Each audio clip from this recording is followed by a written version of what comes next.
All right, tornado warnings continue to come up across far portions of northwest Missouri. Nothing going on right now here in Kansas City, but I do want to take you up towards the northwestern portion of the Show Me State, where new tornado warnings have just come out up towards Holt County and into far northwestern portions of Nodaway County. The Holt County storm is the one of most concern right now because we've got a confirmed tornado over on the Nebraska side. This is going to be right here north of Falls City, with maybe another little piece of this, maybe two tornadoes going on in southeast Nebraska, both of which moving off towards the east at around, or east-northeast, at around maybe 40 to close to 50 miles an hour. So right now we've got a new tornado warning in effect for Corning, for Craig, for southern Atchison County, as well in northwestern portions of Missouri. That would include Fairfax, basically 46 highway southward, down I-29 to just northwest of Mound City. This is going to pass, it appears, north and west of Mound City. So you folks in Mound City, you're technically in that warning, but I think that cell is going to be more of a Craig, Corning, Fairfax issue as it comes out of the state of Nebraska. We've been trying to watch this storm and watch what it's doing and waiting for something confirmed to be confirmed, and we've got confirmed tornadoes now into southeastern portions of Nebraska. The storms are moving at roughly, give or take, around 45, close to 50 miles an hour or so. I'll go ahead and put a time frame on this, and then we're going to have Jacob take you up into Nodaway County and northwestern portions of Nodaway County. But these storms that are continuing to move off towards the east-northeast are moving pretty quickly. And regardless of whether or not they're producing a tornado or not, no doubt they are probably likely producing some very, very strong winds. So just a heads up about this for you folks up there towards the far northwestern portion of Missouri. Again, particularly into the northern portion of Holt County, southern portions of Atchison County, heading towards Corning by about 5:33, Fairfax by about 5:38. None of this is going to affect Kansas City. All right, so we're fine here in the metro for the next several hours. However, there's another tornado warning further up towards the Iowa border. That's the cell that's been coming out in northern portions of Atchison County, and that's now moving into northwestern Nodaway County. More on that. Here's Jacob. Yeah, Joe, so again, you're looking at the storm that is down in Holt County, Missouri. This is Nodaway County, Missouri, and so this goes until 6 o'clock. This is really for Burlington Junction up towards Elmo, and I'll kind of go back towards where the rotation is this storm. This is really just clipping the northwestern edge of Nodaway County. So here's Maryville. This is the rotation just now east of Tarkio by a couple of miles, and I'll put a measurement on that for you.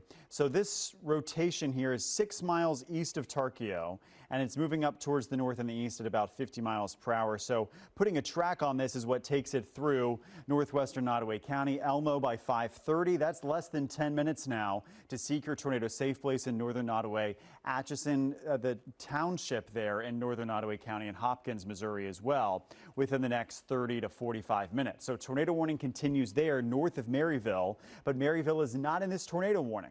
So Maryville area is just to your north in the tornado. However, Maryville, we need to be on high alert because this confirmed tornado that is right now crossing the Missouri River at Corning and I-29 is probably about an hour and 15, hour and a half away from, if it holds together, it would be moving into central Nodaway County and possible Maryville. So Maryville, yeah, there's a tornado warning north of you right now, but no one is really in the clear yet. We are just now beginning with severe weather and storms this evening. And I just kind of want to reemphasize that. You know, I think a lot of us watching here in the metro, St. Joe, are having questions for me. You know, oh, so are we avoiding the storms? No, storms are incoming tonight, and they are just getting going in northwestern Missouri. There's a lot of activity still back in north central Kansas. We have a tornado watch until 10 o'clock, but look at all of these warnings from Maryville to Marysville, Kansas, back towards Salina, all the way down to Hutchinson, Dodge City areas, Great Bend. This will turn into a line of storms that moves to the Missouri state line into the Kansas City metro later tonight. The tornado environment, though, is maximized right here. And I was showing Joe this, and we were talking about it near Falls City, near Corning, with that confirmed tornado warning. This tornado index, which is the ingredients for tornadoes, is essentially maxed out there near Falls City, Nebraska, and Corning, Missouri, where we have that confirmed tornado. just now crossing the Missouri River. So that's really what we're watching and we're tracking for you. So again, I think travel on I-29 should not be happening right now north of Mound City, Missouri, south of Rockport, Missouri. So if you have anyone that you know that is traveling north on I-29 past Mound City, give them a call. Let them know a tornado is confirmed on the ground here in Holt County, northern Holt County, Missouri, near the town of Craig and Corning. And it's going to be crossing the interstate here in about 5-10 minutes at the latest. So we're really a matter of minutes now from this crossing the Missouri River. And the rotation, the velocity mode here is showing that tight rotation.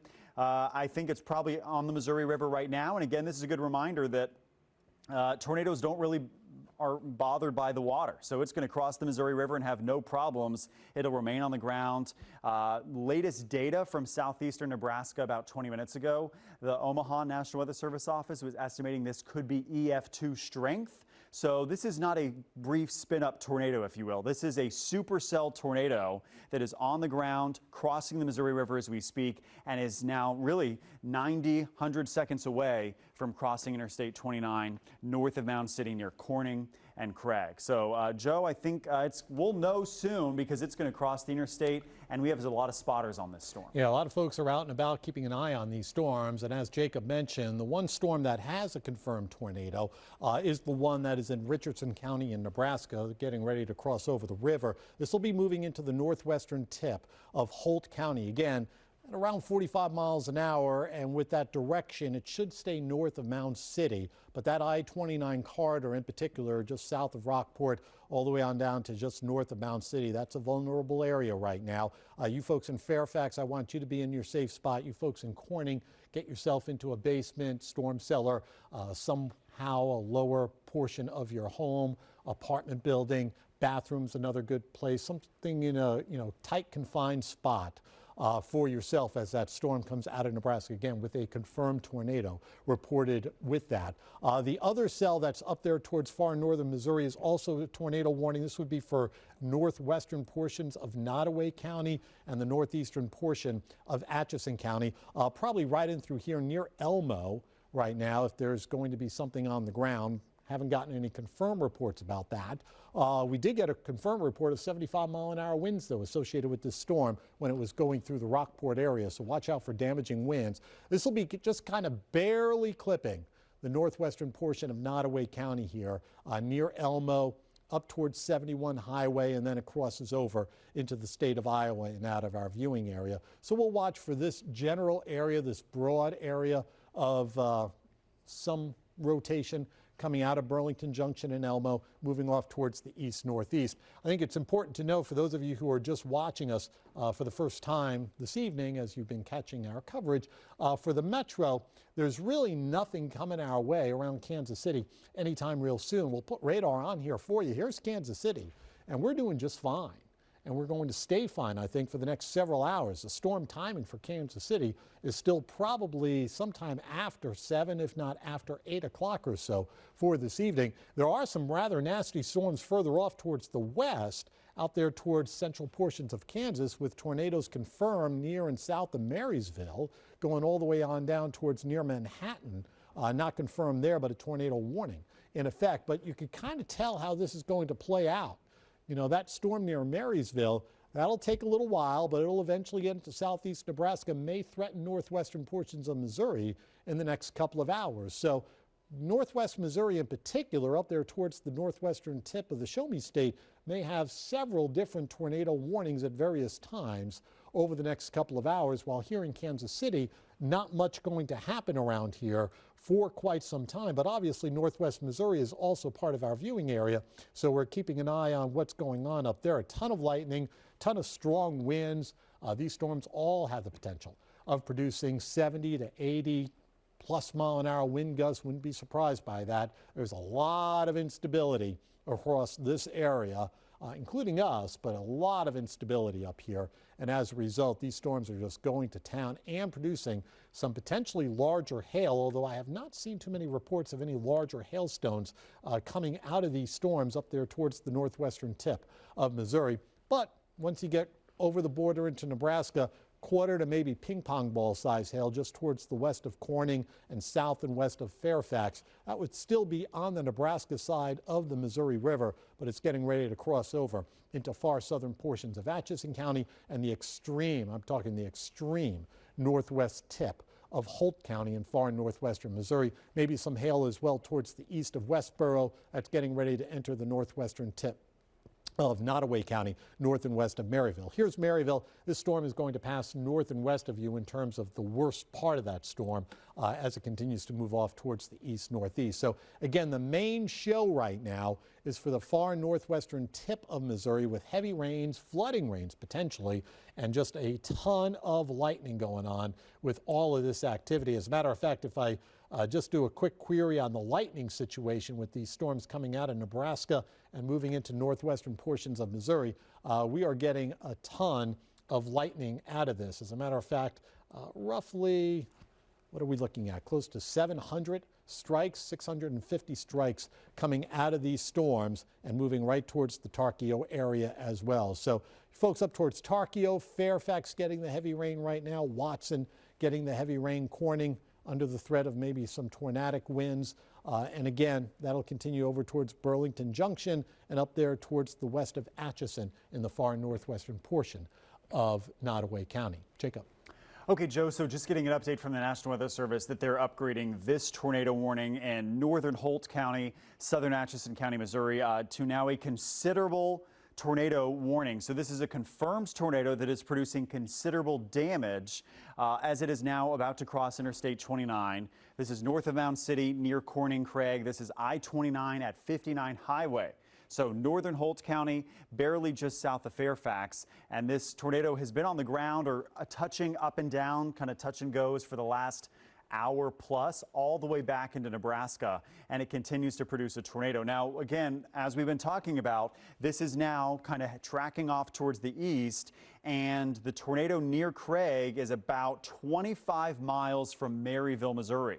So if this stays on the ground, Maryville, I'm giving you an early heads up that we could be having some problems in central Nodaway County in about 25, 30 minutes as this would head towards you. So we're going to have to watch that closely. Looking at the velocity, this is our wind mode. We can see we're scanning in the mid-levels of this storm, but these blues are really rare to see on velocity. It means the winds are really strong, and the radar is even having a trouble trying interpreting some of this. But right now, the rotation is right on top of Interstate 29, near the town of Corning, just north of the town of Craig. So again, travel along Interstate 29 north of Mound City.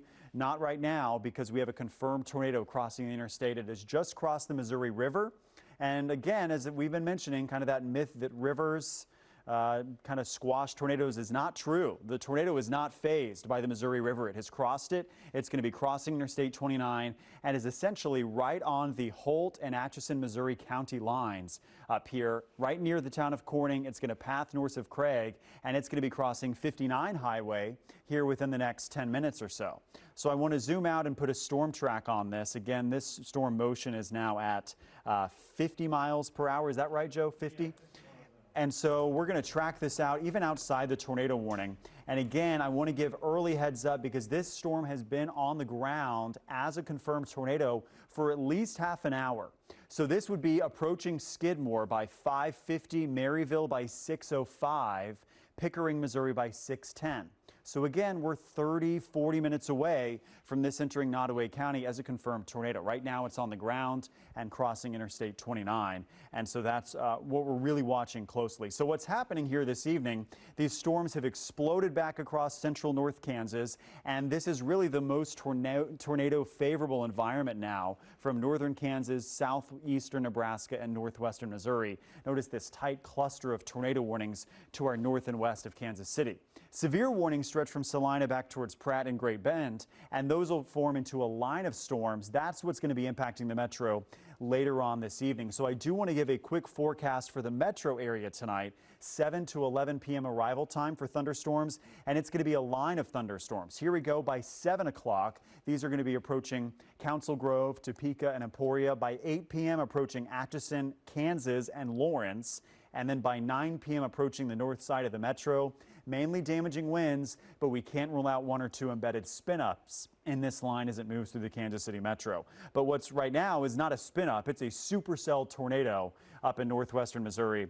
And Joe, there's been some spotters on this. I don't know if there's any recent updates on it, but it's still on the ground, we're assuming. Yeah, we're assuming it is. The rotation index that we're getting from our data here suggests that it's very close to maybe I-29, very close to the Corning area, as Jacob mentioned. And I tried to create a very tight little cone for you of a probable movement of this area of rotation and likely tornado. And that's why, again, we've got a considerable tag on this potential tornado, likely tornado, if you will, that's around the Corning area, very close to I-29, if it's not on the I-29 corridor up in northwest Missouri. So here's 59 highway, there's 46, there's Fairfax, all right, that goes east right towards the county line into Nodaway County. And there's not a lot out here, in all honesty, in terms of communities or towns. There are probably some smaller towns that are not showing up in our tracking data, but this is the general corridor, if you will. 59 highway, right along the county line between Atchison and Holt, over towards 46 highway, getting close to the Nodaway and Atchison County line. For northeastern Atchison County, you were under a tornado warning that has been dropped. Northeastern Atchison County, that tornado warning for you has been dropped. But the southeastern portion of Atchison County under a tornado warning until 6 o'clock. Likewise with the northwestern portion of Holt County, although it looks like right now, at least with this area of rotation, that the storm now is shifting over into the southeast portion of, or far southern portions of Atchison County, up across far northwestern portions of Missouri. So in a sense, some good news there, but we still are worried about this area of rotation, which continues to show up very clearly right there. All right, that would be the main area of concern, right in through there, near and just towards south of Fairfax. If you know anybody in the Fairfax area, I want you to make sure you've got, a way to tell them, make sure they are taking cover from this storm to be on the safe side. And if we extend that out, even though there currently is not a tornado warning for Quitman, I want you folks in the Quitman area to be aware that that cell coming your way, that thing means business. And I would not be surprised if we get another tornado warning down towards the Quitman and Skidmore area at some point over the next maybe half hour or so. This other system, this other part of the tornado warning, which is a different tornado warning for the northwest portion of Nodaway County, this would be north and west of Maryville. That's going to be because of that thing near Elmo. That's heading towards Atchison, the community of Atchison, in the far northern portion of Nodaway County. There's 71 highway. We're talking all the way up towards the Iowa border. So we could have a little circulation there, maybe even a little circulation there. Wouldn't be surprised if we had two little areas of circulation. Not confirmed, though, at this point, with this cell up there towards the northern reaches of Nodaway County. And again, for the metro per se, for Kansas City, this is a no big deal for us, part of this whole complex of thunderstorms. This activity is going to stay all way north of Kansas City. You might be able to see some of the towering clouds from here, but all of this activity is going to stay north and west, or north of Kansas City, I should say, with this other activity building back down towards southeast Nebraska that's going to continue to move into the northwestern portion of Missouri. So the northwestern portion of Missouri, in particular, from northern reaches of Holt County into southern reaches of Atchison County and into northern reaches of Nodaway County, all vulnerable right now to the potential of some tornadic weather. And as Jacob has been highlighting for you, you folks over towards Maryville, Skidmore, Quitman, Burlington Junction may have another tornado warning come out for you. Don't be surprised if you get multiple tornado warnings over the next hour or so, as these cells are basically going from the west-southwest towards the east-northeast. So again, Burlington Junction, Quitman, Skidmore, potential tornado warnings coming your way at some point here over the next half hour or so. Jacob. Okay, Joe, so again, as you've been talking about, this is the confirmed tornado. We still have this confirmed tornado warning, and we'll see, I think shortly, maybe in the next 10 minutes or so, the National Weather Service will likely extend this tornado warning into Nodaway County because it's still flashing pink. And so what that means here, when we have a pink box on our radar map here at Fox 4, that's a tornado that's on the ground. Our regular tornado warnings are red. You've seen a lot of those. These pink boxes, this is a tornado that's on the ground, and that's what we have. It's a confirmed tornado. There's spotters here in northern Missouri watching the storm. They're on the phone with the National Weather Service in Omaha and in Pleasant Hill, and they have been reporting this on the ground for the last 45 minutes. So the tornado is just now crossing Interstate or Highway 59 here, just between Craig and Fairfax. It's on the Holt-Atchison, Missouri County line, and it's heading towards Maryville. Again, an ETA for this tornado in Maryville is just after 6 o'clock. So that's about 25 minutes, 20 to 25 minutes. So if you have friends, children, family, anyone that you can contact in Maryville, give them a heads up that a confirmed tornado is about 20 minutes away, and they need to be thinking about what that shelter looks like here in the next half an hour if that tornado warning is extended downstream. Again, Joe was looking at this. This is our rotation signature. It actually looks like it has increased again now, Joe, just south of Fairfax. So strong rotation, medium rotation here along 59 Highway. But south of Fairfax. So the tornado has crossed the Missouri River. It has crossed the interstate, I-29 here north of Mound City and Craig. And now it is moving across the county line from Holt into southern Atchison County, Missouri, on track to maybe pass just north of Skidmore. So that's what this tornado situation is here in northern Missouri. I'll switch back here just to the watches. We still have a tornado watch in effect until 10 o'clock, but we have 1, 2, 3, 4, 5 tornado warnings here in this region from Marysville, Kansas to Maryville, Missouri. And again, this pink outline between Tarkio, Fairfax, Mound City, and Craig is that confirmed tornado. Back west, we have severe thunderstorm warnings, and those storms are continuing to intensify into a line. So what's happening this evening is this red that you see, this is the mid-level jet stream. It is really increasing in wind speed this evening. It's also moving fast across the plains. Just like an airplane wing, when we get that strong winds on top of it, the air rises, you get lift. And so that's what's causing these storms to form. And we have a pretty maxed out unstable air mass, what we call the warm sector, where we have warm, unstable air, surface base that allows rotation to reach the ground. And this is now extending all the way up to Maryville, back towards Manhattan. And it's now, the Kansas City Metro is in this warm sector. The good news is, I think when storms arrive later this evening, they will be more so in a damaging wind mode versus a tornado mode, but it's something that we'll have to watch closely here for the Metro. Okay, we're jumping back into this confirmed tornado warning. Again, between Mound City, Missouri and Fairfax, the rotation remains strong, and I'll put on our red rotation beacon to show you where the tornado is. There it is. It is just to the southeast of Fairfax by about 4 miles. So Fairfax, the tornado is 4 miles to your southeast.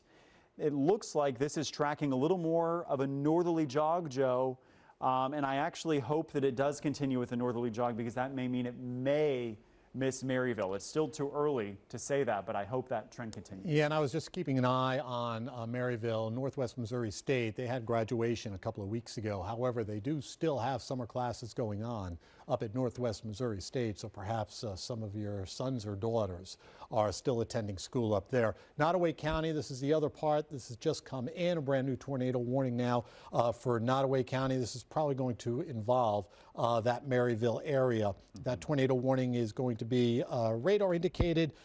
It goes until about 6 o'clock. Actually, that's the previous one that goes until 6 o'clock for northwestern Nodaway County. They're now getting ready to issue a new tornado warning for northeastern Holt and central Nodaway County. That's going to go until 6:30, and that concerns this one storm near the Fairfax area that is moving off towards the east, maybe a little bit east-northeast at around 55 miles or 45 miles an hour, I should say.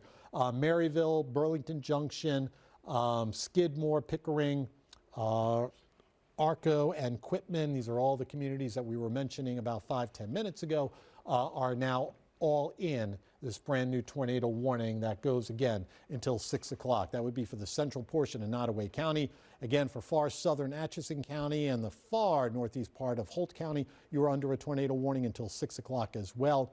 And for severe thunderstorm warnings, we've got those as well. Atchison County, parts of Holt, parts of Nodaway.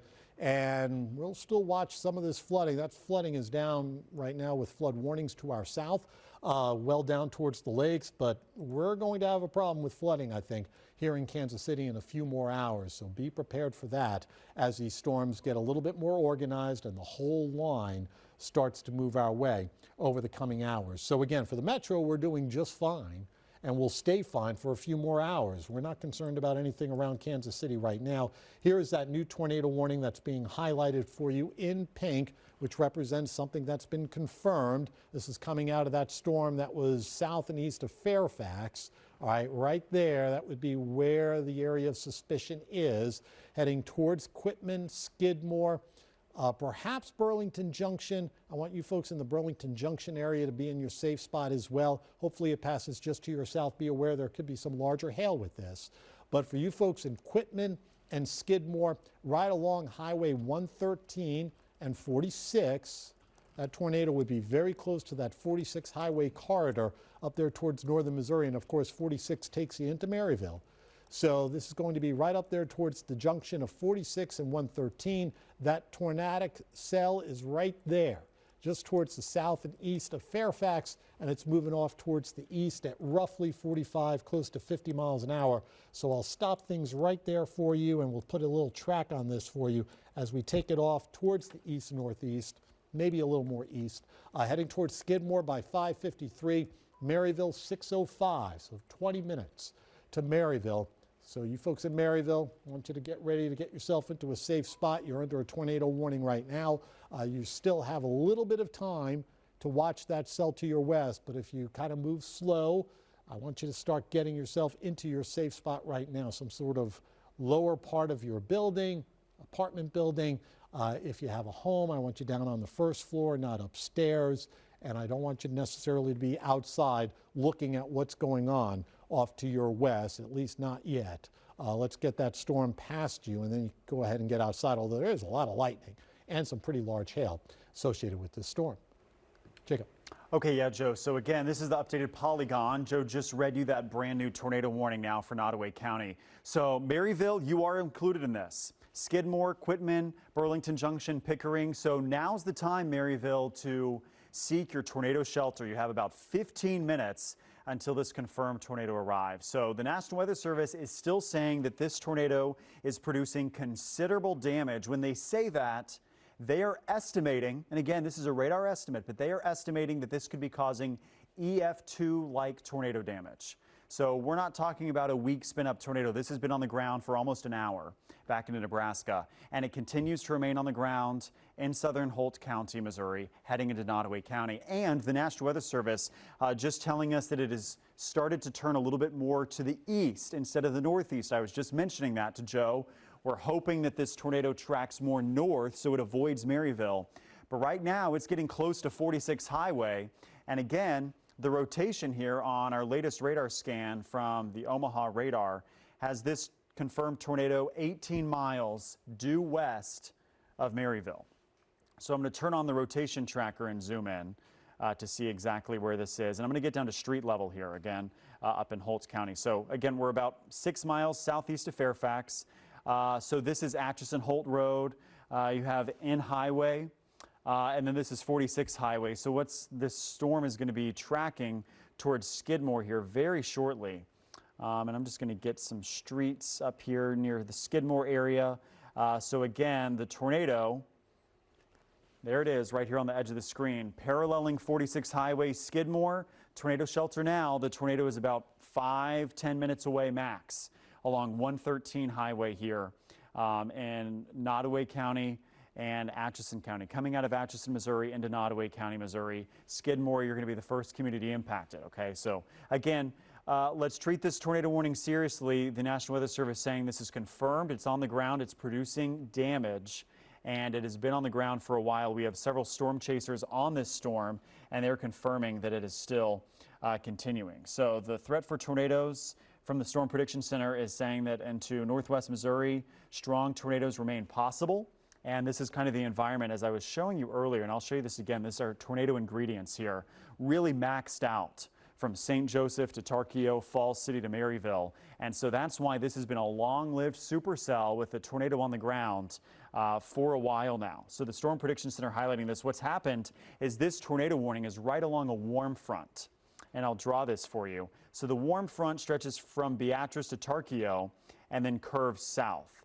And the cold front here is stretching from, say, Omaha back towards Salina. So what's happening is the tornado that we're talking about is right here. It's anchored on the warm front. It is a lot of fuel. It has the boundary that it's riding, and it's continuing to maintain its rotation, which is why this is a possibly more long-track tornado. We'll see. The survey may find that it's been jumping up and down. It's been on the ground. It's been up. It's been down. But right now, we've had reports of it touching the ground for the last 60 miles, all the way back to past Falls City into Pawnee County, Nebraska, has this supercell storm been on the ground. So the tornado ingredients are certainly there, and that's why this tornado confirmed and observed tornado warning continues here in Nodaway County. So again, tornado shelter now in Maryville. Skidmore, the tornado is just moments away. This is the new tornado warning box.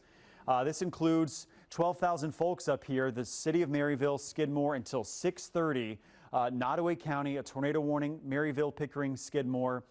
This is an observed tornado that is on the ground. And as I put back on our wind mode, our velocity mode to see where the latest rotation is, it's going to be approaching, passing kind of right between Skidmore and Quitman. I'm going to turn on our rotation. It also looks like the National Weather Service saying it may try to be cycling a little bit, which when we say the word cycle, that means that the tornado on the ground might be lifting briefly, the storm reorganizes a little bit, and then the tornado touches back down. So again, the National Weather Service still saying the tornado is on the ground right now, tracking from Holtz County to Nodaway. It may be cycling. This is the rotation. If there's a tornado, it is probably right on 46 Highway, approaching Quitman and Skidmore. So Quitman, Skidmore, you are in the most immediate threat right now from this tornado. It's within 5 minutes of your house. Maryville, we'll do an updated measurement from the town of Maryville back to the tornado is now about 15 miles. Essentially the county line is where we're talking about. So this is kind of the lone big storm, I feel like, Joe, that we're watching up here. This is the one thing we've got to keep tabs on. And unfortunately, it's a more serious supercell. You know, it's been on the ground for over an hour now back in Nebraska. So we need to treat this seriously for Maryville. Just hope that it maybe continues to weaken or cycle. Cycle back down, That'd be the best hopefully. scenario. Yeah, and also we're watching that stuff over into central portions of Kansas because that's going along that same merry little line, if you will, into northeast Kansas and eventually southeast Nebraska of Missouri. Again, for you folks in Quitman and Skidmore, I want you folks to be in your safe spot for sure right now, and maybe even Burlington Junction. Let's get you in there as well. Again, this is right along that Highway 113 corridor. This is Highway 46. I'm showing you the hail situation from these storms. Wouldn't be surprised if we're getting quarter to ping pong ball size hailstones coming out of this, maybe something even a little bit bigger. Wouldn't be surprised by that at all. Predominantly south of 136. And this will be south and east of Tarkio, east of Fairfax. So that will do damage to cars and homes, particularly the roofs. So just for you folks in that Highway 46 to 136 corridor, east of 59, all right, over towards 113, this little box, if you will, that's where we're starting to see some of the largest hail coming out of this storm. And again, for you folks over towards Quitman as well as Skidmore, I want you folks to be in your safe spot right now because we've got, again, a confirmed likely large tornado that has been on the ground, may not be on the ground right this second, but likely is on the ground right now. Radar indicated the core of it would be right there. There's your little inflow, your little hook right there. This is approaching the Skidmore, Quitman area, particularly Skidmore, though. You folks in Skidmore, especially with this perhaps more of a jog off towards the east type movement. You folks in Skidmore, I want you to be in your safe spot right now. So let's go ahead and kind of do one of these like traces of this for a storm track. And again, Skidmore due in by about 5:58 If it holds together, Maryville 610, we'll see what it's doing by the time it gets east of 113 Highway as it goes through this little various intensification, perhaps weakens a little bit, cycles, as we say in the weather world. As it goes through that various phase, we'll see whether or not it intensifies again as it approaches the Maryville, Missouri area. So for you folks up towards Marysville, Missouri, Atchison County, I want to stress we're talking about Atchison County, Missouri, not Atchison County, Kansas. Atchison County, Missouri. All right, far southeastern portions of Atchison County, Missouri. The county line is right there between Atchison County, Missouri and Nodaway County, right there. That would be our area of rotation. All right, this has produced confirmed tornadoes, whether through southern portions of Atchison County, maybe northern portions of Holt County, and into Richardson County over on the Nebraska side. So with that track again, should be approaching Skidmore. You folks in Quitman, I want you to be in your safe spot as well, just to be on the safe side, especially if you live just towards the south of Quitman. Again, this is all heading towards you between roughly 6 and about 6:10 or so. Still looks very impressive on radar, that's for sure, whether or not something's actually on the ground or not. There has been something on the ground for sure, but it may have gone through a little cycling period where nothing is on the ground right now. Jacob. Okay, Joe, and so actually I'm just looking here at the wind mode just over the last 30 minutes, and I want to put a little loop on this and show kind of how this has been cycling. So what we're seeing here is I'm going to try to draw the path of the tornado. So it crossed their 59 highway, 46 highway, but now it looks like that there may be this secondary, more southern rotation near Skidmore that's developing. So when we say cycle, the rotation may have actually moved further south. And so the strongest rotation that I'm seeing right now is really right on top of Skidmore at 46 Highway and 113 Highway. So notice the strongest winds pushed there off towards the east of Fairfax along 46, and then has now jumped back towards the south. So this tornado may have been on the ground. It may have lifted briefly and touched down a new twister south of it by just a couple of miles. So Skidmore is kind of where I see the strongest rotation right now. And it looks like that the National Weather Service has updated the wording on this storm for Nodaway County to now be a radar indicated tornado. So the spotters have said that maybe it lifted, but again, the radar signature to me shows that it could touch down at any moment if it is not already. This is a rapidly cycling storm, and the wind and velocity mode remain strong, in my opinion, near Skidmore area. So I'm going to turn on the reflectivity, and we can see the notch, okay? When we're looking for a tornado, we typically look for this notching. It's not a hook echo, but it's close. And that's what we see right now approaching Skidmore. I'm going to try to draw this on so you can see. So when we're looking at this notching right there, what that indicates to me is that the storm is rotating because it's pulling in the moisture and kind of the inflow of energy it needs to rotate from the south. And that's where this warm, moist air gets pushed into the storm. And then the hail core, we have the downdraft on the backside of this storm. And that almost creates a mini little cold front. We call it the rear flank downdraft coming in from the northwest. And it impacts the warmer, moister air out ahead of it over Skidmore. And that's where you get this little low pressure, which we call a tornado. And that's where the storm is right now. It's essentially at the crossing of 46 Highway and 113 Highway, right between Skidmore and Quitman. So again, Maryville, this storm, the tornado, is now, we'll do an updated measurement, 12 miles due west. So the storm is getting closer. We're still on track, I think, for that 6:05 ETA in Maryville. Again, there's no indication that this is really weakening. It may have briefly lifted, but I'm still thinking that this is a likely tornado near Quitman and Skidmore. And there's really kind of two zones of rotation, which makes it a little bit tricky. But again, everyone needs to respect the polygon here. Here's the latest wind. This is from the Pleasant Hill radar, showing the rotation now again right over 46 Highway and 113. So Quitman, Skidmore, tornado is in your neighborhood right now. You should be in the lowest level of your home, interior room, away from windows and doors, to avoid flying debris. That's the most dangerous part of a tornado, is the debris that gets flown and slung about at 100 miles per hour, okay? Maryville, again, the storm is kind of heading towards your direction still. we'll do an updated storm track as I zoom out on this storm. And this is moving off towards the north and east, or east-northeast, at about 50 miles per hour. And there's the latest track. So Maryville, our ETA is around 5:10, so that's just over 10 minutes in Maryville. So again, if you have students that are still up there, family, let's now go ahead and seek shelter. It looks like that the National Weather Service is giving us an update that Quitman is where kind of the possible tornado is. So it's really kind of in this Quitman Skidmore area. The National Weather Service is also, again, impressed kind of with the rotation. And so, Joe, and honestly, Joe, there might be 2 tornadoes. There could be a satellite tornado down near Skidmore. There could be. So you folks over towards the Quitman area, definitely make sure you are in your safe spot.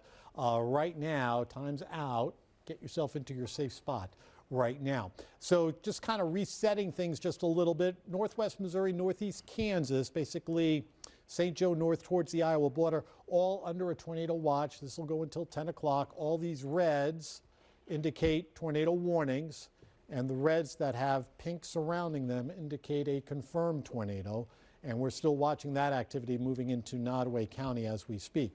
Other confirmed tornadoes are down into north central portions of Kansas, going on down towards Riley County, coming into Westmoreland, and then severe thunderstorm warnings go down the pike. That area is under a tornado watch until 8 o'clock or so for this evening. These tornado watches do not include Kansas City, not yet. All right, they don't include Lawrence, they don't include Topeka.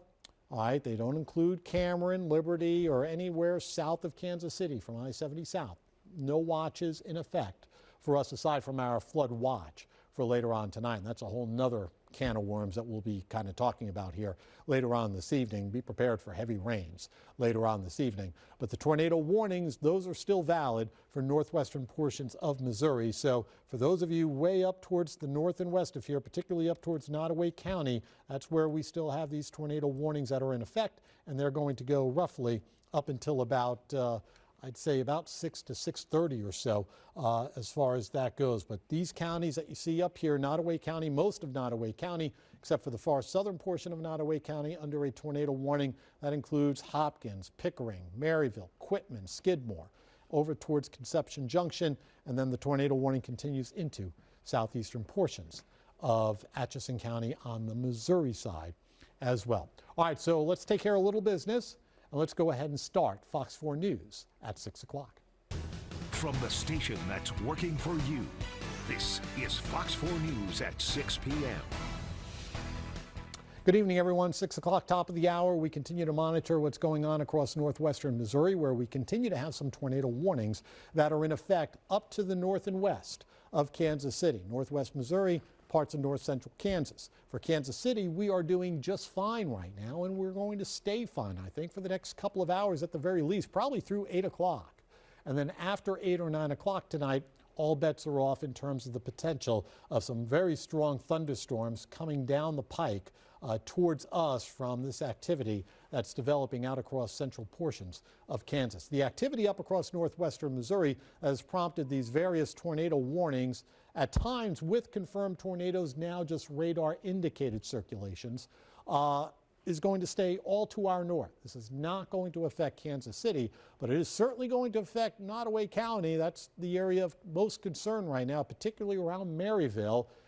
Again, for you folks in the Maryville area, we've got ourselves a situation for you with a hook echo just towards the west of Maryville, moving towards Maryville. All right, so I want you folks in Maryville to be in your safe spot right now. All right, and these storms will continue to move off towards northern reaches.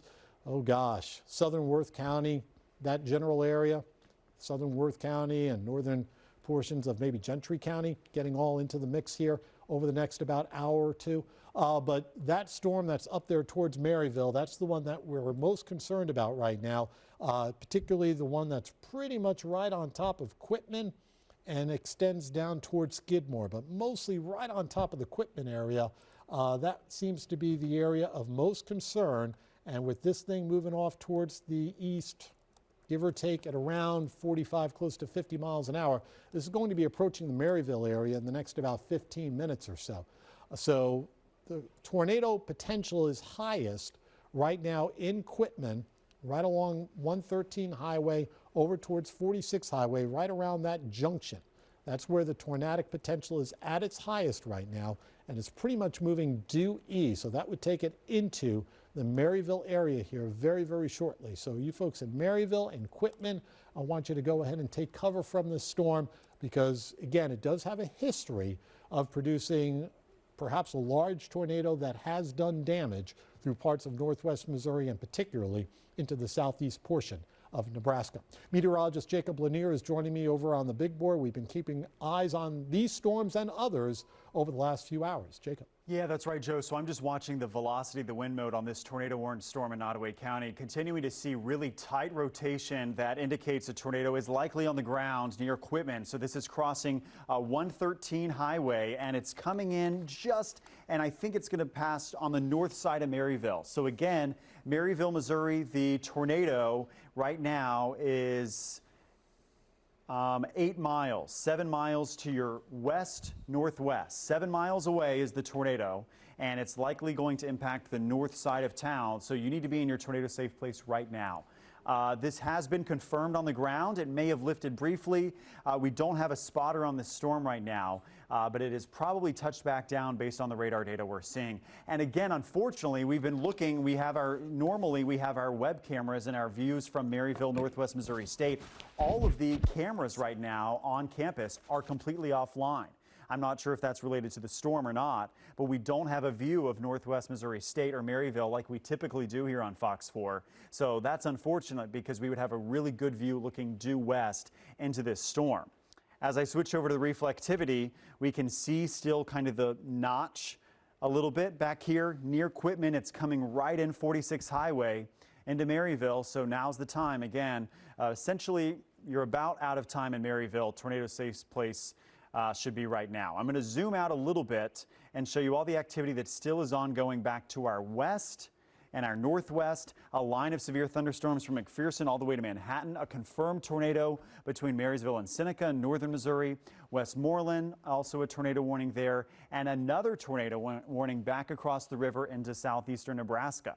So several tornado warnings here. I want to show you the tornado environment, our tornado index, which factors in storm fuel, which is what we call instability, and spin in the atmosphere, which is what we call wind shear. So those are the two big ingredients for tornadoes, and look where it's maxed out right now, essentially over Holt County, Missouri, Maryville, and Falls City. So this is the zone in the atmosphere that is most primed for tornadoes across the plains tonight. And unfortunately, these two supercells across northwestern Missouri are where we're seeing the tornado risk highest. Again, here in the metro, I think our main threat later tonight is going to be mostly damaging winds as the line starts to collapse along the cold front, and that'll probably move into Kansas City, say by 9 p.m. or so. We'll be watching radar this evening, but we continue to watch that confirmed or likely on the ground tornado.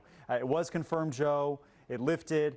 Radar data right now, to me, I think it's probably back on the ground, and Maryville needs to treat it seriously. Yeah, it might be wrapped up in some Absolutely. rain, perhaps, or something like that. So I've broadened out our view here just a little bit. The circulation now is just towards the east of Quitman and just towards the east of Skidmore. You folks in the Quitman-Skidmore area, give it a few more minutes, and you could probably come out of your safe spot. Just want to get that little circulation a little further off towards your east, and in case that thing is still producing some gusty winds kind of wrapping into it, I just want you to be in your safe spot for a little while longer. So again, at 6:06 now, this is a few minutes away, about 5-10 minutes away, not even 10 minutes away from Maryville, as well as Orsburg by about 6:23 or so. That's just towards the outside of the current tornado warning box, or polygon, I should say, that we've got out for you. Now for Kansas City, I kind of want to talk about us here briefly for a little while. Just because while we're hopefully not going to see the potential of violent tornadoes around here, we're concerned about a couple of things for Kansas City. 7 o'clock tonight, these storms will still be going up across northwest Missouri and northeastern and portions of central Kansas. That's at 7 o'clock or so for this evening. But as I play this through, notice these storms are going to be moving into the metro probably sometime after 8-ish. Between roughly 8 and 10 o'clock or so for tonight. And my concern is for straight line winds that could be in excess of 70 miles an hour Also for flooding rains, we could pick up 1 to 3 inches of rain very, very quickly with these storms coming on through. And while the hail production from these storms should be decreasing as they come towards the I-35 corridor, the one thing that I'm concerned about, in addition to the flooding and the stronger straight line winds, is the potential of these little spin-ups along the leading edge. And this is something that we have seen time after time after time over the last couple of months, these leading edge spinners that can produce tornadic damage and enhanced areas of more significant wind damage. What's going to happen is, as we go through the evening, the winds just above the surface, up at around 5,000 feet or so, are going to be speeding up to close to 70 miles an hour. 70 mile an hour winds up there, 20 to 25 mile an hour winds down here at the ground. That is what we call wind shear. The winds are accelerating very quickly as you go up through the lower part of the atmosphere. And as this line of storms comes into those strengthening winds just above the surface, the leading edge has the ability of getting those little notches. This is what we went through when we went through the Belton tornado and numerous other tornadoes around the metro and into Missouri during the course of the last couple of months. So those leading edge little spinners will be what we're watching for, particularly after 8 or 9 o'clock this evening, and that process will continue as these storms move down towards the south and east. Notice at midnight, we're still in some pretty heavy rains around here. That's why we're concerned about flooding with the potential of 1 to 3 inches of rain. My thought process is, as these storms get further down towards the lakes region, that perhaps the potential of those little spinners will start to go down as we worry more about stronger straight line winds. So for the metro, the main issue is going to be strong straight line winds, flooding rains, and the potential of those little spin-ups right along the leading edge. But I just wanted to kind of touch base with what's going on around the Kansas City area. And again, right now, here in Kansas City proper, there's nothing. There's nothing around Kansas City right now in terms of anything to be concerned about. All the worst of the weather is up here towards northwest Missouri and out there towards the Manhattan area. They're getting themselves one heck of a storm right now over towards K-State. But these storms that are up here towards northwestern portions of Missouri are certainly the ones of most concern. And I know Jacob's been keeping an eye on this one storm in Nodaway County in particular. Jacob. Yeah, that's right, Joe. So again, the tornado warning continues for Maryville, Missouri until 6:30. And we still have kind of the rotation. It's between Quitman and Maryville right now. So it's now within 8 miles of the town of Maryville, and it's going to be a really close call. So we'll hope that it misses most of Maryville, but this is going to be really close to the city. So again, Maryville, you need to remain in your tornado safe place. We're not clear yet as storms continue. We're also getting very large hail with this tornadic supercell. I just got a report from the Nodaway County Emergency Manager, golf ball size hail. That's 1 3/4 inch here north of Quitman along Double P Highway and 46 Highway near Quitman. So golf ball size hail is falling in the hail core of this storm, and then we're getting a tornado on the south side of the hail core. And so that's kind of a classic supercell setup.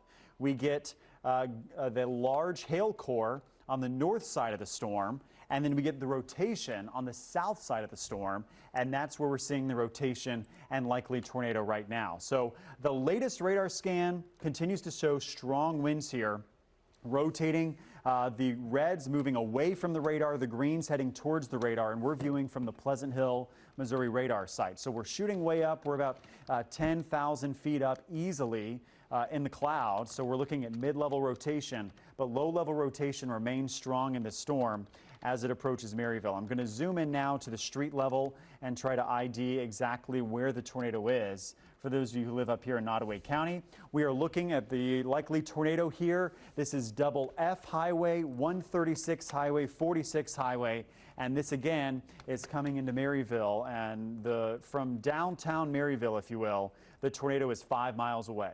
Okay, so this is really close now. I'll turn on the rotation tracker and show you typically right about here is where we're going to be seeing the tornado. So I'll zoom in even more and see if we can get an ETA on some of these streets on the north side of Maryville and name some of these out. Again, so we're looking here, the tornado coming in probably 250th Street, and it's going to be near Hawk Road. That's the airport there, Glacier Road, within moments. And then Icon Road here, this is, again, I think the tornado going to be somewhere here, 240th, 245th, 250th, 255th Street here.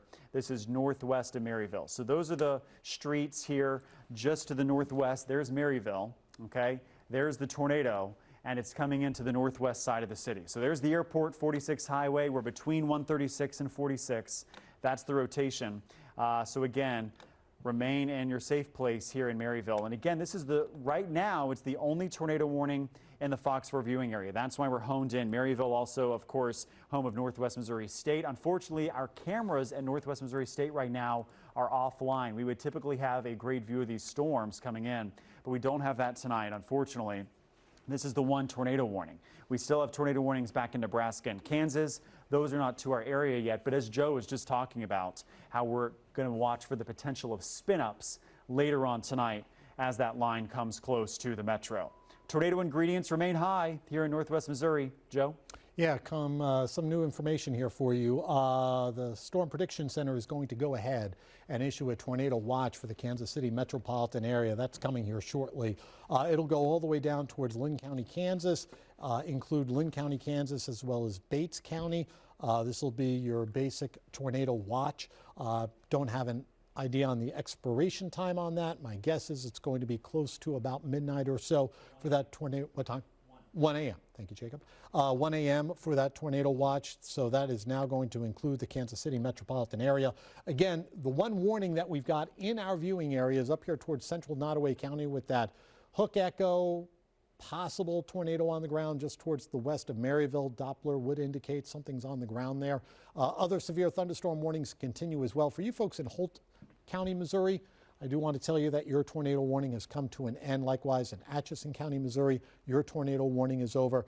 And again, as we alluded to earlier, even though this flash flood warning is down there towards Benton, Camden County, down towards the Lakes region, I am anticipating some very, very heavy and torrential rains around the Kansas City area as we get these storms moving our way. And it's just going to be like a wall of water coming on through. And when you get that, you can get these strong straight line winds. But again, nothing is happening right now around Kansas City, so we're fine for the next couple of hours. I know a lot of folks are switching through the channel. It's also a good idea to probably remind you as well that you may want to go ahead and download our WDAF Plus app for your streaming channel.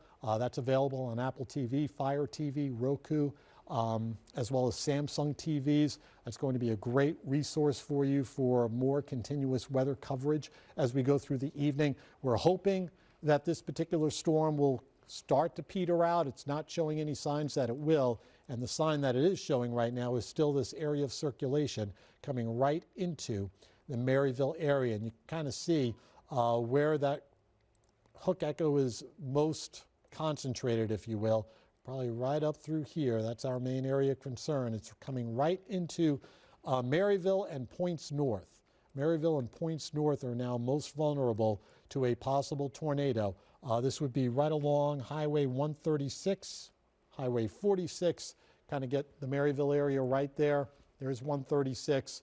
So that hook echo is passing just on the north side of Maryville, but we could still get some damaging winds circulating around this and punching out towards the south side of Maryville. So if you live in Maryville, I want you to be in your safe spot right now. If you live up towards the Pickering area further north along 146, potential is certainly there for some golf ball plus sized hailstones up there towards Nodaway County. And you can kind of see all the lightning going on with this as well. But from Maryville, Points North, all the way up towards 136 and maybe even a little further north of there, make sure, please, right now, no doubt about that, that you get yourself into your safe spot right now as that storm continues to move off towards the east at roughly 45 miles an hour. It's an impressive storm. It's got a history of producing some tornadoes. We've got new flash flood warnings right now coming out for Atchison County, Missouri, Holt County, Missouri, Nodaway County, Missouri. This is an area that has had quite a bit of rain over the past weekend that Jacob was covering for you. The storm also has the potential of producing larger hail. Got a report of some golf ball size hail just towards the southwest of Quitman. That report coming in just a little while ago. So hail, flooding rains, potential tornadic weather all coming towards the Maryville area as well as Pickering over the next few minutes. Again, maybe passing just a little bit just towards the north of Maryville, but I'm still really concerned about some of these stronger straight line winds being pushed out around the circulation of this tornadic thunderstorm as it moves off towards the east at roughly 40 miles an hour. Jacob. Okay, Joe, so here's the new tornado watch that you just mentioned. The entire region in this. So the entire Kansas City metro, we're talking Lawrence, Topeka, Ottawa, Garnett, Mound City, Paola, Harrisonville, Butler, Clinton, Warrensburg, Sedalia, Lexington, Carrollton, Chillicothe, Kearney, Leavenworth. So again, pick your spot. You're in the tornado watch until 1 a.m. I continue to think that our primary threat this evening is damaging winds, but we also have the embedded tornado potential along with the flash flooding risk across the Kansas City metro as we head into tonight. Again, the time frame for storms is likely to be between, say, 7, 8 o'clock, maybe even later, but as we head after sunset, 9 p.m. through midnight. That tornado watch goes until 1 a.m. Tuesday. So damaging winds are highest risk tonight, localized flooding, large hail and tornadoes. Here in the metro, we do not expect the supercells that we're seeing right now in northwestern Missouri. It's more going to be the embedded QLCS spin-up tornadoes, if you will, that we've kind of seen, as Joe's mentioned, over the last couple of weeks. Okay, so here's the tornado warning. This continues for Nodaway County until 6:30, so we'll get an update soon if this is going to be extended downstream. The tightest rotation is right now on the north edge of Maryville, so I'll zoom in and show you that here. It is a little bit broad just because we're looking so high up in the storm. We are 15,000 feet up in the storm up here when it comes to our radar beam. It gets higher the further you get away from the radar dome that's sitting down in Pleasant Hill at the weather office. So there's the rotation. If there's a tornado, it's going to be right now along 136 highway, say at 71 highway again. So north side of Maryville, it's tracking north and east, so it's going to be crossing State Highway Double E there shortly. So this is where we're seeing the rotation just north of Maryville. If there's a tornado, I'll put a measurement on it. It's going to be from 46 highway in Maryville. The tornado is 2 miles north, so that's not very far. So let's remain in our tornado safe place just for a few more moments here in Maryville, just to be safe. We always say respect the polygon, right? And we're going to watch this storm because it cycled before, it touched down, it lifted, it touched back down, and it could be cycling right now and touch down again at any moment. We remain to track the large hail in this storm. I'm still seeing golf ball size hail potential in this storm right now. This would be on the north side of the supercell, so Double F Highway, 136 Highway North. So Pickering heads up. Golf ball size hail incoming. We had confirmed golf ball size hail back at Double P Highway near Quitman just a moment ago. It looks like this is now a new severe thunderstorm warning that's coming out, or it's just been updated, probably for the large hail threat across central and northern Nodaway County. So the largest hail core here is just north of Maryville. The rotation is on the north edge of town. Again, kind of where this blue dot is. That's where the highest wind is. Our computer here at FOX4 takes the wind mode, simplifies it, and shows us where the rotation is likely. This is lower end rotation, but it's still possible there's a tornado briefly touching down, or at least a funnel cloud here. 148 highway, 136 highway, just on the north side of Maryville. Again, there's kind of the latest wind update for these storms here across northern Missouri. So again, kind of the overview, I wanted to show you the mid-level jet stream. These are these strong winds, several thousand feet up, really cranking and increasing across Nebraska and Kansas tonight. And this is creating the lift that's fueling these thunderstorms. And we still have kind of this boundary, this warm, unstable air mass that's moved all the way up towards Maryville. And now it's going to be happening. This boundary has unlocked the surface-based moisture and energy.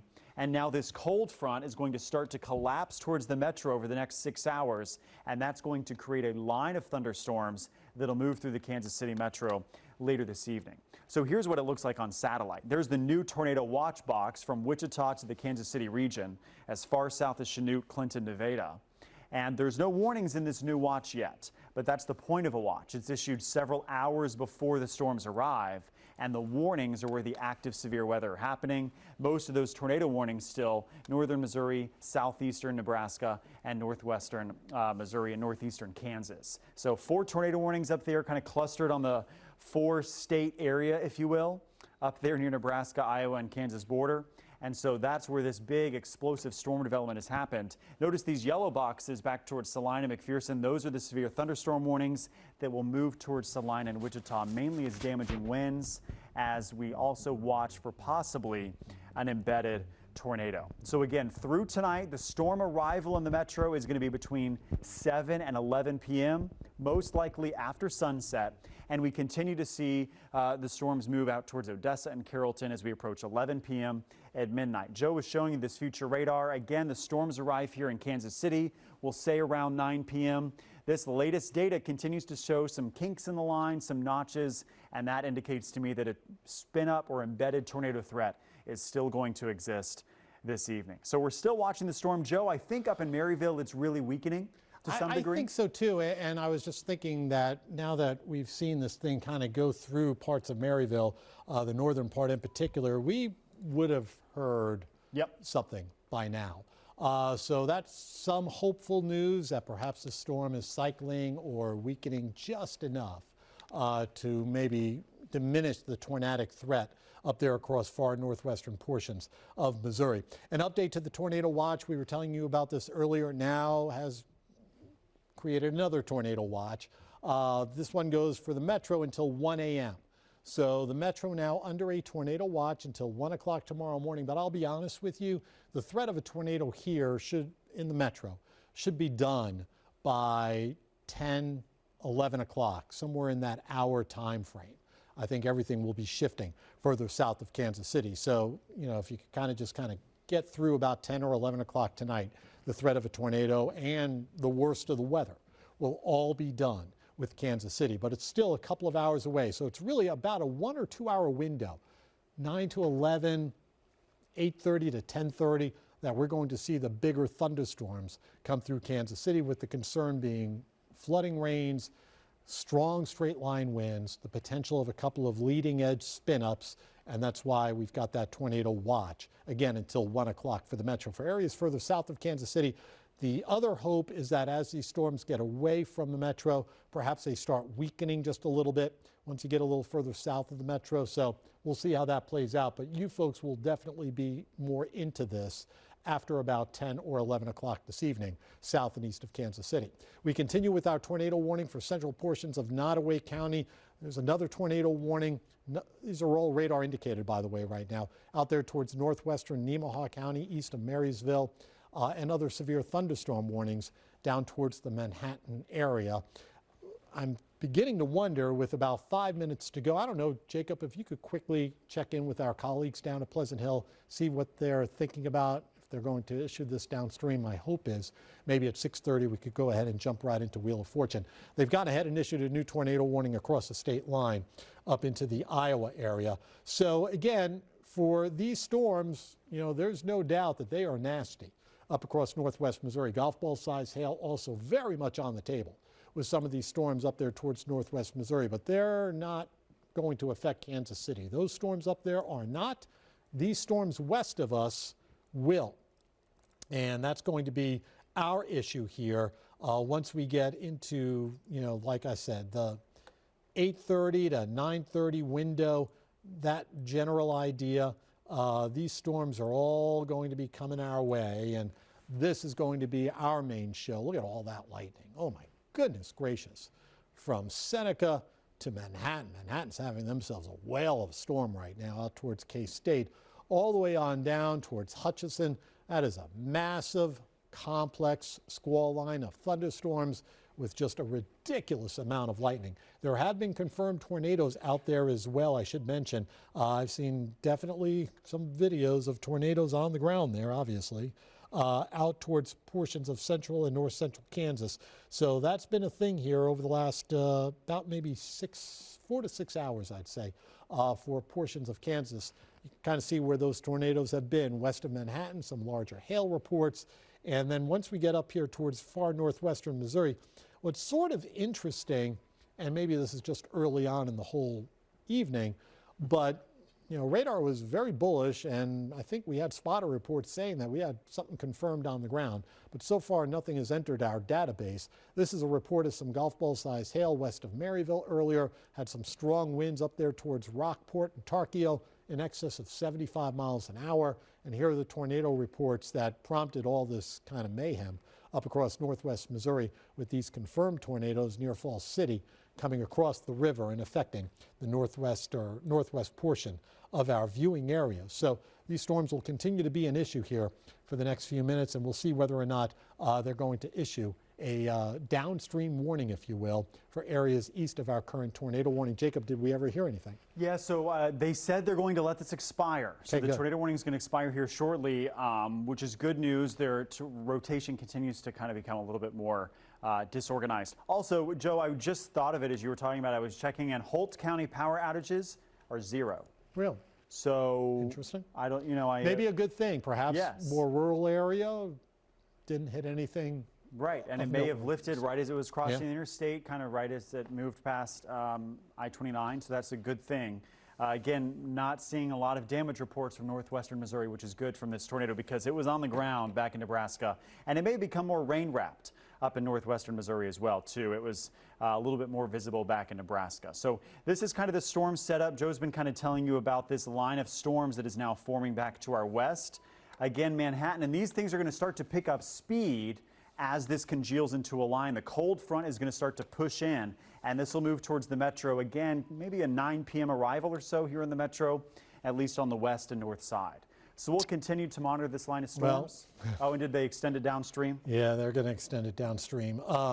Okay. So we're going to stay with you now. We were trying to get off the air and get you folks to Wheel of Fortune, but there is an area of suspicion towards the east of Pickering, Missouri, that they've gone ahead and, or they will be here very shortly, extending this warning.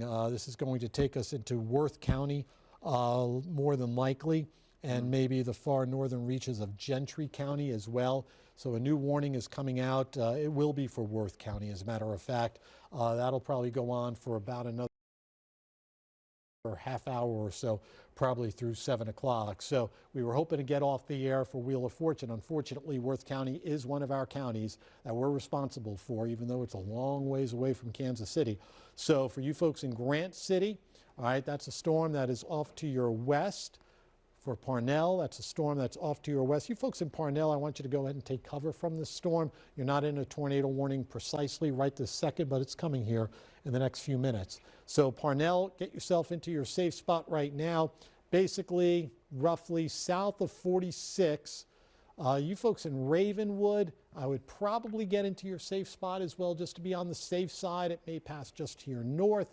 You could see the new warning being illustrated for you right now. It extends from Pickering to the county line of Nodaway as well as Worth County, and then it goes into the central portion of Worth County. That would include Grant City, basically roughly 169 points west through Parnell and towards the 148 corridor over there towards Pickering, Missouri. So this general area, Parnell for sure, I want you to be in your safe spot as a new tornado warning has just come out, not only for the potential of a tornado, again, radar indicated, but also for the potential of a tornado. Radar indicated, as I mentioned, the area of most concern is close to Ravenwood, about 8 miles northeast of Maryville, moving towards the east at about 40 miles an hour. So it includes Worth County, it includes northwest Gentry County, really just kind of like the tip of northwest Gentry County, and it includes the far northeast portion of Nodaway County as well. So for Gentry County, I mean, we're talking literally just miles of the northwest corner of Gentry County. So for you folks up there, this would be north of Gentry, all right, north of 136. Okay, so for you folks right in that little sliver, all right, if anybody lives up there, I think we're looking at a lot of farms and rustic areas up here, rural areas, but get yourself into your safe spot. If you live in Worth County, no doubt, get yourself into a safe spot. We were kind of hoping this warning would just kind of fade away in Nodaway County, but the circulation has tightened up a little bit more, so they're a little concerned about it. And as Jacob has mentioned, at various times, during our coverage here because our radar beam is shooting up here. It's shooting about almost 12,000 feet up. So we don't have a great grasp of what's going on closer to the ground. So when we see circulations up at that level of the atmosphere, and we could kind of, go on the premise that it has produced a tornado at times, maybe trying to produce another tornado. This is one of those better safe than sorry type warnings, I think, with that radar indication. If you folks live out towards Pickering now, it looks like that circulation has passed just to the east of Pickering. It has passed just towards the east of Maryville. So if you were in your safe spot in Maryville, you can come out right now. I think you're safe. Likewise in Pickering, you're safe from any potential tornadic circulation. If you live up here towards Hopkins, 246 highway, that area might be getting some pretty good hail right now.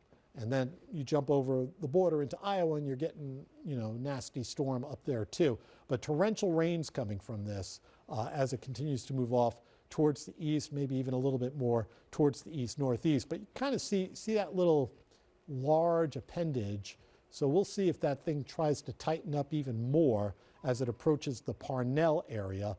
The circulation seems to be just a little bit more towards the west-northwest of Ravenwood. So here's Parnell right there, and that circulation would be probably about 5 miles or so, just 5-6 miles, just towards the west of Parnell, give or take. So for you folks in Parnell, I want you to be in your safe spot right now. And you folks over towards Grant City, as well as other areas into Worth County, I want you to go ahead and be in your safe spot too, because this storm is coming towards you.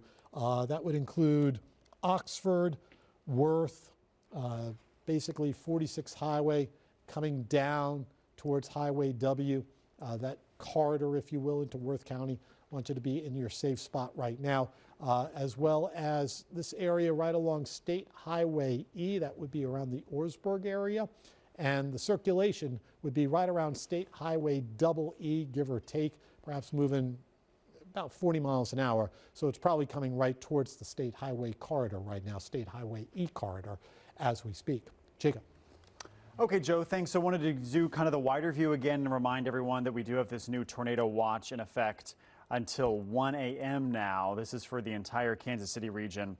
And so that includes places as far south as Garnett, Pleasanton, Clinton, and this goes all the way up to the Iowa border, back through Kansas. So right now, all the tornado activity is up here near what we call the triple point, the low pressure. It's moving from Marysville up towards Nebraska City, and right ahead of it, Maryville now into Worth and Gentry County. That's where we're seeing the most likely rotation currently. So we'll zoom into this new tornado warning that Joe was talking about. It's moving away from Maryville now. So in the town of Maryville, I think it's safe enough to be all clear. You don't want to be driving into this storm, though, certainly to the east. So again, Parnell, Grant City, Worth here is in the path of this storm. This tornado warning goes until 7:15 as it continues to track east-northeast. And so I'm going to put a track on this storm. I think the storm motion remains here at about 50 miles per hour off towards the east. Northeast, and so that means that an arrival time for Grant City is going to be around 6:50, 6:55. So about, 15-20 minutes crossing 169 highway here in Worth County, and then over towards Allendale after 7 o'clock. So it should stay just north of the town of Gentry. So it's really a Worth County issue. Again, there is still kind of this notch, and we'll look at the velocity mode and see if there's any increasing rotation here. This is where we're seeing it, between Pickering and Parnell right now over Orsburg. I would say this is a little weaker rotation, but it's still rotating. I would certainly say there's a wall cloud on this. There might be a funnel, and it could touch down at any time, which is why the tornado warning is in effect. So this is tracking towards 46 highway north of Ravenwood. So if you live near Parnell, near 46 highway, between Ravenwood and 246, you want to be in your tornado safe place. You don't want to be outside, as this, again, storm could produce a tornado at any time. I'll zoom out here, and this is interesting. This rotation tracker kind of shows the history of the rotation couplets, if you will, over the last 2 hours. And so notice these turquoises back towards Corning, Quitman. That's where we had the strongest rotation. Then as the storm moved towards Maryville, now moving towards Parnell, Grant City, it's more dark blues and it's more splotchy. So the rotation a little weaker, a little less organized, and a little less persistent than it was about an hour ago back when we were tracking it in Holt and Atchison County, Missouri. So that's an interesting trend. We like to see it weakening, and so hopefully it maintains that less intense phase. Remember, these turquoises were back when we had a confirmed tornado warning. Now this is a radar indicated tornado warning. And in addition, we still have the hail threat really on the north side of the storm, kind of Pickering, I would say northern Nodaway County, north of Parnell, Pickering, 246 highway. We had golf ball size hail reports with this back near Quitman. Now this is more dime to quarter size. So the size of the hail has come down a little bit, which indicates that the updraft of the storm is a little bit weaker because the hail is starting to fall and it's reduced the hail size just a little bit. So that's one good trend, if you will, that we're seeing. Again, though, kind of for the larger region, we're still expecting storms to arrive probably in the 9 p.m. zone here in the Kansas City metro, really between 7 and 11 o'clock, and that's mostly out towards the west there at 7 o'clock time frame, St. Joe to Lawrence, Topeka, and the metro by 9. 11 p.m. out towards Lee's Summit and Richmond, and then after 11 p.m. closer to midnight off towards the east. So I wanted to jump ahead and show you the flooding potential because I'm still a little concerned about this. As Joe mentioned, we saw this over the weekend. 7 inches of rain fell Saturday in Trenton. And Joe, we were also talking about this record rainfall possible today because we already have 1 3/4 inches, and I think the daily record is around 3 inches. Yeah, 3 1/4 inches is the record, and it's not out of the question, depending on what happens with these storms as they come through here this evening, that we could easily get 1.5 inches of rain coming down just like that, and we could get ourselves a new daily record. The irony is, up through yesterday, as I wrote about in the weather blog earlier this morning on fox4kc.com/Joe's blog, through yesterday it was our 6th driest start to the month of May. And then all of a sudden, Mother Nature opened up the spigot last night with 1 to 2 inches of rain, with more coming. My goodness. This is our lightning counter. And right now we're going all the way down towards Chanute, up into southeast Nebraska, messing in with the folks up in northwestern Missouri, and we're close to 4,200 lightning strikes. This is just a wall of thunderstorms, a wall of rain, a wall of damaging winds, and a wall of lightning. My goodness gracious, that is a lot of lightning coming from these storms. I checked with my colleagues at the National Weather Service over towards Topeka. They are concerned about these storms that are west of Topeka, and I bring this up because what happens in Topeka will eventually sneak to us, I think. They're concerned about these guys out there towards the Manhattan area because they're starting to really feel strongly that these storms, as we've been warning you about for the last few days, will have the ability of producing perhaps 70-mile-an-hour winds or more in the Topeka area in about the next hour to hour and a half. So that's the concern with these storms as they come towards Topeka, and then you give it about another hour after that, give or take, and it's moving into the west side of the metro. And again, our big concern continues to be strong, damaging winds for later on this evening, flooding rains. I think the hail potential will be diminishing later on this evening. I can't rule out maybe some up to quarter-size hailstones around Kansas City, but this is just going to be probably a big old windbag, and then we'll be also on the alert for maybe the potential of some of these little smaller spin-ups along the leading edge.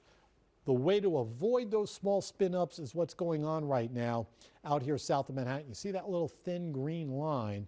That's an outflow boundary, the leading edge of the rain-cooled air. That's where the leading edge of those strong gusty winds is moving through right now. You get that pushing out of the thunderstorms, and then as the thunderstorms suck in that rain-cooled air, the potential of a tornadic circulation drops. That's what we're kind of hoping for Kansas City. Again, this is still several hours away, and a lot may change between the time it gets to us, but strong straight line winds and flooding rains are the biggest issues I think we've got right now here in Kansas City. Meanwhile, our tornado warning that is up to our north continues for areas particularly north of Ravenwood, Parnell. Want you to be in your safe spot from this storm. This is now moving right towards the county line of Nodaway and Worth County. We're still on the air Just because Worth County and Nodaway County obviously are in our viewing area, we're just as responsible for them as we are for Wyandotte, Johnson County, Missouri, Jackson County. So you get the idea. These folks are just as important to us as what's going on here in the Kansas City metropolitan area. So for you folks in Parnell, I want you to be in your safe spot right now. You folks over towards Grant City, let's get yourself into your safe spot as well. That storm right now is running just about, let me put a little track on this, or a little mileage for you, roughly about 10 to 13 miles or so towards the southwest of Grant City rather, and moving in your general direction. Again, I don't think we've had anything confirmed out of this. This is still radar indicated for this potential tornado, but for Nodaway County in particular, and right along that county line of Gentry and Nodaway County, or Gentry and Worth County, I should say, we'll continue to maintain that tornado warning for a little while longer. So again, that's the concern now for this area up here towards Worth County. Jacob with a picture. Yeah, look at this, Joe. So this is just in Jared with the Overland Park Emergency Management sharing this and saying we can show you. This is the view of the supercell that's up in Maryville. So this is on the north side of Maryville. This was the Nodaway County tornado-warned supercell that we've been tracking over the last 45 minutes. So you can see the hail core. That's this dark area that's reaching the ground, and where there was probably a funnel cloud or possible that tornado right here on the southern or western edge here. You can see a little appendage trying to reach the ground right there. It's not on the ground in this photo, but that's kind of the area that we'd be watching for a tornado, with the hail core and heaviest rain on the north side of this. You almost get some of that turquoise color too under the leading edge of shelf clouds. And I was just looking at the latest data that the cloud bases up here in Nodaway County only about 1,000 to 1,500 feet up from the ground. That's not that far. These clouds are very low, which is why our tornado threat remains. Typically, to get tornadoes, we need those clouds to be as low as possible to the ground, because the further that circulation has to stretch, the harder it is for a touchdown. And so that's what we've been seeing across northern Missouri. Great shot. I appreciate Jared for sharing that photo from up near the Maryville area. Okay, so recap for the area: tornado watch in effect until 1 a.m. This is the whole Kansas City metro, the entire region.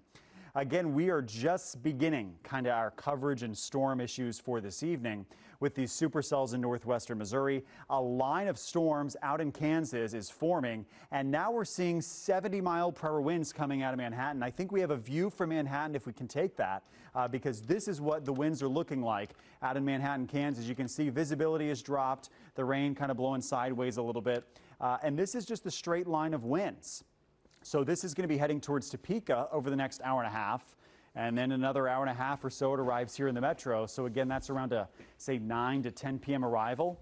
The winds, I think the strongest winds have already moved through downtown Manhattan, and now we're just seeing the back edge of the storms. So that's the view from out there in central Kansas. This is the severe thunderstorm warning back here on radar that's heading towards Topeka. And so now we're not that long away from starting to see severe warnings for some of our western counties.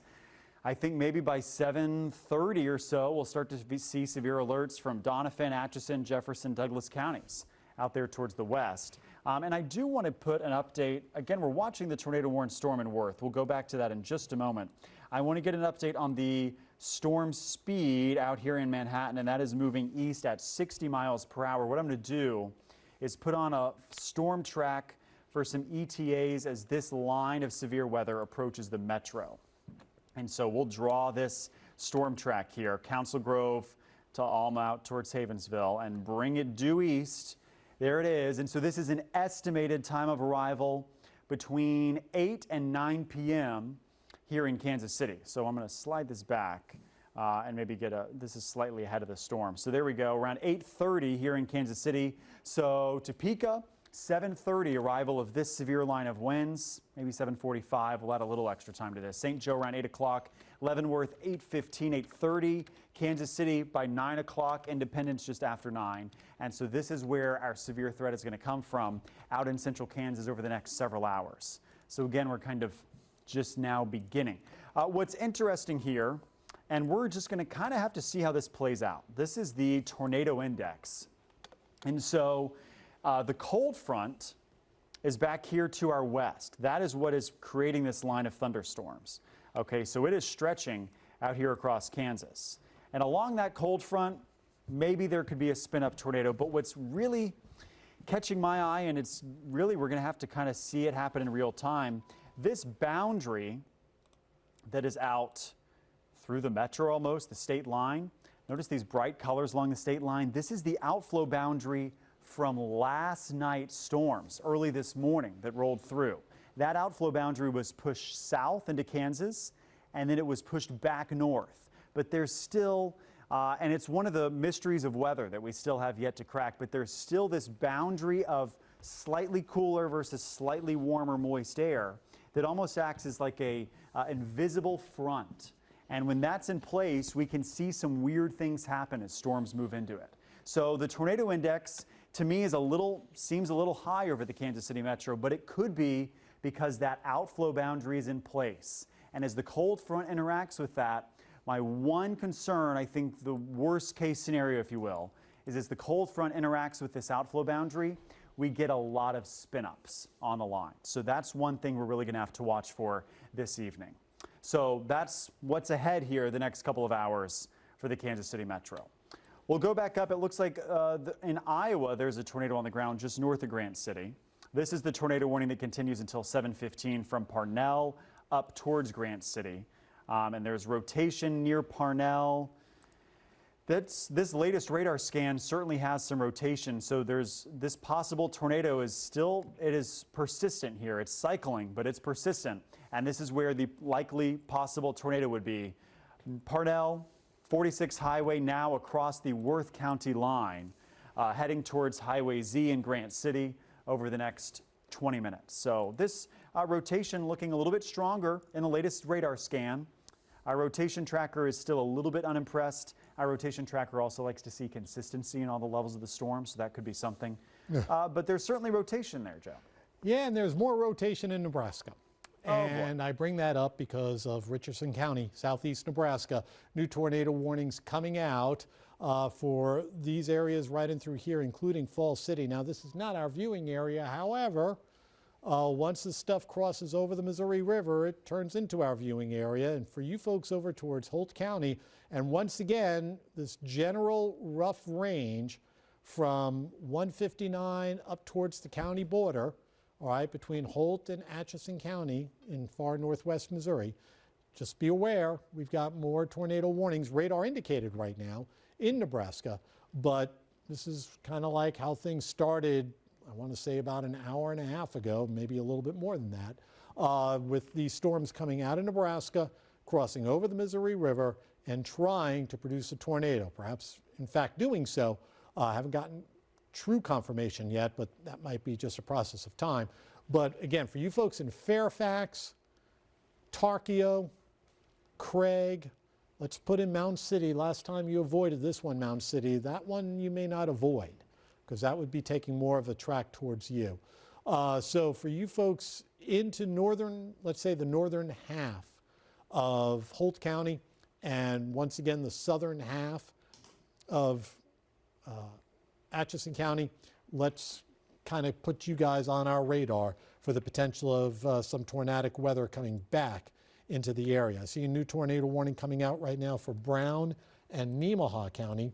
This is going to be down into northeastern Kansas. Not quite our viewing area, just kind of almost borderline. This would be just towards the north and west of Hiawatha. This is a new tornado warning out there for Brown and Nemaha County. This is going to be with this storm moving off towards the east-northeast. Holt County, you're not done, all right, because you've got this activity, you may have this activity coming your way. So if you folks in Holt County, northwest Missouri, get ready. It's going to be kind of eventful, I think, for you over the next couple of hours with possible tornadoes coming your way. Again, right now everything is just radar indicated, all right, nothing confirmed on the ground, but you can kind of see how things are flowing from the west-southwest to the east, if not east-northeast, and that would be affecting eventually Oregon up towards Mound City and around the Craig area as we go through the evening. For folks up towards far northwestern Missouri, or north central Missouri now almost,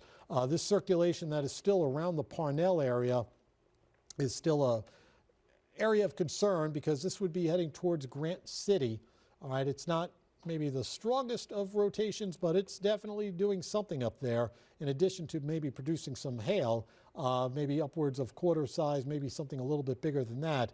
The rotation is what we're sort of concerned about for this area up there towards the northwestern, north central portion of Missouri. It doesn't look like a whole heck of a lot, kind of a weak indicator right now, but again, our radar beam is shooting so high up into the storm.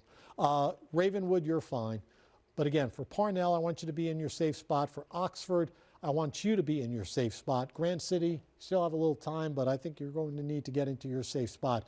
And perhaps even Worth, depending on the track of this thing, as it continues to move off towards the east at roughly 50 miles an hour or so. I'll put a little storm track on this for you, just to kind of give you a broad view of what's going on for Worth County in particular.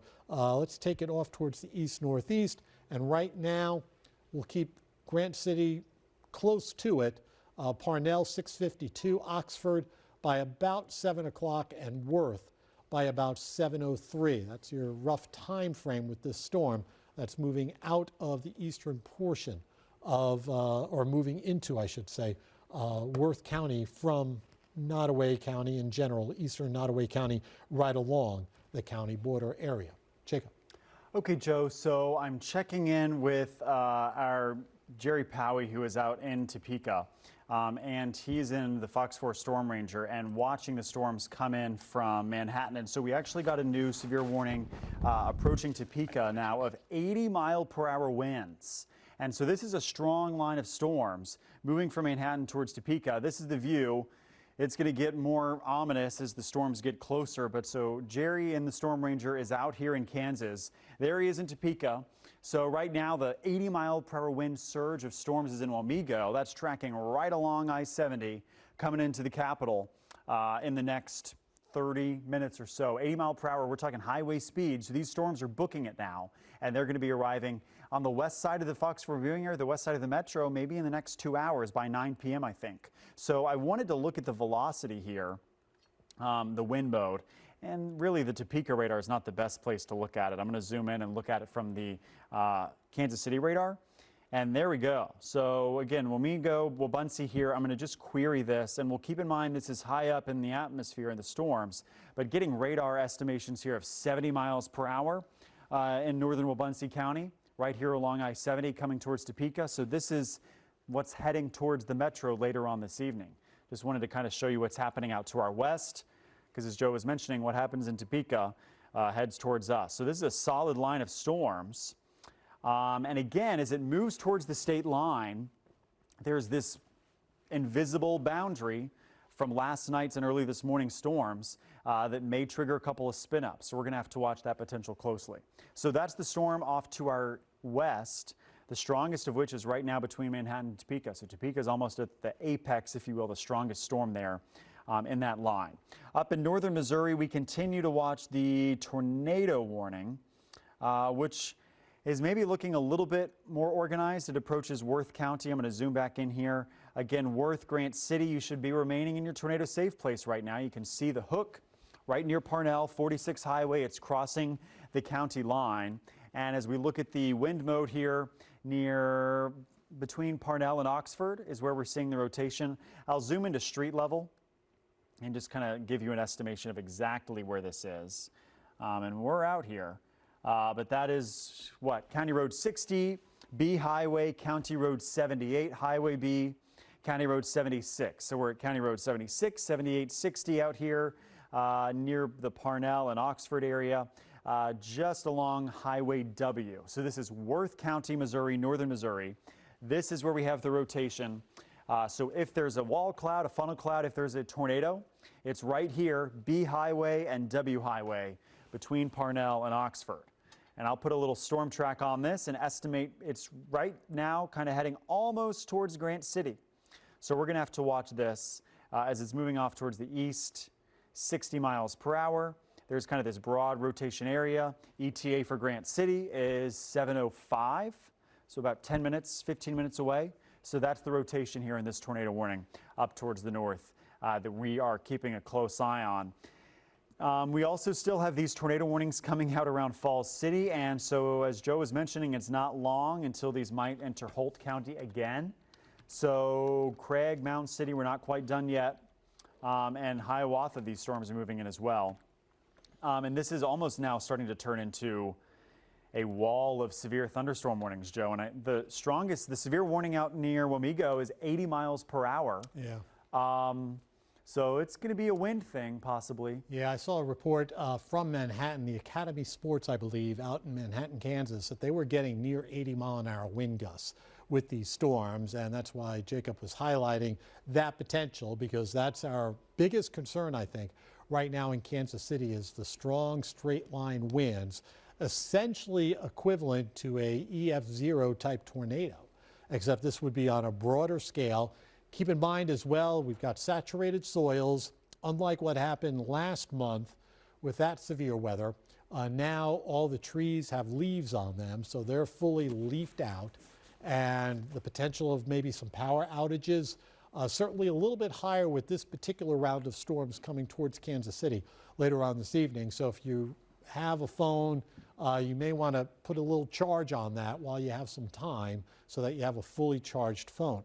All right, so let's take you back up towards Worth County. This thing is looking better, all right, unfortunately, and I say better and not in a good way. Near and east of Parnell, that's 46. This is very close, if not just barely north of Oxford, and now it's kind of jumping here and approaching Grant City. You folks in Grant City, I want you in your safe spot right now.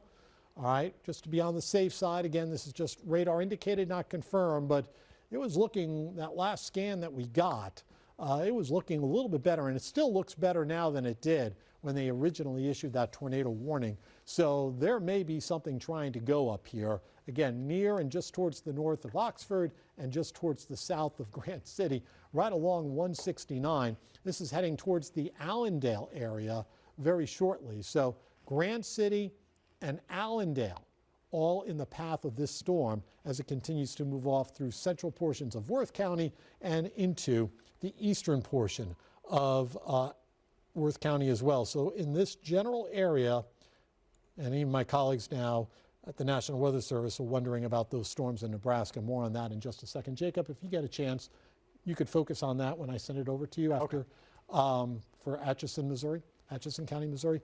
So this general area here, Grant City towards Worth, especially north of Worth, Allendale heading your way by 7:11, Grant City by 7:04, Denver by 7:11, Siloam Springs, probably pronouncing that not correctly, by about 7:17. This general area up here towards central and eventually eastern Worth County. Be on the lookout. That storm definitely looking a little bit better now on radar as it moves off towards the east of Parnell. We've been concerned about the storms coming out of Nebraska and heading into Atchison County and maybe potentially even Holt County up in north, or Atchison, Missouri, Atchison County, Missouri, Holt County, Missouri. Jacob's keeping an eye on those. Jacob. Yeah, that's right, Joe. So again, you were tracking this storm near Grant City. Now we're going to go back towards Tarkio. We have another tornado warned storm in Falls City. So there's 3 separate tornado warned storms that we're watching on.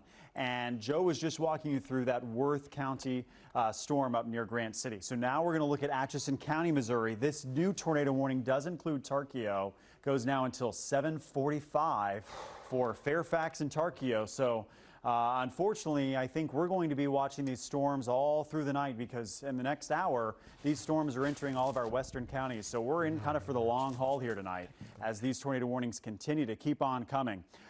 This is the storm. The rotation here is between Rockport and Fairfax. So I'm going to turn this over to our wind mode and zoom in, and we'll look from both radars. So again, up here in Tarkio, we're about 15,000 feet up, the radar beam is. And so we can look from Omaha and Pleasant Hill, kind of see which one. This one's a little better. This is the Omaha view, okay? So toward the radar is heading north, because Omaha's up there, right? And the red's away from the radar. And then it just vanished. So there we go. Okay, so Rockport, here's the rotation between Rockport and Fairfax. And this is likely now sitting between I-29 and 59 highway. So Tarkio, Fairfax, Tornado safe place. I'm sorry. I know we did it, what, an hour, 2 hours ago? We're going to do it again now because we have another tornado warning here in Atchison County, Missouri. Tarkio, Fairfax in this tornado warning until 7:45. So let's go back inside, go back to the lowest level of your home, seek tornado shelter because this rotation is there. And it's moving off towards the north and the east. I'm going to get the estimated speed on this storm. That's what I'm looking like. And this is moving northeast at 40 miles per hour. And the Weather Service in Pleasant Hill saying this is the best these storms have looked in a while. So these are healthy tornado-warned storms, which means they could easily produce a tornado at any time. And so I'm going to put a storm track on this storm near Fairfax, heading up towards Tarkio, heading towards the northeast. Tarkio ETA is 10 minutes max. That's a generous, I think. Elmo, 7:30. Burlington Junction as well, 7:30. So this is the tornado warning here, Tarkio and Fairfax. We'll look at the rotation tracker here briefly. And yeah, there's the rotation just now on the east side of I-29, south of Rockport, south of Tarkio, as this tornado warning continues. We have storms out to the west. This is a wall of severe thunderstorm warnings out in Kansas. And so we have the wind threat to our west, tornado threat to our north, and our FOX4 Storm Ranger watching these storms. This is the live view. And Jerry, who's in the Storm Ranger, is going to get a first-hand view for us of the 80-mile-per-hour winds that has caused damage out of Manhattan. It's heading towards Topeka, and he's going to come into the metro with this line of storms. And we're going to see it every step of the way here tonight on Fox 4. I'm still a little bit nervous about this, and I hope this doesn't play out. We're just going to have to see as the storms, the cold front arrives. I'm kind of surprised at how high the tornado index is over the state line. And I don't know, Joe, this is just something I'm not sure. This is interesting to me. This is the STP, our tornado index. It's still there over the state line, and I wonder if this is from the outflow boundary early this morning that's been pushed back with the return of warm air. I don't know, it's just something to watch, and sometimes we've seen this the last couple of episodes, right over the last month or two, that the storms are severe in Kansas, and they almost hit a wall as they approach the state line and just start trying to spin up all sorts of things. Right, so that thing, you know, sometimes with these storms, and Jacob was talking about this, I was just kind of looking, oof. So part of this could also be that our dew points now are in the lower 70s. Oh, that'll do it. So that's not helpful. If you step outside, I haven't stepped outside in a little while, it is right now 80 degrees with a dew point of 71 up at KCI. That's pretty soupy summertime air. That's right on top of Kansas City right now. And we were talking about this higher wind flow that's going to be developing. It's out there now, but it tends to increase even more as the sun starts to go down, as darkness takes over, what we refer to as, in the weather world, the low-level jet stream. And that's going to be blowing pretty strongly out of the south-southwest at 60 to close to 70 miles an hour, up there at around 5,000 feet, give or take. So you have winds down here at the ground. Let's see, KCI reporting winds right around 20 to 30 miles an hour. And you have winds above us blowing at close to 70 miles an hour. That's a large increase in winds in a few thousand feet. And so what happens is, as these storms come into that wind shear, all right, along the leading edge, you got to watch out for those little spinners. And again, we've been harping on this, but that's definitely a concern. No doubt about this. We've seen several times where the storms have been blowing through Topeka with 50-mile-an-hour winds, 60-mile-an-hour winds, even though right now we did get a report a little while ago out towards Manhattan of 80-mile-an-hour winds. All right, and then, you know, you're like, okay, it's just going to be strong straight-line winds. And then they get right into the heart of Kansas City, and all of a sudden we start seeing the little spinners along the leading edge. So we'll obviously be very concerned about that for, you know, roughly that time window of 8 to about 10 o'clock. All right, so you still have, you know, a solid hour and then some, hour and a half to do whatever you want to do outside, because there's really nothing going on around Kansas City right now. All the action right now is up towards the north of Kansas City, and where these storms are still rotating, particularly up across northern Missouri, In some cases, the rotation actually looks maybe the best that it has, and I say best in a not good way, for areas up towards northwest Missouri, around Atchison County and up into Worth County as well. But for Kansas City, we're doing just fine for now. Here are these storms. Let's take you back up into Worth County. And that storm's a beast. I'm going to turn off lightning just because there's too much lightning. It kind of gets, everything kind of gets lost. But that's a nasty storm up there.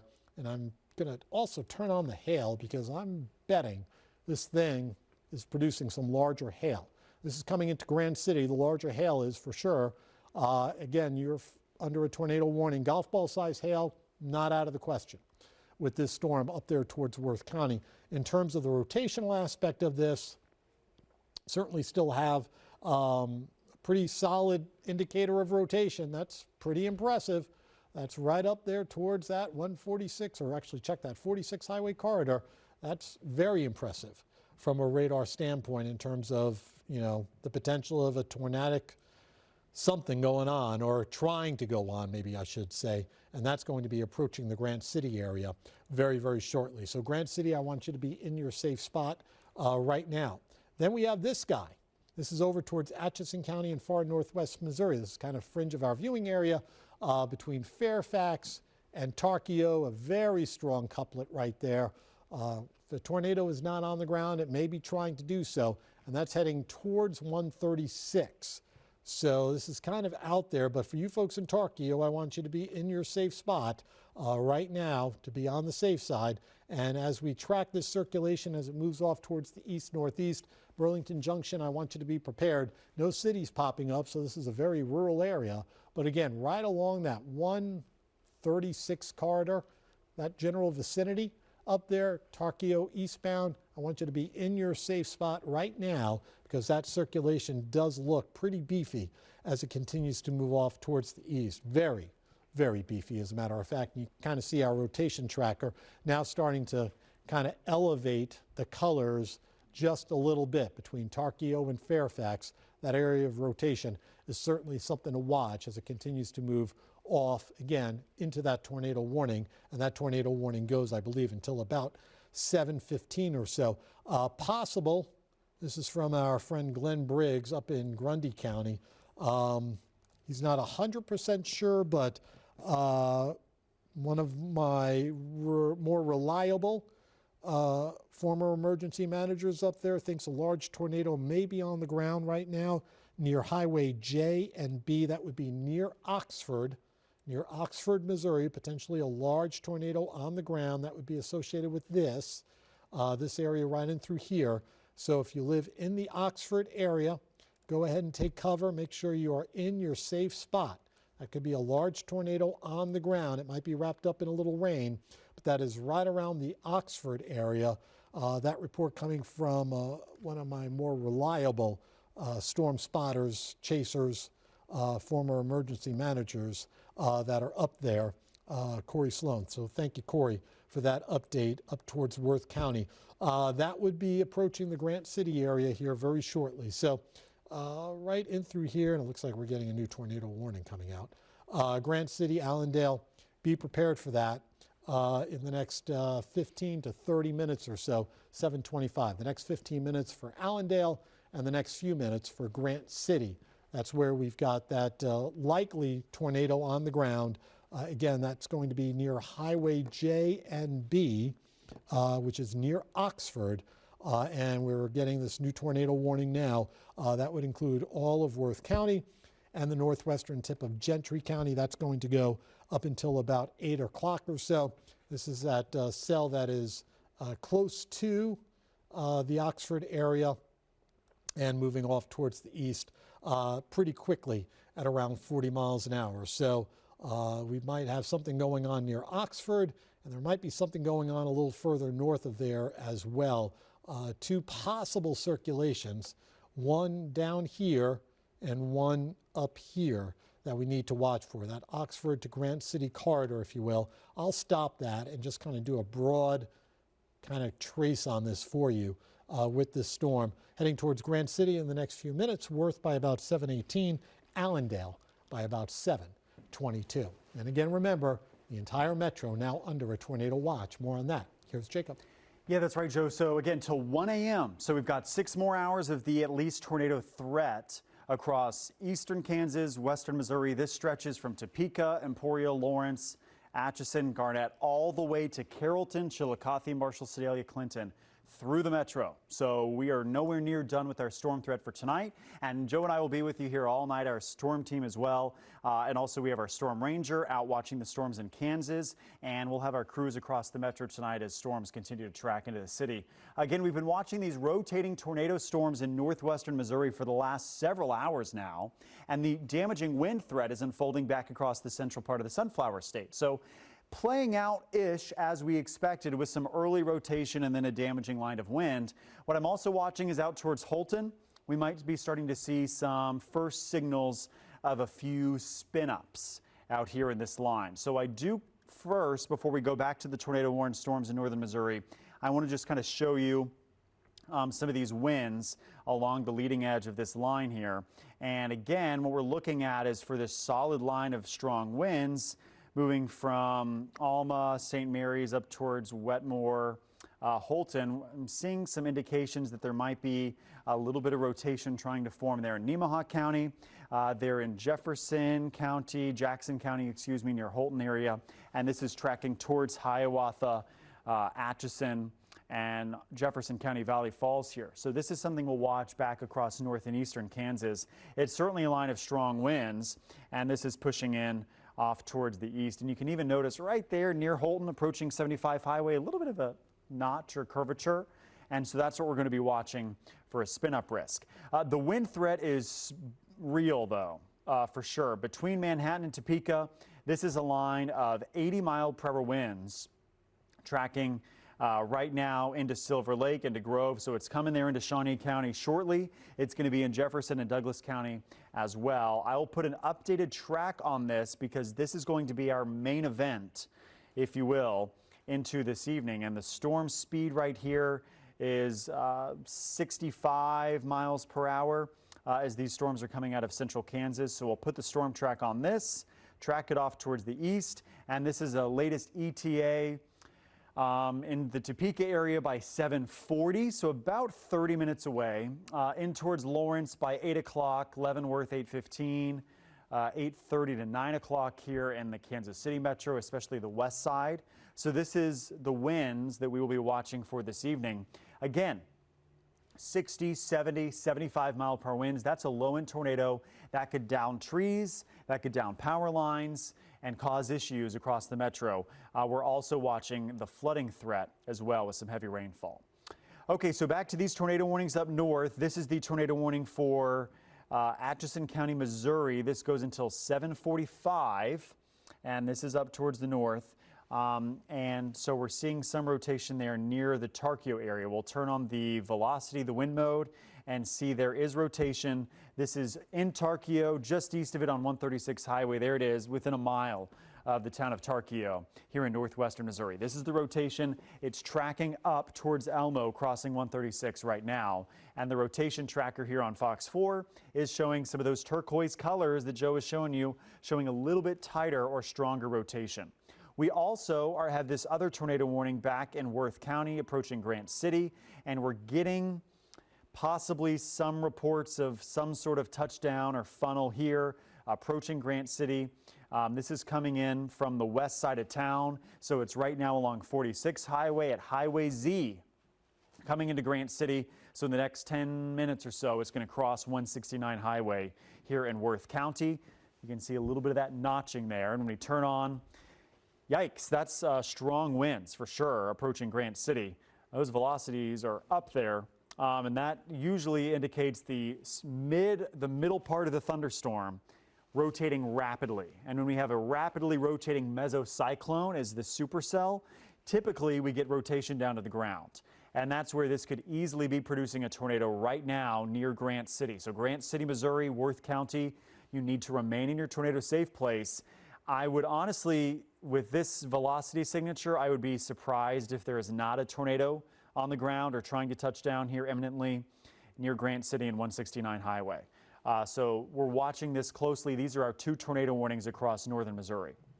Back towards Holt County, We also have a new severe thunderstorm warning. So this is for Mound City, Oregon, Big Lake, and I'll put this on. This is the newest warning just coming in.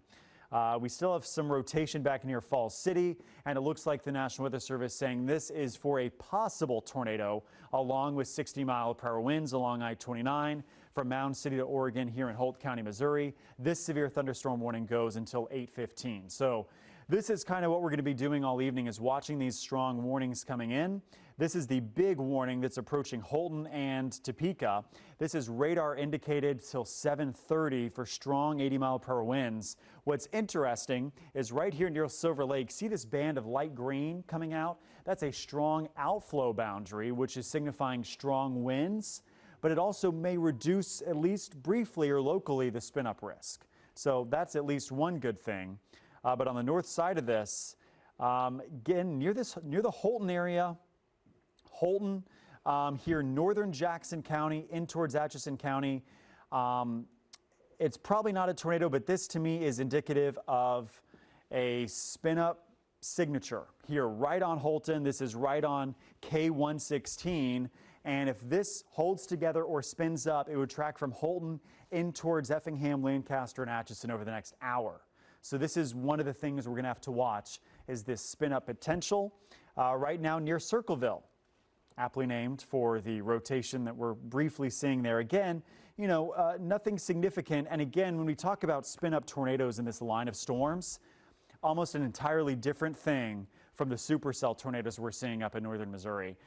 It's almost apples to oranges, and that's a discussion for another day. But they still cause damage. They can be briefly on the ground, but we've seen EF0, 1, even EF2 spin up tornadoes over the last 2 months here in the Kansas City region. So we need to treat those tornado warnings seriously, and we'll also treat the severe thunderstorm warning seriously with 70-mile-per-hour winds possible as this line comes in from Kansas.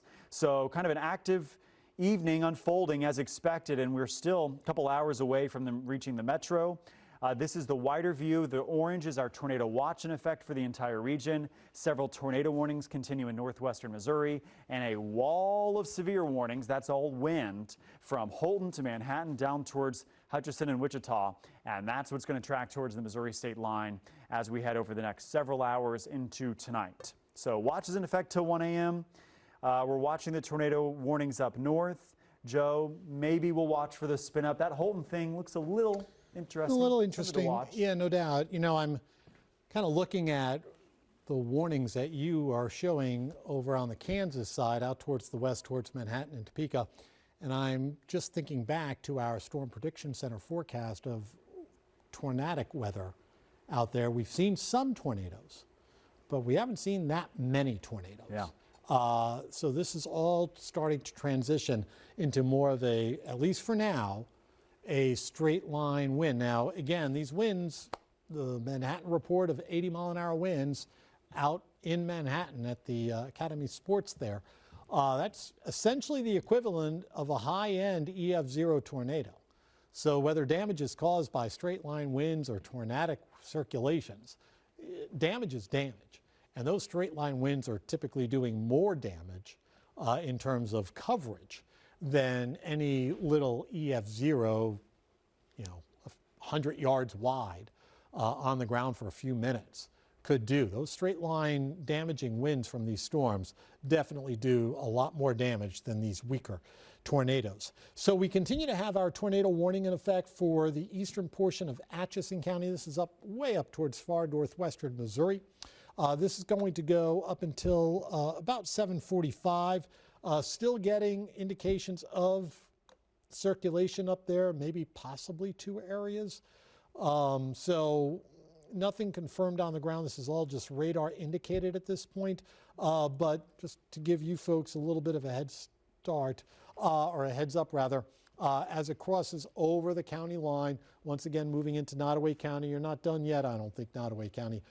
Burlington Junction, that larger area of, for lack of a better phrase, wind shear, potential tornadic aspects of that storm, heading towards Burlington Junction by 7:32, Clearmont by about 7:34, Atchison, Nodaway County, up until about 7:38 or so. So here's one area of circulation that we're watching. Again, just radar confirmed. Corey Sloan, who I know from many years of being here in Kansas City, has been keeping an eye on this storm up there in Worth County, saying now that we've got ourselves a wall cloud roughly northwest of the Worth-Gentry County line. That would be near or over the town of Worth. So he's probably looking near Worth right there and perhaps just a little bit north of Worth. So wall cloud likely in this general area right in through here. And again, because our radar beam is shooting so high up into the storm, the storm could be sheared a little bit. And in fact, the wall cloud may be a little further south of this. So near or just towards the north of Worth, that's where we have a wall cloud by one of our storm spotters that is heading towards, again, Grant City, that Highway M corridor, 169 highway. Folks in Grant City, I want you to be in your safe spot. Hail, gusty winds, perhaps a tornadic circulation. I'm looking at a picture now that Corey has sent in. And yeah, it's probably a wall cloud, but it's not, doesn't appear that we've got a funnel or anything touching the ground with that. For those of you over towards Holt County on the Missouri side, we've been keeping an eye on this circulation that's in Nebraska. It's kind of coming out of our tornado warning right now. They've issued a severe thunderstorm warning for more of Holt County. That would include Craig, Big Lake, over towards Mound City. I think that's got a tornado possible tag on it. The circulation is broad over near and east of Falls City, and then there's maybe something going on right up through there. So a couple of areas that we're watching, and we're getting a new tornado warning now. This is going to be for Harrison and Worth County. Oh. Harrison and Worth County with a new tornado warning. This is going to go with that one storm that's near Worth, Missouri, up into Worth County. Severe thunderstorm capable of producing a tornado. That is going to be roughly close to Grant City, 17 miles northwest of Albany, moving northeast at 20 miles an hour. I have noticed there's been a little bit of a slowdown in some of that activity up across northwest Missouri. Radar indicated rotation, this is going to go up until about 8:15 or so. So that would be for this guy up there towards Grant City. It's kind of a little messy just because, again, we're shooting our radar beam pretty high up there. So I want to go ahead and just give me a second to update the speed on this. And let's now put a new track on this. And I'm just going to do a broad track on this because I don't have a ton of confidence exactly where that tornado would possibly be touching down. Again, radar indicated heading towards Allendale by about 7:38. So you folks towards the Allendale area, Grant City, again, get yourself in your safe spot. 169 highway, anything along 169, be in your safe spot. 46 highway towards Allendale, that corridor, get into your safe spot as well. There's Highway T, which changes, I believe, into Highway C, south of 46. So again, Allendale, Grant City right there, the circulation near and just towards the south of Grant City, near and just towards the north of Worth, Missouri.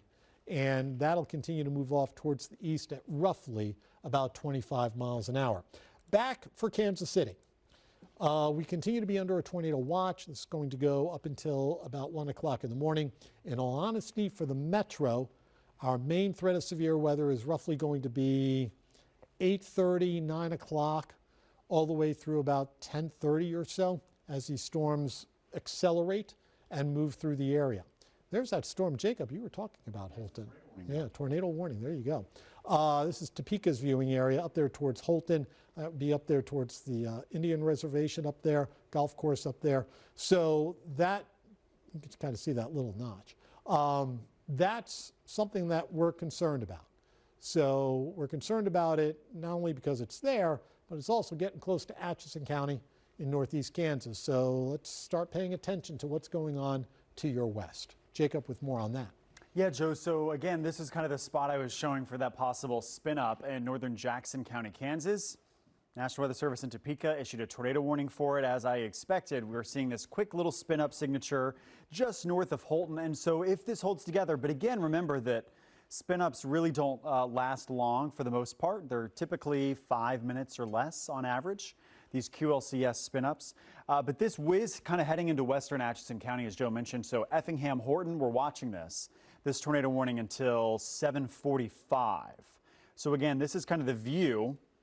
Boy, is this a solid line of storms. So what's happening is we have this little rotation spot there near Holton outflow boundary down into Wabunsee County.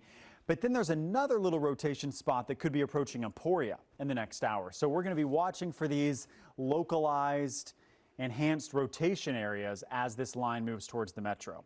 I do want to zoom into this warning because it is approaching Atchison County, and we'll turn on the wind mode and the velocity and kind of look at this, and we'll look from the Topeka radar, and there's just enough of a signal that we're seeing a little something there between Holton and say Muskota there as I turn on the rotation tracker. So this is about where it would be. 116, K116, 75 highway, heading towards the Atchison County line. Okay, so this is a view from, is this out towards the Holton area? Okay, so yeah, this is our live view from Holton. So this is inside the tornado warned storm, and you can see the frequent lightning there. And so I'm not sure which direction this is facing. It's going to be either there, probably along 75 highway. But you can see the darker clouds, and that's going to be this tornado warning that's moving towards Atchison County. So these are these spin-ups, again, that we're watching for, and you can even see a little bit of a notch there, right? A little bit of an S curve is what I always call them.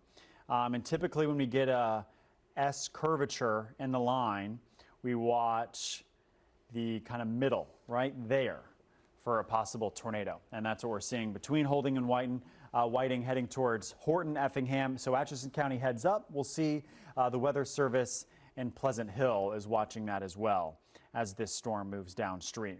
So we continue with the tornado warned storms up towards the north. We'll go up and start here watching this storm back in Richardson County, Nebraska. It could be crossing into Holt County near Mound City and Craig. We'll look at the rotation tracker here. This is rain wrapped. Everything's kind of rain wrapped now, so it's not as supercellular, really getting messy. But there you go, near Big Lake, right there along the curve of the river, north of White Cloud. We'll watch that. Mound City, just a heads up, strong winds at least, possible some brief rotation. Here's the tornado warning up into Atchison, Missouri County. Still some rotation along 136 highway. This is between Tarkio and Burlington Junction. This rotation right now is about 6 miles due east of Tarkio. And so that's where the possible tornado is up there as this is moving from Atchison, Missouri into Nodaway, Missouri. So there's some rotation there for sure. I really think the tightest rotation we've been seeing is near Grant City. Still not sure. Do we have any more reports from Grant City? Yeah, Corey up there is showing me a picture of a very well-defined wall cloud. Okay. Not producing a tornado at this point, but we continue to have our tornado warning. Again, this is for Worth County. Worth County up there towards the Grant City-ish area. That general vicinity heading towards Allendale. This is passing now north of Worth, Missouri. Grant City and right towards that Highway 46 corridor, that would be where we've got our wall cloud. Again, nothing reported on the ground at this point, but definitely visual on this with a wall cloud. There's no doubt about that from the picture he sent me. The location, 169 south of Grant City, I believe. 169 just south of Grant City is the location for that. New tornado warning coming out. I think I just saw tornado. So it's Mound Mound City. City. Missouri. Yeah. So let's take you back down towards Holt, Missouri. That's that storm that's coming out of Nebraska. We were worried about that. And there's our new tornado warning. And lo and behold, Mound City, welcome to the party. You're now in that tornado warning. You were kind of dodging this here for most of the evening. We're throwing in Big Lake as well. This is for a potential circulation, radar indicated, coming out of southeastern portions of Nebraska and moving through the central portion eventually of Holt County. This is northwest Missouri. This is a new tornado warning that goes until 8 o'clock for about the next half hour or so. Roughly 1,200 people are in this particular tornado warning box, or polygon I should say, with Mound City, Big Lake area being the two main areas. The Missouri River is right there. So the circulation is still over on the Missouri or Nebraska side, I should say, moving off towards the east-northeast. So again, for those of you up there towards Holt County, northwest Missouri, we had a feeling you guys were going to get more active weather and more warnings, and you sure have. The circulation would be right there. Here's the Missouri River. Here's that new warning, essentially, for the central portion of Holt County. This will go from Mound City through Bigelow down towards Big Lake. So some highway references for you. Here's Highway 111, 114, over towards 59, and there's I-29. So if you know somebody coming down from northwest Missouri, from the Corning area up towards Nebraska, moving and flowing down I-29, make sure they don't come into this storm. That's still, let's see how far away that is from Mound City. That's roughly about 10 miles or so towards the west-southwest of Mound City, and roughly a few miles towards the west of Big Lake. So if you live up there towards the Big Lake area, got a lot of folks who have some property up there, some cabins and stuff like that. Make sure you're in your safe spot right now. Those cabins probably won't hold up very well to these strong winds, so if those little areas up there have some sort of community shelter, probably not a bad idea to get into one of those just to be on the safe side. Same thing goes with Mound City. If you have a trailer home or something like that, a manufactured home, and you're a little bit more concerned about this, if your particular area has a community shelter and they're open, may want to get yourself into that while you have a few more minutes to do so if you can. But that's going to be approaching I-29 here in the next probably about 15, 20 minutes or so. Storm's moving off towards the east-northeast at roughly 40 miles an hour. So that's our new tornado warning for Holt County. This is going to go roughly until 8 o'clock unless they cancel it early. But the history is that they're not canceling these tornado warnings earlier, unlike what we've seen during the last couple of months. So a couple of areas that we're watching now. This one has come out of our tornado warning. Let me go ahead and just kind of verify that the tornado warning can be dropped for Atchison County. I think the circulation, yeah. All right, so if you live in Atchison County in far northwest Missouri, it looks like the tornado warning now can probably be eliminated for there. Whatever is going on has crossed over the border. Still, some pretty strong shear being indicated on our radar, especially up there at around 10, 11,000 feet or so. But again, this broad area is moving off towards the east, and you folks over towards Pickering may not be done yet. 813, that broad area of circulation, if you will, of rotation, will be heading towards Pickering by about 8:13. Burlington Junction, let's get yourself into your safe spot right now. You got about 10 minutes till that circulation is on top of you. Looks like the worst of this may pass just towards the north of Quitman and Skidmore. Clearmont heading towards you by about 7:50. Again, no tornado warning for this. All right, no tornado warning for this, but at least that circulation will be heading your way. So let's see if they decide to do something with that area of circulation as it continues to move off towards the east-northeast. So still a lot going on up across parts of far northwestern Missouri. For Kansas City, once again, we're still doing fine. And we'll stay fine for at least another hour or so as these nastier storms stay up towards the north of Kansas City. But this whole thing, this is going to be needed, this is going to be reckoned with, I think, as it comes into Kansas City. And this is going to produce potentially flooding rains. If you live in an area that you have a tendency to get flooding, whether it be low-lying flooding or your basement tends to flood, these would be the type of storms that could create that issue for you, especially considering we've picked up an inch or two, some cases more than that, from the storms that we saw earlier this morning. These storms are still west of Kansas City by, a good distance, but they're going to be here probably over the next 90 minutes or so, give or take. Jacob. And I was just checking, Joe, I think the Royals game is in the 6th inning now. All right, so we'll get the game in. Yeah, they're going to get it done before the storm arrives. It's really a 9, maybe 10 p.m. ETA here for the Kansas City Metro. So again, we're watching these tornadic rotating supercells in northern Missouri, but now this is a QLCS line. That's an acronym for quasi, meaning partially linear, convective system. Fancy name for a line of thunderstorms that has some rotation in it. It's not quite a straight line, and we're seeing some of these curves and notches that's where we see a spin up potential, and that's what we're going to be tracking in. This is the line. Right now it's stretching from Atchison to Wabunsee all the way down to Chase County, Kansas. It'll be in Topeka in the next 30 minutes, and then it's heading towards the Kansas City metro. So that's what we're watching this evening. Again, we've been watching these tornado warnings. So there's 4 of them right now. We'll start up here in Worth County. Grant City, we still have this rotation. This new tornado warning goes until 8 o'clock as the rotation is now north of Grant City or near Grant City, heading towards Allendale, the north Iowa border, just north of 46 Highway. So let's look here at the velocity mode up here across northern Missouri, and we are so far away from the radar, 15,000 feet up. You can see a little bit of these greens and reds here. We're kind of in the mid to top of the thunderstorm. But there's certainly still some rotation here.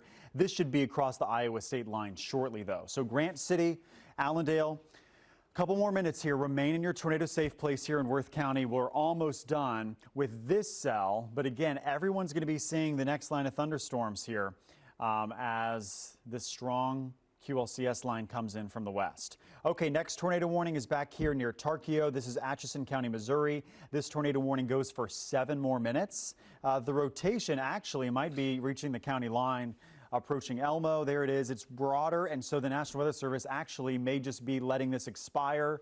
The tornado potential is ended as this is approaching Elmo in northern Nodaway County. So that's good. We can kind of zoom in and I'll show you, or zoom out and I'll show you the warnings here across northern Missouri. So we looked at this Grant City warning again. About 20 more minutes of this before it crosses into Iowa. Remain there in your safe place, Grant City. The warning, the rotation is kind of left Tarkio, and so this warning is kind of just hanging there for another 5 minutes as the rotation is exited. But now we've got this Holt County thing, this Mound City, Missouri issue, and that's the tornado warning down here. And so when we look at that, this is the tornado warning that is in effect until 7:45. Oh. Allow that to expire, by the way. Which one? The one in Holt County? Yeah, no, the Jackson County, Kansas storm. Oh, good. Okay. So this is the Mound City storm, Holt County, Missouri. This goes until 8 o'clock, and the rotation should be approaching I-29 if it's not already there near the Mound City area. Okay, so it's close. Big Lake. So if there's a tornado here in Holt County, which we already tracked one that was supposedly confirmed, Bigelow, this is 111 Highway and State Street 129. Okay, so Craig, Mound City. Again, we have a possible tornado about to cross Interstate 29. So Mound City North, let's not drive on I-29 just for the next 15 minutes or so. This is going to be near State Highway C and 129 up in Holt County. Further down the line, as Joe was mentioning, this was some of the quick spin-up rotation that we were watching back in northern Jackson County, Kansas.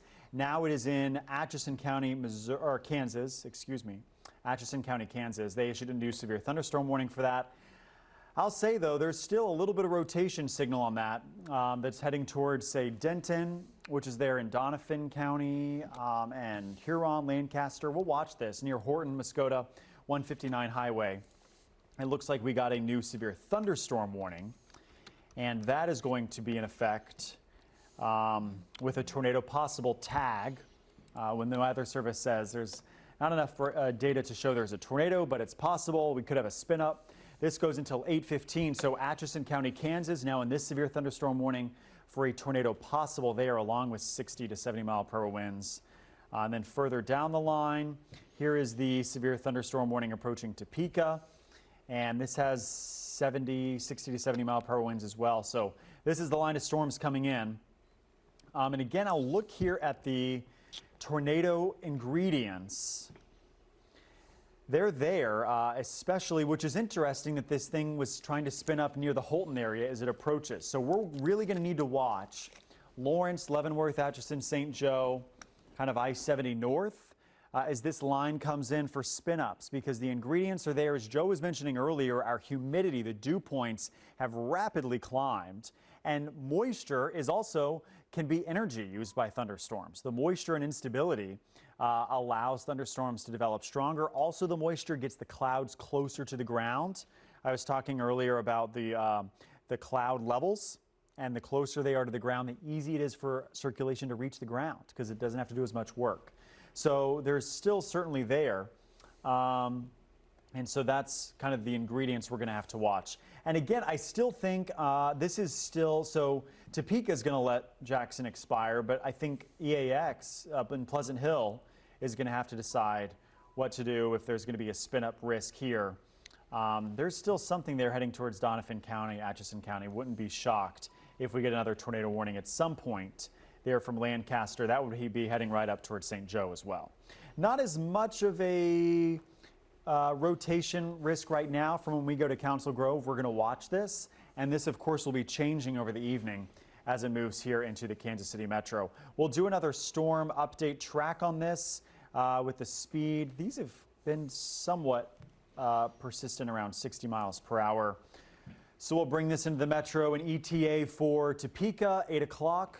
I feel like that continues to get later and later, these storms. The cold front actually may have stalled there or slowed down for a second. It should be getting going here shortly.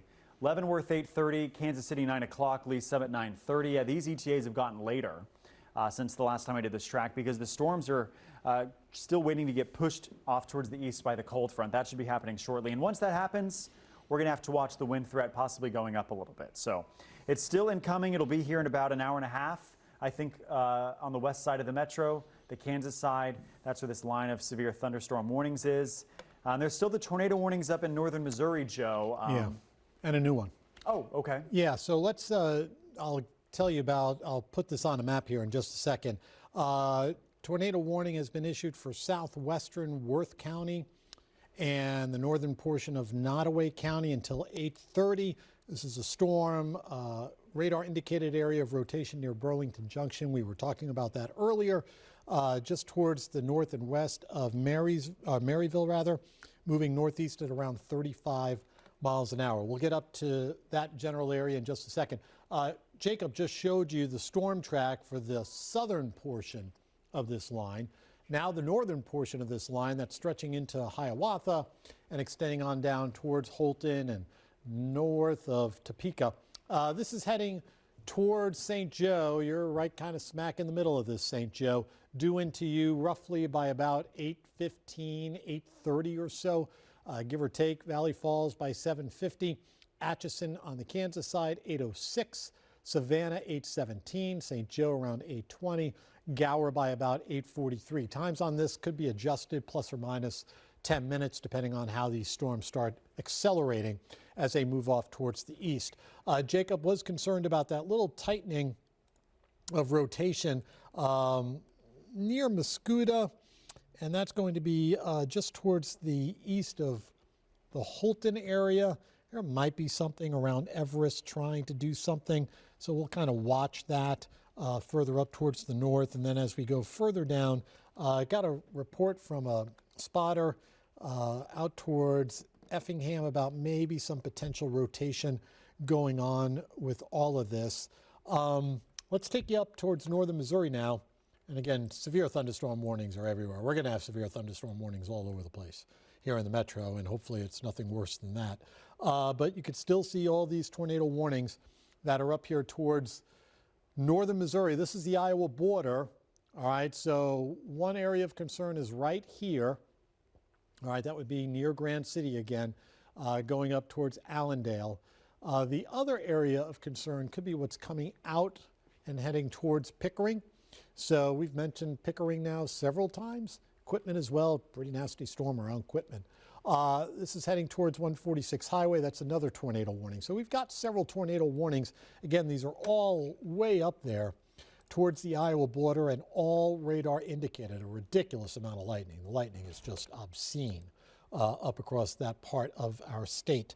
The hail situation from these storms, we've gotten history of roughly golf ball size hailstones. We're not really seeing that evolution in the last maybe half hour or so. Looks like the hail is trending down, and that's not surprising.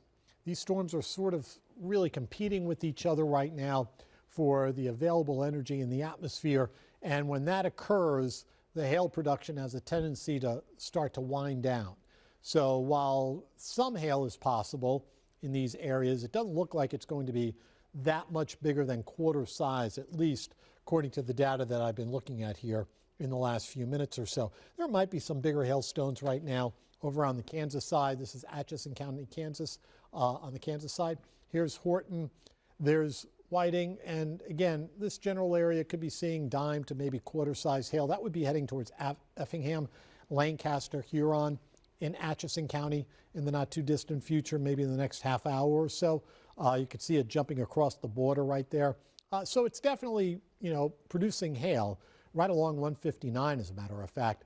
Horton down to east of Whiting and, maybe Effingham, Lancaster, Huron again, potentially getting some hail from this activity. Bigger picture, these storms out across central Kansas. We'll watch these because these will be the ones that get into the metro. Likely producing quarter-size, maybe golf ball-size hailstones near Alma. All right, so if you extrapolate that out, that'll be taking it to near Topeka, and then we'll see whether or not Lawrence gets involved with that as that whole mess starts to move off towards the east. Again, for Kansas City, we're doing fine for now, and we'll stay fine, I think, for a little while longer, probably for about another hour or so. But this is a line of storm. I mean, this is what, during this time of year, this is what typically happens here in the plains. This is not unusual at all for us to get this type of huge squall line that heads towards Kansas City.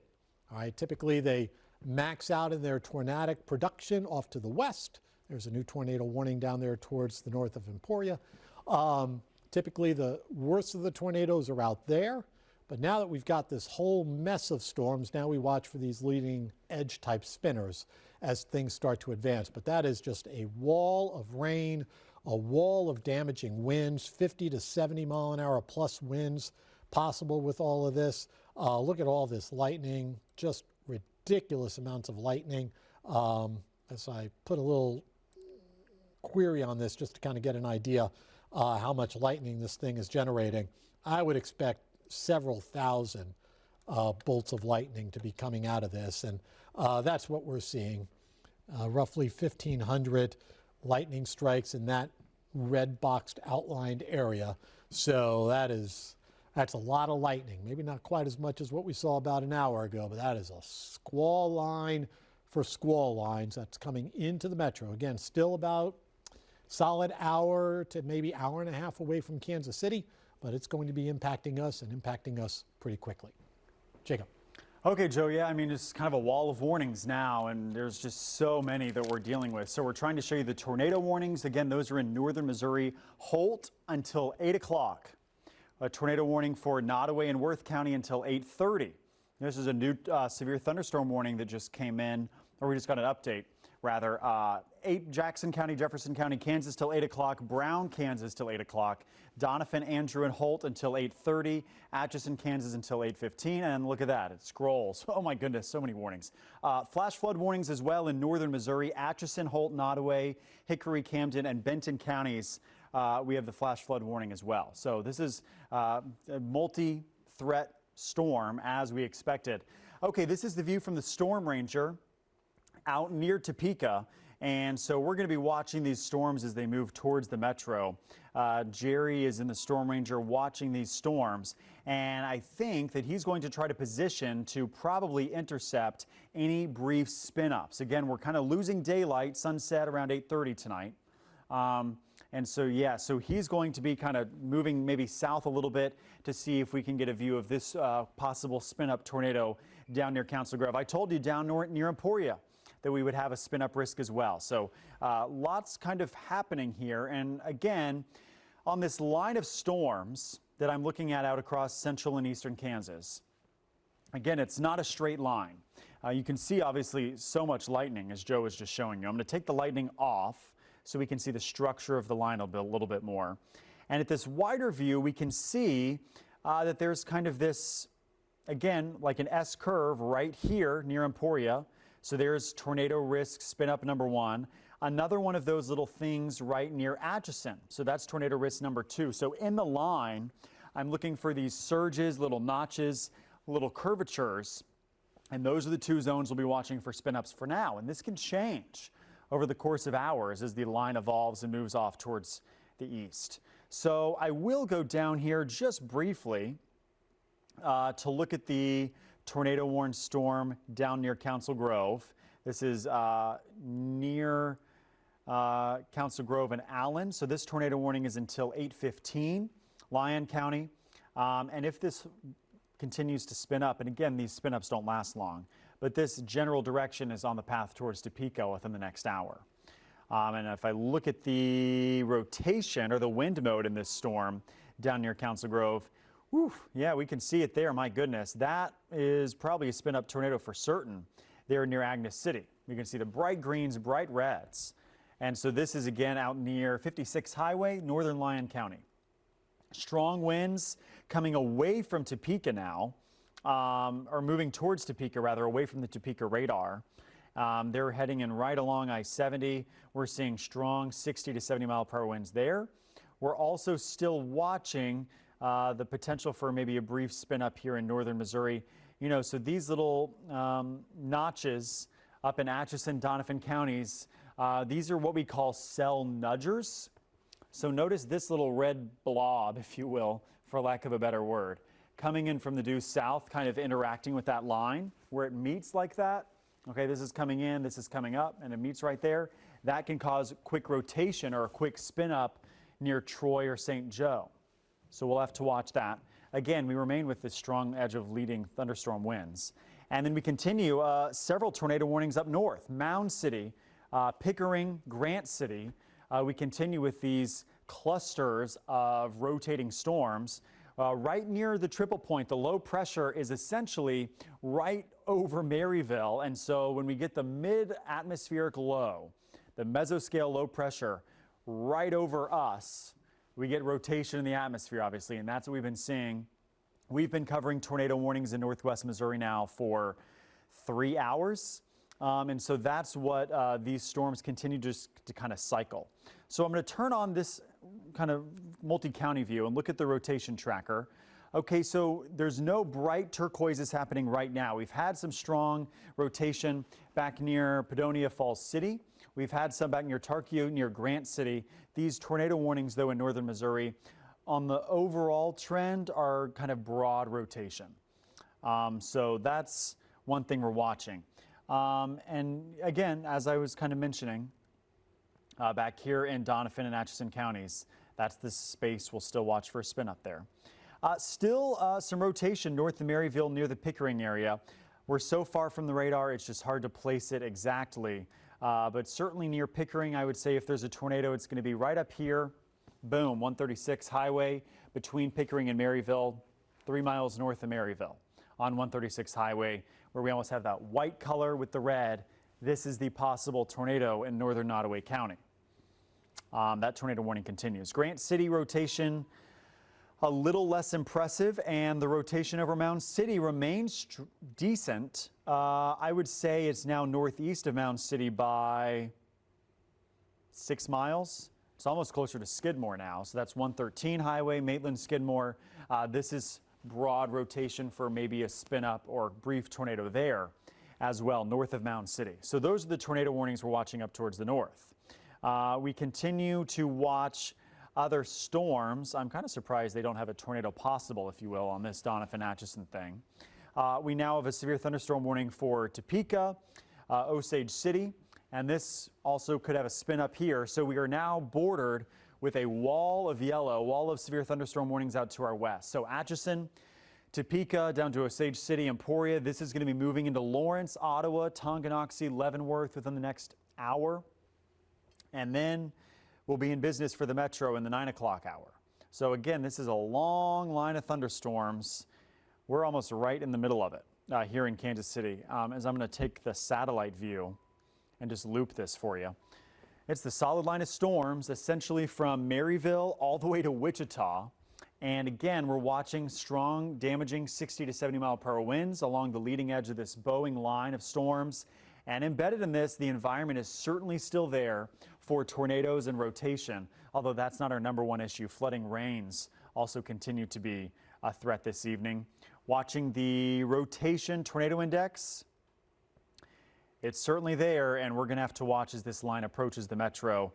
I would not be shocked if we get some spin-ups closer to the metro over the next 2 to 3 hours, just the way the environment is set up.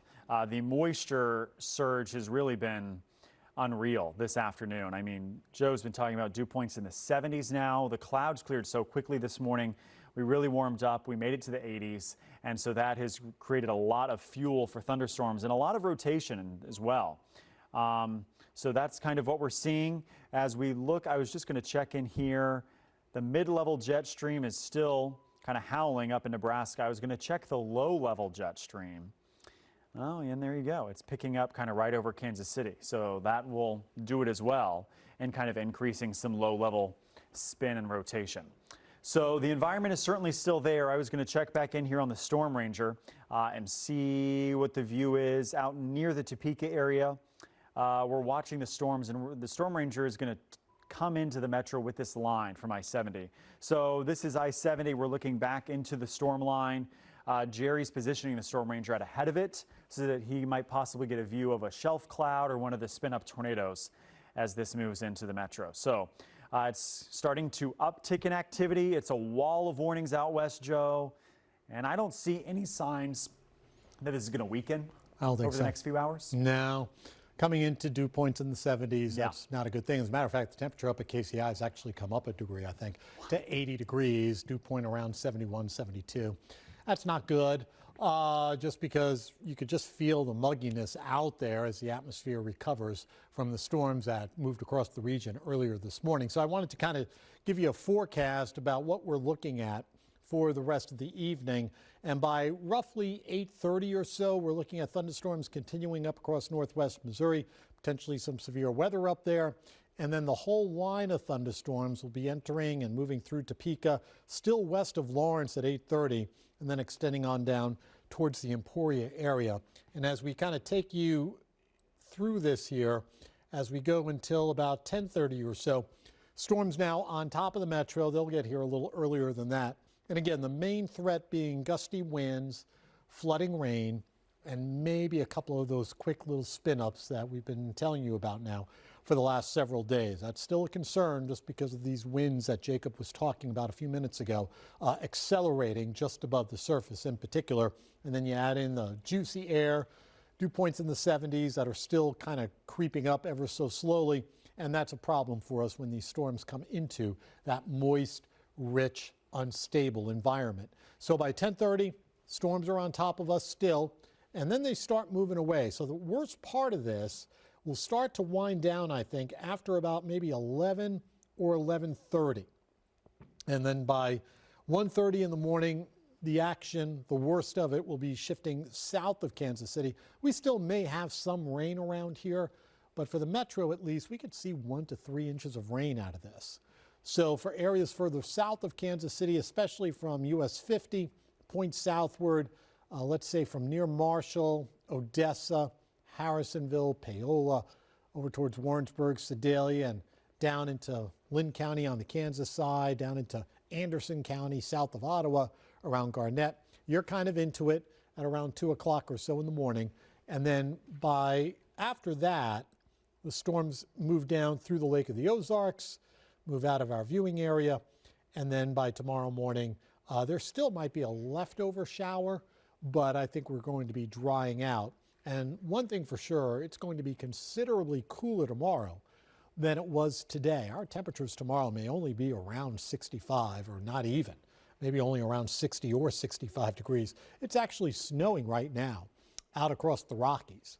Temperatures today have only been in the lower 40s in central and western Nebraska. This front's a pretty good front, and it's going to definitely change our weather quite a bit here over the next couple of days. Wednesday is going to be another cool day before another threat of rain starts to move our way after that. So as we kind of do a little reset now for you, let's take you up towards northern Missouri, where we continue to have these tornado warnings still in effect, a couple of them as a matter of fact, and I'm going to turn off lightning right there for parts of Nodaway County, northern portions of Nodaway County, north of Maryville, and over into Worth County from Grant City over towards Allendale. But I'll tell you, that Grant City, Allendale, Worth County storm does not look nearly as suspicious now as it did just a little while ago. So hopefully that's some good news for the folks up there. So this particular storm, again, over towards Allendale, you folks are still under that tornado warning affecting about 900 people. This goes until 8:15 for about another 14 minutes or so, unless they go ahead and drop that warning. Hopefully they will. And then once we get a little further west into Nodaway County, we continue to have that tornado warning. That's really north of Maryville, near and east of Pickering. That's heading towards Parnell. So again, these are radar indicated areas of rotation. And I'll be, perfectly honest with you. The storm mode up here right now is very messy. All these storms fighting amongst themselves. You still could get maybe a brief touchdown, but odds are the vast majority of northern Missouri is not going to get a tornado out of this whole mess. Strong straight line winds, yeah, that's certainly on the table, perhaps some hail, but this is just getting messier and messier up here by the minute. So hopefully that kind of reduces our tornadic threat. It's still out there. Let's respect, as Jacob says, let's respect the polygon. But this tornado warning for Nodaway County will go until about 8:30 or so for Nodaway County, and that's affecting close to about 1,700 people. Let me broaden out the view and take you into the Kansas City metropolitan area where, yep, that wall of water is still out to our west. We've got a little bow along the leading edge of this stuff moving towards St. Joe. So let's be aware that we could see some stronger winds pushing out of Doniphan County, northeast Kansas, around Troy, soon to be moving into the St. Joseph area. And also down towards Atchison County, maybe some 40 to 60 mile an hour winds. Also have a severe thunderstorm warning for Atchison County over on the Kansas side. We go further on down towards the south, and we still have that one tornado warning. That's all the way down there towards Eskridge and Harveyville. That includes Lyon and Wabaunsee County. That's kind of out of our viewing area, but just kind of interesting to note that that leading edge along those storms does have the capability of producing these little areas of rotation. So that's kind of what we're looking at here at this point in terms of active weather. For Kansas City, we're good for probably about another hour or so. St. Joe, you're about to get into it. So this will be one of those evenings in the next hour that if you live in Kansas City and you look up towards the north, you'll probably see quite the light show. All right, and that'll continue until this area out towards the west of Topeka comes into the metro. And again, that's probably a good solid hour, maybe hour and a half away.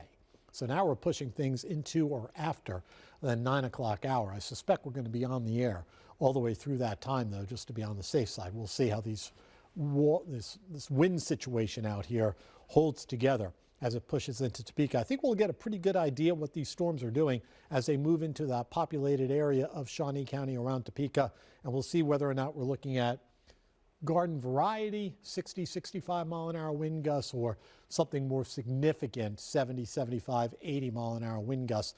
To be honest, I have not seen any of those higher extreme winds from these storm reports, at least not lately, unless something slid by me. So that's good. That's certainly some good news. But again, let's keep an eye on what these storms do once they get into the Topeka area. Jacob. Okay, Joe, yeah, so I was actually just checking in the power outages. Wabaunsee County, about 102% of the county out, so no major power outages. It looks like the worst power outage county in Kansas right now is Pottawatomie County, where 20% of the county has power outages. In Missouri, our power outage situation is worst up in Atchison County, Missouri, where about 7% of the county is out. That's a couple hundred customers. So our tornado watch continues until 1 a.m. Here's the view. Our storm ranger is out in Shawnee County waiting on the line of thunderstorms. Jerry Powie and the storm ranger, he's kind of positioning himself, I think, to be able to intercept this possible, if rotation continues on this, as it approaches maybe the Douglas County line in the next hour, to see what that looks like. Again, we're losing sunlight fast, about 30 minutes away, but that's kind of his view. So what? The storm ranger, that view there, looking back towards this tornado warning, 30 miles away. So this is kind of the one rotation spin up, if you will, that we're kind of watching right now. So there's the view full screen of Shawnee County. Here's the FOX4 storm ranger. You can see as he's driving actually to the east, so the worst storms are behind him out west.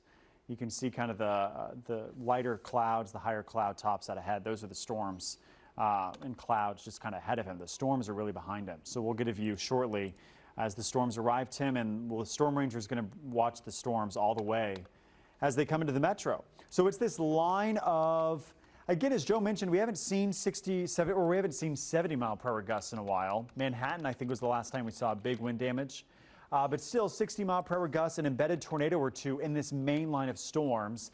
It's kind of a cluster mess up across northern Missouri. Still on track for a 9 to 10 o'clock ETA for the metro, especially out towards the west. Okay, so we'll start here, northern Missouri. This is also I think a new severe thunderstorm warning. This is for DeKalb, Clinton, Buchanan counties, and this is until, I'm going to zoom in here, this is until 8:45, and there's saying a tornado is possible with this storm. So I'm going to look here at the velocity. This is that spin up zone. We did have a warning for this back in Jackson County, Kansas.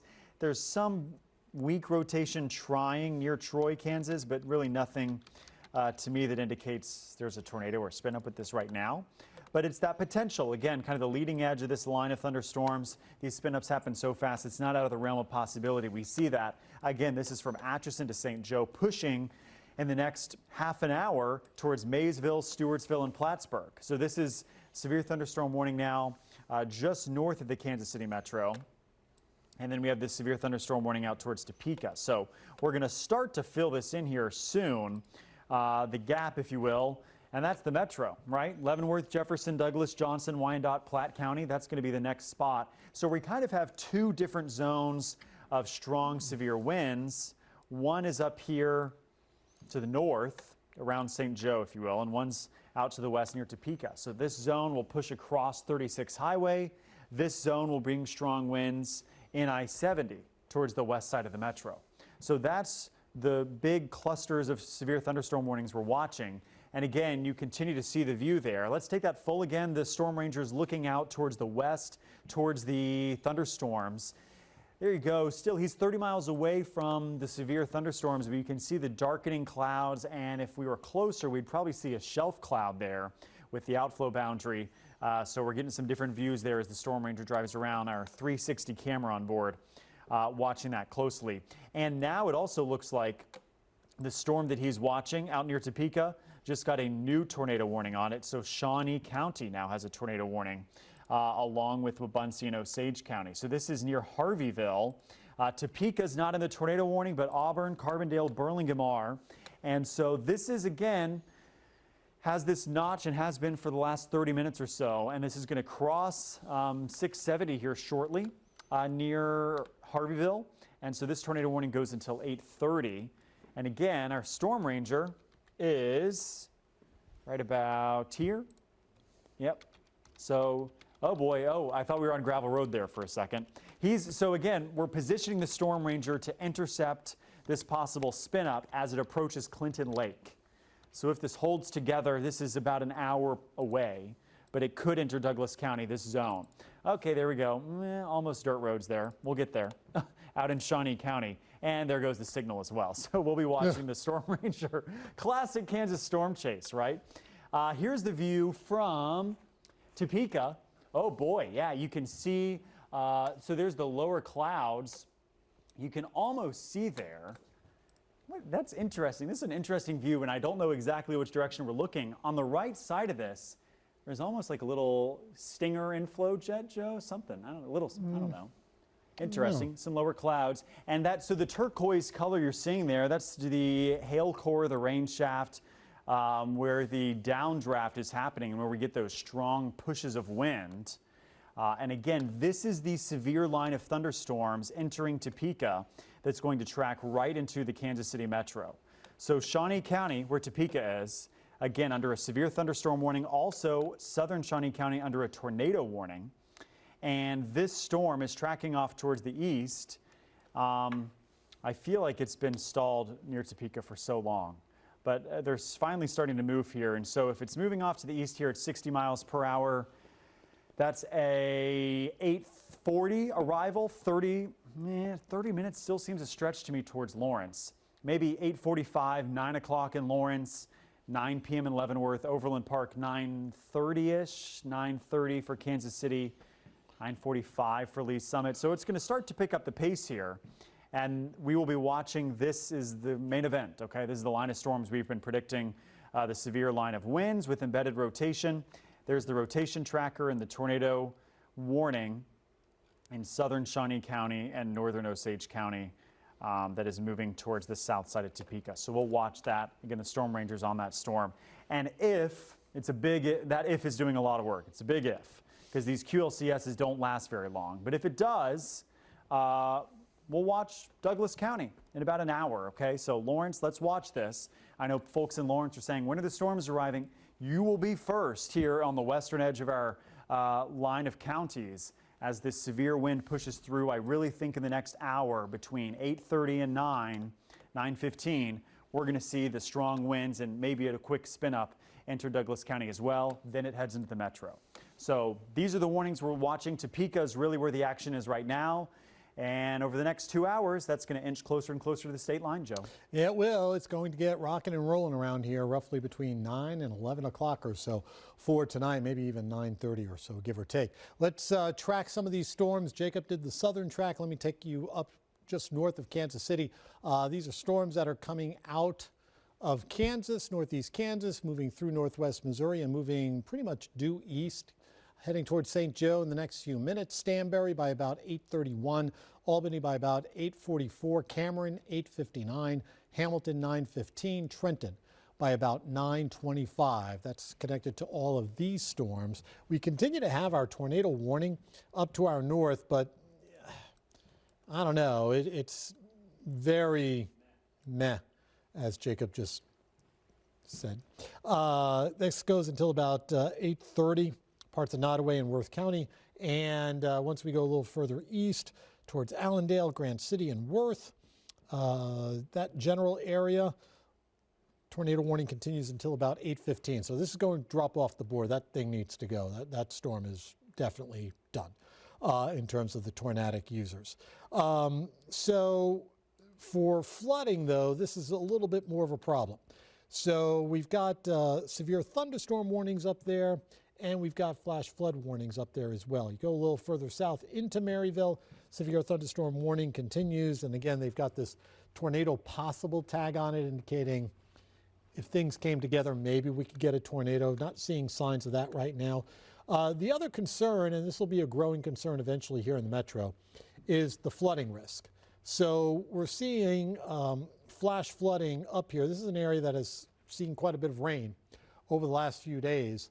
So Nodaway, Worth County now, both under flash flood warnings. These will go until the wee hours of tomorrow morning till 2:15, and it just concerns all of these storms that have been just repetitively going over the same terrain. So all that water adds up, and yeah, you can get some pretty good flooding from this. Just in the last about 6 hours or so, areas up here have picked up, wow. Let's put a query on this just to kind of see what we're coming up with here. But near Tarkio, in excess of 4 inches of rain. Down towards Fairfax, probably something in that general neighborhood. You know, there might be some overestimations on this, but 3 1/3 inches of rain down towards Fairfax. Over further east towards Burlington Junction, that general area, 2 1/2 to maybe 3 inches of rain.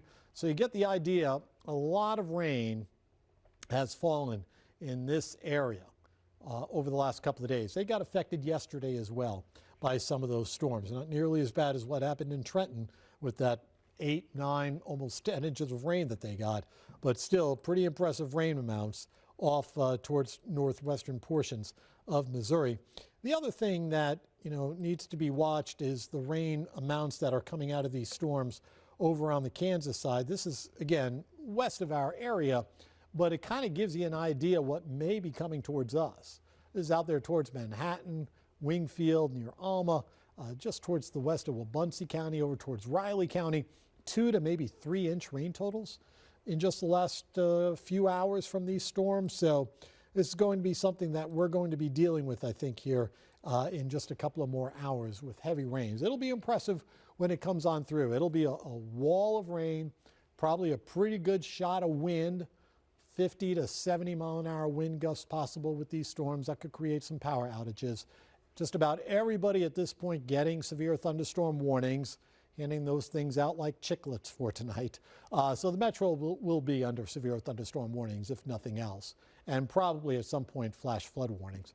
And this part of the area, or this part of the complex of thunderstorms near Topeka, starting to maybe accelerate now a little bit more off towards the east as the colder air being generated by these thunderstorms pushes out and kind of forces these storms to the east a little bit quicker.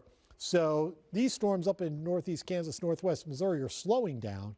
These storms perhaps now starting to accelerate just a little bit more. So they'll be getting towards Kansas City here at some point, probably after about 9:15 or so. It'll be affecting Lawrence certainly before that. They're, gosh, not that far away from Lawrence right now. Let's see, how far away are they from Lawrence? About 30 miles or so west of Lawrence. So they're due into Lawrence here probably in the next roughly half hour or so. We continue to have all this action up across northwestern Missouri. I do see that Worth County tornado warning has been dropped. This other tornado warning continues for Nodaway County. This is going to go roughly for about another 15 minutes or so up until about 8:30. Technically, it does include Maryville. I have not really heard much about what's of any consequence, about anything significant aside from the incredible amounts of rain and perhaps some gusty winds coming from that.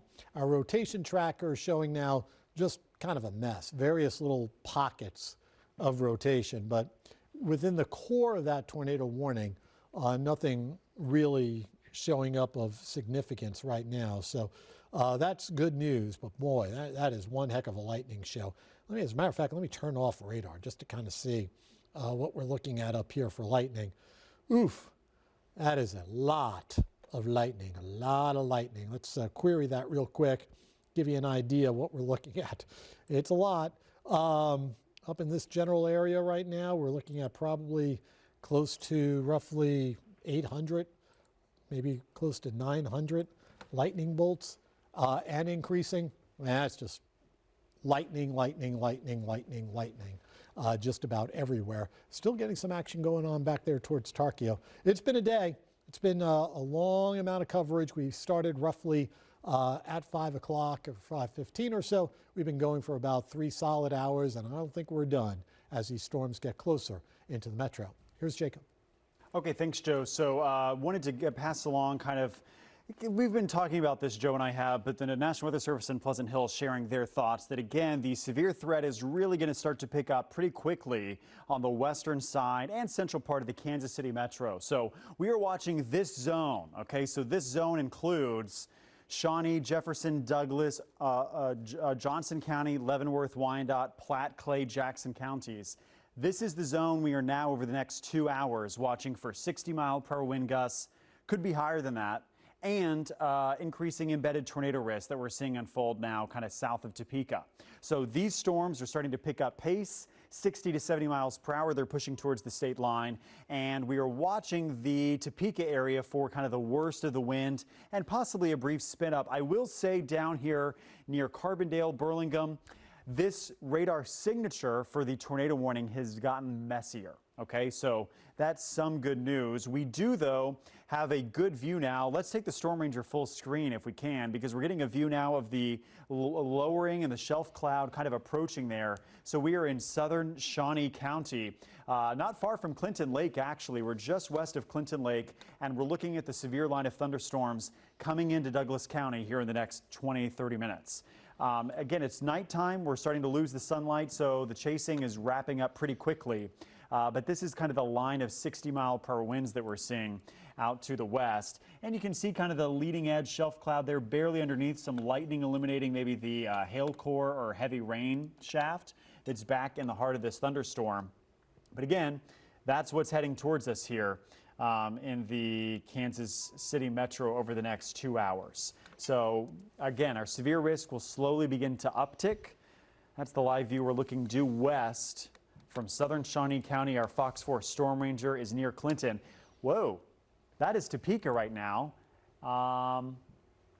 And that's kind of an interesting view from the west side looking south. That's kind of an interesting looking thingy-majig on the left side of the screen there. Probably just kind of a little downburst of wind almost that's kind of pushing through. Again, there's, I don't think it's a tornado, but there's definitely, a spin-up risk on this line. And the strongest winds right now moving through Topeka. And again, this is what's heading into Lawrence towards Oskaloosa here shortly within the next 30 minutes. So this is the lightning. You can see those clouds shaking. And when we come back here to the radar, that's what we're looking at. This is the line of thunderstorms. It's severe, and we will probably get here very shortly a new severe thunderstorm warning for parts of Franklin, Douglas, Jefferson, and Leavenworth County. I would assume that the National Weather Service in Topeka is going to extend this severe warning out towards the east because we're seeing 60+ mile/hour wind gusts, and that's really kind of the severe threshold. Again, as Joe's mentioned, our hail threat not really unfolding, which is good. It was earlier in the supercells north and west. Don't get me wrong, we had big hail. We had golf balls in northern Missouri. But here in Kansas, this line of storms heading into the metro, hail is not really the concern. It is heavy wind, heavy rainfall that could lead to flooding, and maybe a spin up. I'll turn on our FOX4 rotation tracker again. So we're looking out west towards Topeka because this is what's heading into the metro. There's these signs, Osage City to Burlingame, for a little bit of rotation. Nothing overly impressive to me, though, which is good, but we'll continue to watch that. I'm trying to see the National Weather Service in Topeka saying that the tornadic signature is weakened. They are still saying they're getting pockets of up to 70 mile/hour winds in this storm, and they are not going to be surprised, as neither will I, if we get more embedded spin-ups out towards Topeka over the next 30 minutes, and that could approach Lawrence area as well. So we're going to watch this again, kind of this ragged edge of leading thunderstorms. And this is the strongest line of storms from Topeka down towards Osage City, and this is moving right into the west side of the Kansas City metro. So again, this is a 8:45 arrival in Lawrence, 9 o'clock in Leavenworth, 9:15 in Olathe, 9:30 in KC. So over the next hour and a half, we're going to really start to see, and again, as Joe was mentioning, we'll see the severe reports as this goes through Topeka. We'll see what does the power outage situation look like in Shawnee County. That's what we could expect downstream in Douglas, Johnson, Wyandotte, etc. So that's this line of thunderstorms that we will be watching out towards our west. There's the Storm Ranger again. It's near Clinton Lake, kind of on the Douglas, Shawnee, and Osage County lines. That tornado warning is probably going to expire, honestly. And so the Storm Ranger is probably going to head back into Douglas County and come in with this line of thunderstorms. So we'll get a view near Clinton, near Lawrence here shortly. But again, that's kind of the view right now. Let's see he's heading down towards Overbrook almost. I wonder if he's going to cut back through Overbrook. So again, there's the FOX4 Storm Ranger. He is 4 miles from Clinton Lake. Okay, so we're not far from this line of thunderstorms entering Douglas County.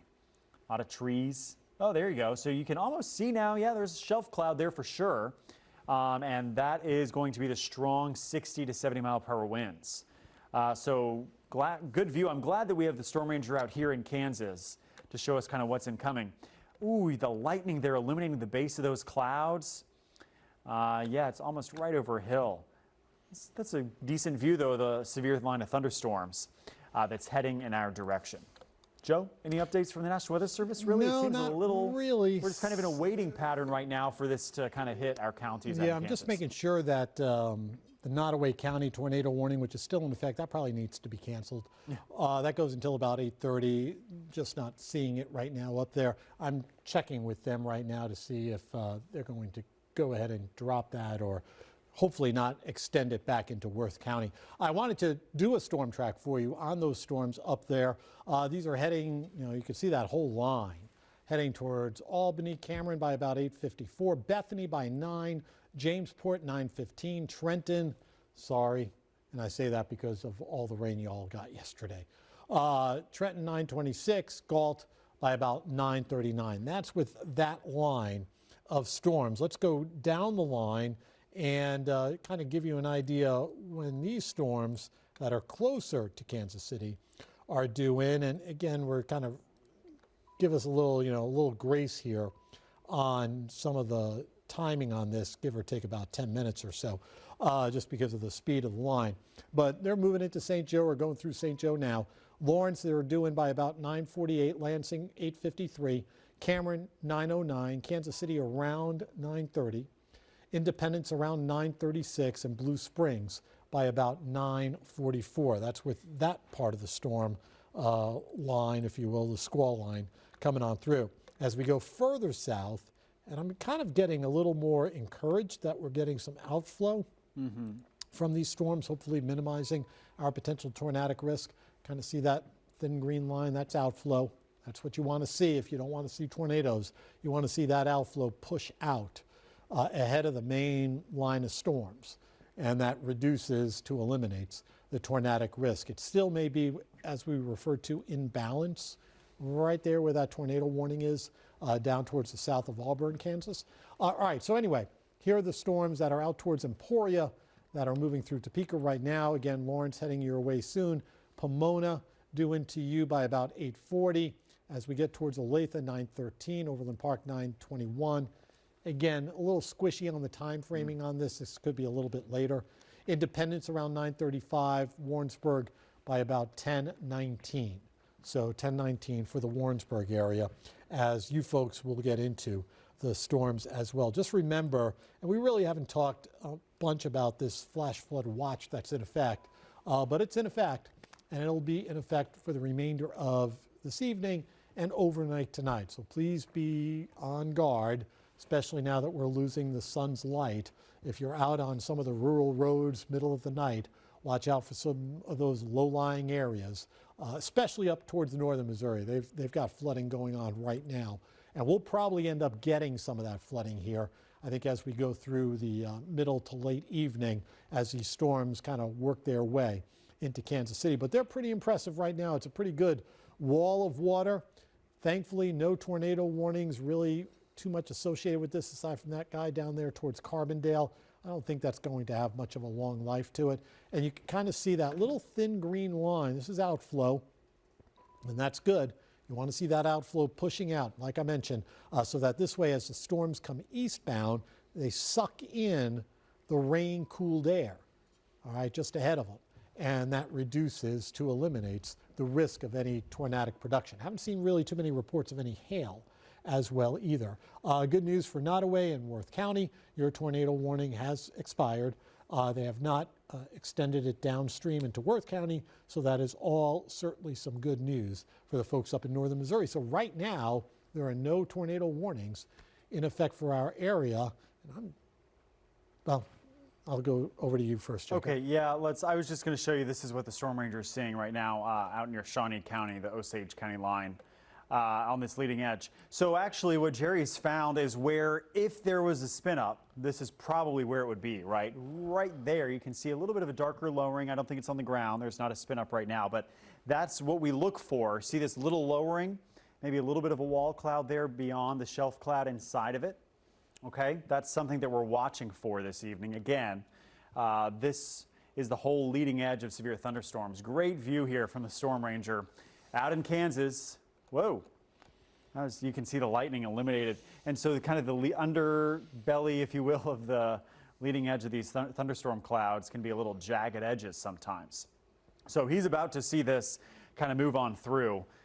Great view there from the FOX4 Storm Ranger as he's watching kind of this line of storm. So again, as Joe was talking about, no tornado warnings. We're about to see, so there's a new severe thunderstorm warning that is just now coming out for Jefferson, Douglas, Franklin counties. So I'll zoom into this because this is going to be kind of the thing beginning, and this is for 70-mile-per-hour winds. So Lawrence, you're in this new severe thunderstorm warning until 9:15. Jefferson County down towards Baldwin City is in this warning. Ottawa and Princeton, Pomona, Wellsville, all on this severe thunderstorm warning, okay? So right now, our Storm Ranger is down here. Well, that's a good view. Near Carbondale. Okay, so our Storm Ranger's on 56 Highway, about, 5 miles southwest of Clinton Lake. So this is the storm that's about to move into Douglas and Franklin counties.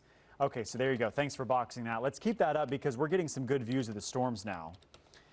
So this is the severe thunderstorm warning line that's going to be heading into the metro and is now moving into Douglas and Franklin counties. I want to get an updated speed on this storm. Again, this is for 70-mile-per-hour winds, and we've seen observations of wind gusts up to 65 miles per hour. So we've had some strong, severe winds. This is moving east at 60 miles per hour. And so we're going to put an updated storm track on this from Topeka down towards LeBeau, pushing off towards the east. There's our live view of near Overbrook. This is on the Osage-Douglas County line. And you're looking at the wall cloud-ish. It's an embedded wall cloud in the line of severe thunderstorm winds. So Jerry Powie and the Storm Rangers done an excellent job in tracking down. If there was a spin up, this is where it would be. I don't think we're seeing one right now because don't have tight rotation on this, and that wall cloud isn't really rotating much, but you can see right there. So this is Overbrook, and this is going to come down 56 Highway towards Baldwin City shortly. Great view there. You can see the clouds lowering. And so this is where we're watching for those stronger winds. Okay, so there's a little bit of a lowering there. You can see in the lightning intensity picking up as well. So again, I'm not seeing any significant rotation on radar on this. And that wall cloud is a little lower, but it's not really rotating. So that's good news. Again, updated ETAs. This is new severe thunderstorm warning for Douglas and Franklin counties. Lawrence, 850. Lecompton, 840. Eudora, 9 o'clock. Olathe, 920. Kansas City, 930. So this is the wall of severe thunderstorm warnings that is now out in Kansas. And it looks like that, we got some, that was out earlier, okay. So there's the line of severe thunderstorm warnings right now. Oskaloosa to Lawrence to Baldwin City to Ottawa.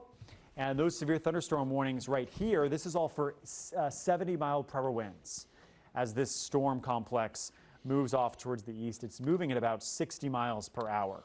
So strong winds incoming with this line of thunderstorms out in Kansas. And again, one last check here of the Storm Ranger because we're out near the Clinton-Osage County line. We can see him there you go. He's kind of right under the clouds as we're losing some daylight. But that's kind of the leading edge of the storms, just kind of a bumpy undercarriage, if you will, of the shelf cloud that's bringing in the severe thunderstorm winds. 60 to 70 miles per hour. We're going to see what the winds look like as soon as it hits him as well. So that's kind of the view. So, Joe, we don't have any active tornado warnings right now. 70-mile-per-hour warning for Lawrence for the winds. How do we want to do this? We're going to continue our coverage till 9 o'clock. Just to track these storms as they get into the metro. During the 9 o'clock news, we'll probably be doing some coverage as well, maybe some extended weather updates, and we'll hopefully try to get a newscast in at the same time, assuming these storms aren't doing anything out of control. And when I say out of control, 60-mile-an-hour wind gusts, those are pretty common with these type of thunderstorms. If they start getting 70, 75-mile-an-hour winds, that's a different animal.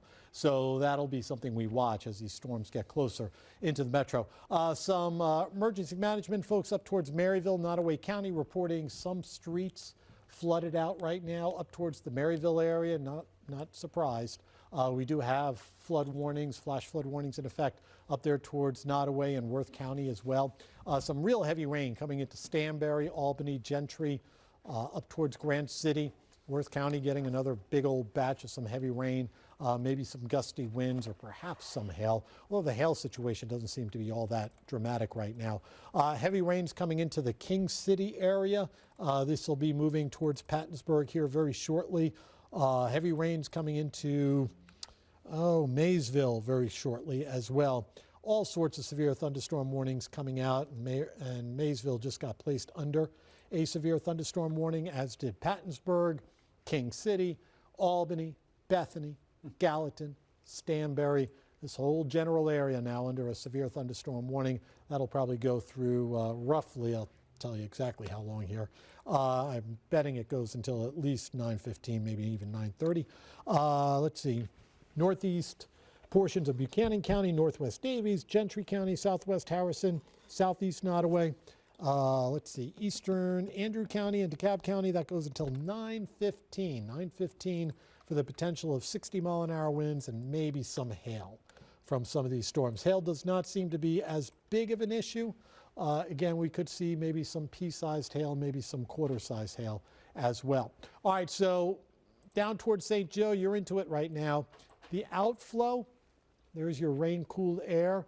So what this basically tells me is for Buchanan County, and we're getting a new tornado warning. Oh gosh. All right, so here we go. King City to Pattonsburg, you are now under a brand new tornado warning. This is going to be up there towards, this is going to be for one of those leading edge spinners up there towards the north of Maysville. King City, Union Star, Pattonsburg, McFall, all now under a new tornado warning. This is going to go roughly until, it goes until 9 o'clock. Got an area of rotation near Union Star, about 12 miles northwest of Maysville, moving east at around 60 miles an hour. Moving east at around 60 miles an hour. So let me get a updated storm track on this for you.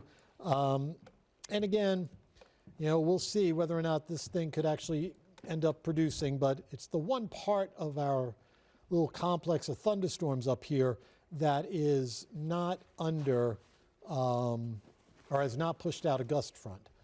So it's what we refer to as being in balance, and as a result, it's got that ability of producing a tornado. So again, this is radar indicated, this little area over towards the north of Maysville.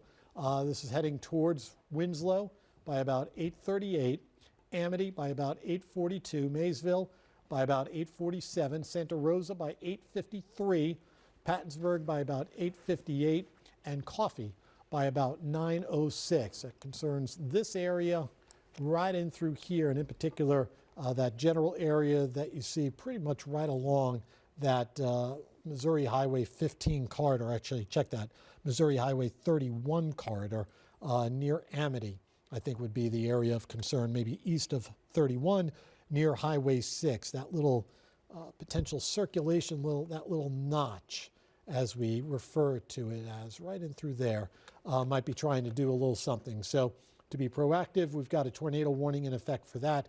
I'll quickly check velocity on this near Amity, broad, but these are the type of things that, as we have seen off and on over the course of the last few months, these are the type of things that could briefly try to produce something, and then it stops trying to produce something. If nothing else, the potential is certainly there for some damaging straight line winds. So just, you know, for those of you wondering about this, again, this is up there towards Winslow, Fairport, Santa Rosa, McFall, Pattonsburg by 9 o'clock, all in the general path of this circulation as it moves through the northern areas north of Maysville as it continues into northern Missouri. Jacob. Okay, Joe, back over to Kansas just for a minute. If you've ever wondered what a squall line of severe winds looks like, here you go. So our FOX4 storm ranger is essentially under the shelf cloud. Shelf cloud is moving off towards the east at about 60 miles per hour. And we're going to try to maintain that highway speed on the highways as we track and chase this line of severe thunderstorms in towards the metro. So we're getting 65-mile-per-hour damaging wind reports out of this line of thunderstorms. This is now crossing into Douglas County. So the storm ranger here is approaching Baldwin City down on 56 Highway, south of Clinton Lake. That's this leading edge that we're watching. Okay, there's Clinton Lake. Here's Ottawa down towards the south, 56 Highway. So that's where the storm ranger is coming in. We'll continue to check back on that. Again, this is the large view of the severe thunderstorms, and still the tornado index, to me, remains a little bit higher than I would have expected, in all honesty, because we have the really high dew points. We have so much moisture. The low-level winds are favorable for rotation, but as Joe's been talking about, we have an outflow boundary along this line of storms to some degree, stretching from Leavenworth to Lawrence down to Williamsburg. And this is good because what happens is that the outflow boundary is like a cold front in front of the storms, and it prevents warm air like a mini warm front from getting sucked in and rotating. It can certainly catch up. The storms can catch up to the outflow boundary. The outflow boundaries can interact and create rotation. But right now, I'm not seeing any signs of a significant rotation in these storms. Updated ETAs, again, we've got the Storm Ranger here in the box behind me, and we're looking at this line of severe thunderstorms. Our Storm Ranger is in Douglas County near Clinton and Baldwin City, south of Lawrence, tracking this line of storms. This wind line will be in Lawrence in the next 15 minutes. Eudora by 9 o'clock, Gardner 9:15, KC by 9:30. So this line of storms is going to start to pick things up as it moves off towards the east. We do have Western Douglas power outage reports coming in.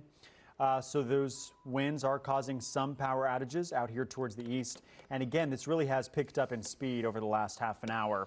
And the front has now kind of made it to this line of thunderstorms out near Lawrence. So that's this line of severe thunderstorms.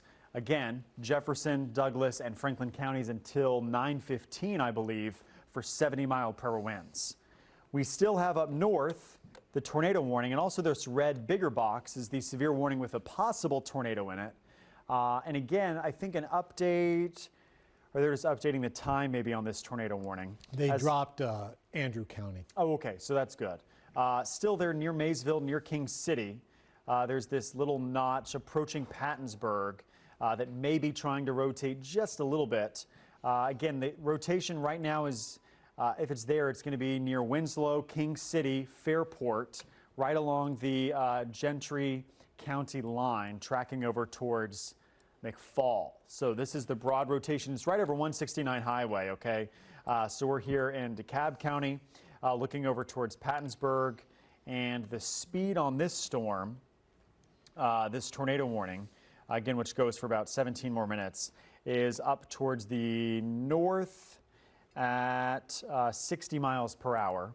So I'm going to put an updated ETA on this storm, which places an ETA in Pattonsburg and I-35, we'll say just around 9 o'clock. So about 20 minutes away from this possible rotation and tornado warning reaching I-35 out in Daviess County. So we're watching this rotation. This is the one tornado warning right now in effect for northern Missouri. The rest of us under the tornado watch, that's going to go until 1 a.m. Severe line of winds. Look at that wall of yellow. This is severe thunderstorm warnings from the Iowa state line all the way down to Wichita for damaging 60 to 70 mile per hour winds. It also looks like we're getting this flashing. This is a new severe thunderstorm warning for the extreme northern portions of the metro. We're talking about northern Platte County, Smithville, northern Clay County. This tornado or this severe thunderstorm warning goes until this new one. Let's see here the time on this. Does include Platte City, Camden Point, Smithville, Lake, Trimble till 9:45, so for the next hour. And looks like this is a base severe thunderstorm warning, Weston, for 60 mile per hour winds. So again, we're starting to see these warnings continue to expand. I'm watching the line in Kansas. To me, right now, fingers crossed, still looking like it's behaving, Joe. Yeah, it looks like outflow has been pushed out of that to some extent. Yeah, to some extent. So we'll keep our fingers crossed. Now, the way this kind of goes back off the rails is if the outflow getting pushed out slows down, the storms catch up to that outflow, and then we start worrying about those little spinners in advance of the main storms that are coming on through. So here's a look at storm timing, and this is based on storms that are moving at roughly 60 miles an hour. So they're heading towards Leavenworth here in the next about 5 minutes or so. Just had somebody on Facebook ask me about Leavenworth. A lot of wind, lots of heavy rain, maybe some smallish hail. I haven't seen really much in the way of hail from these storms, and a good deal of thunder and lightning. Olathe due in by 9:06, Kansas City around 9:15, Independence by 9:26, Grain Valley by 9:40, Odessa 9:53, Higginsville by about 10:06. So that concerns this line of thunderstorms, and this will be the main line that impacts the metro area. All right, let me take you back up towards northern Missouri, where we continue to watch this little area, which has got that tornado warning that's still in effect, and they've just sent me an update on this. Let me check on this update. The tornado warning continues for parts of Daviess, DeKalb, Gentry, and Harrison County. basically until 9 o'clock for northwestern Davies, southeastern Gentry, southwestern Harrison, and northeastern DeKalb County. Still indicating maybe a possible radar indicated circulation about 8 miles north of Maysville, moving east at close to 65 miles an hour. So that would be north of Maysville, and I'll stop things right there. So the circulation center would probably be roughly right in through here in that general area. Right there would be the radar indication and the reason why they've triggered this particular tornado warning. And if we just kind of do a track on this, I need to check my speed on this, but this would be heading towards Fairport by about 8:47, heading towards Pattonsburg by 9 o'clock, and Coffee by about 9:08. That would be with this storm that's roughly 5 or 6 miles or so just towards the north of Maysville. So here's Maysville down here, and the circulation would be probably right up through here. There's also another little area that I'll be watching a little further north as well, which is not uncommon in these type of things. You know, sometimes something tries to spin up there, doesn't do it, then something tries to spin up there, doesn't do it, and something tries to spin up there and doesn't. So we'll just kind of keep an eye on this whole leading edge as it continues to move off towards the east at roughly 50, 55 miles an hour. So it's moving and moving at a pretty good speed as it moves off into the Missouri side. But again, that tornado warning continues for about another, let me just go back and check on that time again. That tornado warning continues until roughly about 9 o'clock to be a little bit more precise. Severe thunderstorm warnings, though, are all over the place, basically, it's a whole wall of severe thunderstorm warnings. So as we kind of put things all together for you, the storms will be moving into the metro between 9 and 10 o'clock. All right, they're going to stay with us for a couple of hours, but the worst of the weather will probably take about 30, 45 minutes to work its way through.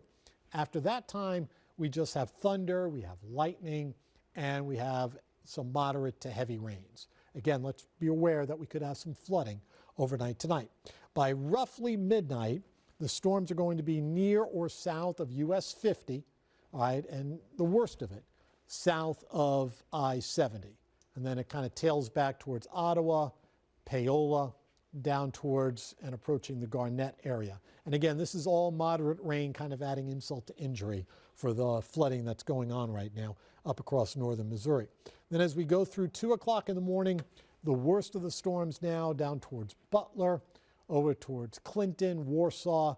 We'll watch for leading edge spinners. My guess is that that is going to be reduced down there, but it's something to kind of pay attention to. And then just some lighter rains in the metro. The rains should be really winding down, I think, as we get towards about maybe 2, 3 o'clock in the morning, maybe a few leftover showers just before daybreak. And then after daybreak, as the cooler and drier air comes in, yeah, it's going to dry out. But tomorrow, as I mentioned, is going to be a significantly cooler day compared to the weather that we've seen during the course of the day for today. Jacob. So we just got a new severe thunderstorm warning. This is now for the western half of the metro. So this is for Platte, Wyandotte, Leavenworth, and Johnson County until 9:45. This is almost 1 million people. And this is for 70-mile-per-hour winds as this line of severe thunderstorms moves into the metro really over the next hour. So really kind of between now and 10 o'clock, especially west of the state line in Kansas, we're going to see strong 60 to 70-mile-per-hour winds. I did just get a observed report of 70-mile-per-hour winds in Shawnee County out near Topeka. So we are having these 65, 70-mile-per-hour winds. They're being measured by weather stations out to our west. And so that's why these warnings are for the 70-mile-per-hour threshold, if you will. So this is kind of how our models were expecting it, a leading edge of strong winds right now entering Ottawa, Baldwin City, and Lawrence, entering Leavenworth County as well. So this is tracking quickly now into the western metro as these storms are moving at about 60 miles per hour or so. I was going to see here, yeah, it's pretty dark now. Our storm ranger is in Baldwin City watching this line of thunderstorms come on in. And right now in Lawrence, the leading edge of the winds is moving in. So this is right now crossing 59 Highway.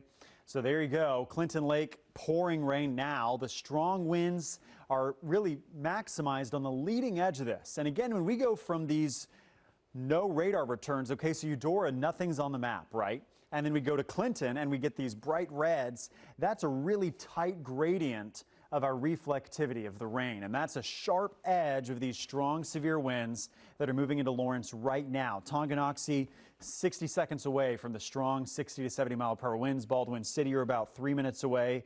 And then this is about 10 to 15, 20 minutes away from entering places like DeSoto and Gardner and western Johnson County. So again, when we see this tight gradient here on the radar, that's the strong winds pushing off here towards the east. Behind it, heavy rainfall. But again, the worst winds are going to be in that first 2 minutes of the push of this line of thunderstorms. So now we do have a solid wall of severe thunderstorm warnings for Franklin, Douglas, Johnson, Wyandotte, Leavenworth, Jefferson, Platte County. And this will be extended, of course, across the state line over the next hour as these storms track through Kansas City and then onto the Missouri side of the state line. Also, important to remember that our tornado watch is still in effect until 1 a.m. It's not a massive tornado risk, but it's a spin-up embedded tornado risk. We saw this kind of south of Topeka back towards Emporia.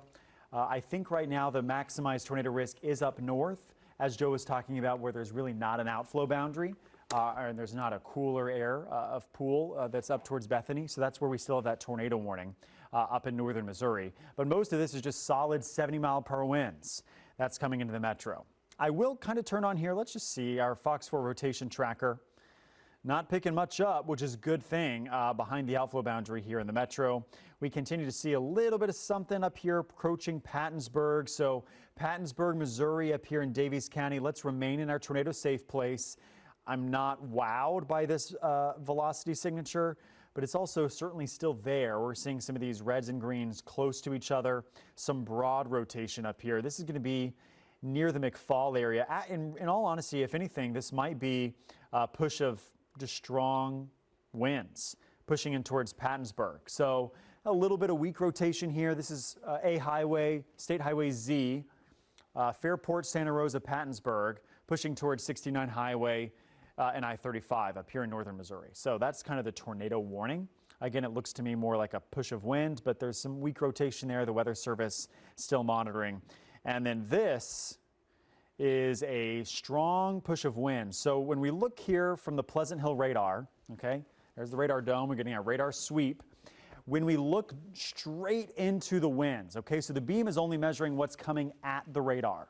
So when we get a storm coming due west towards the radar, it's measuring the strongest winds right there. And this is kind of the wind estimate that would be honestly kind of up and along the whole line. And so let's keep in mind that the radar is about 8,000 to 10,000 feet up in the storms out here in Douglas County. But I want to query this and see what our wind estimate is. And again, this is not on the ground. This is above the surface. But, in the middle of these thunderstorms, we're getting 90 mile per hour winds on radar.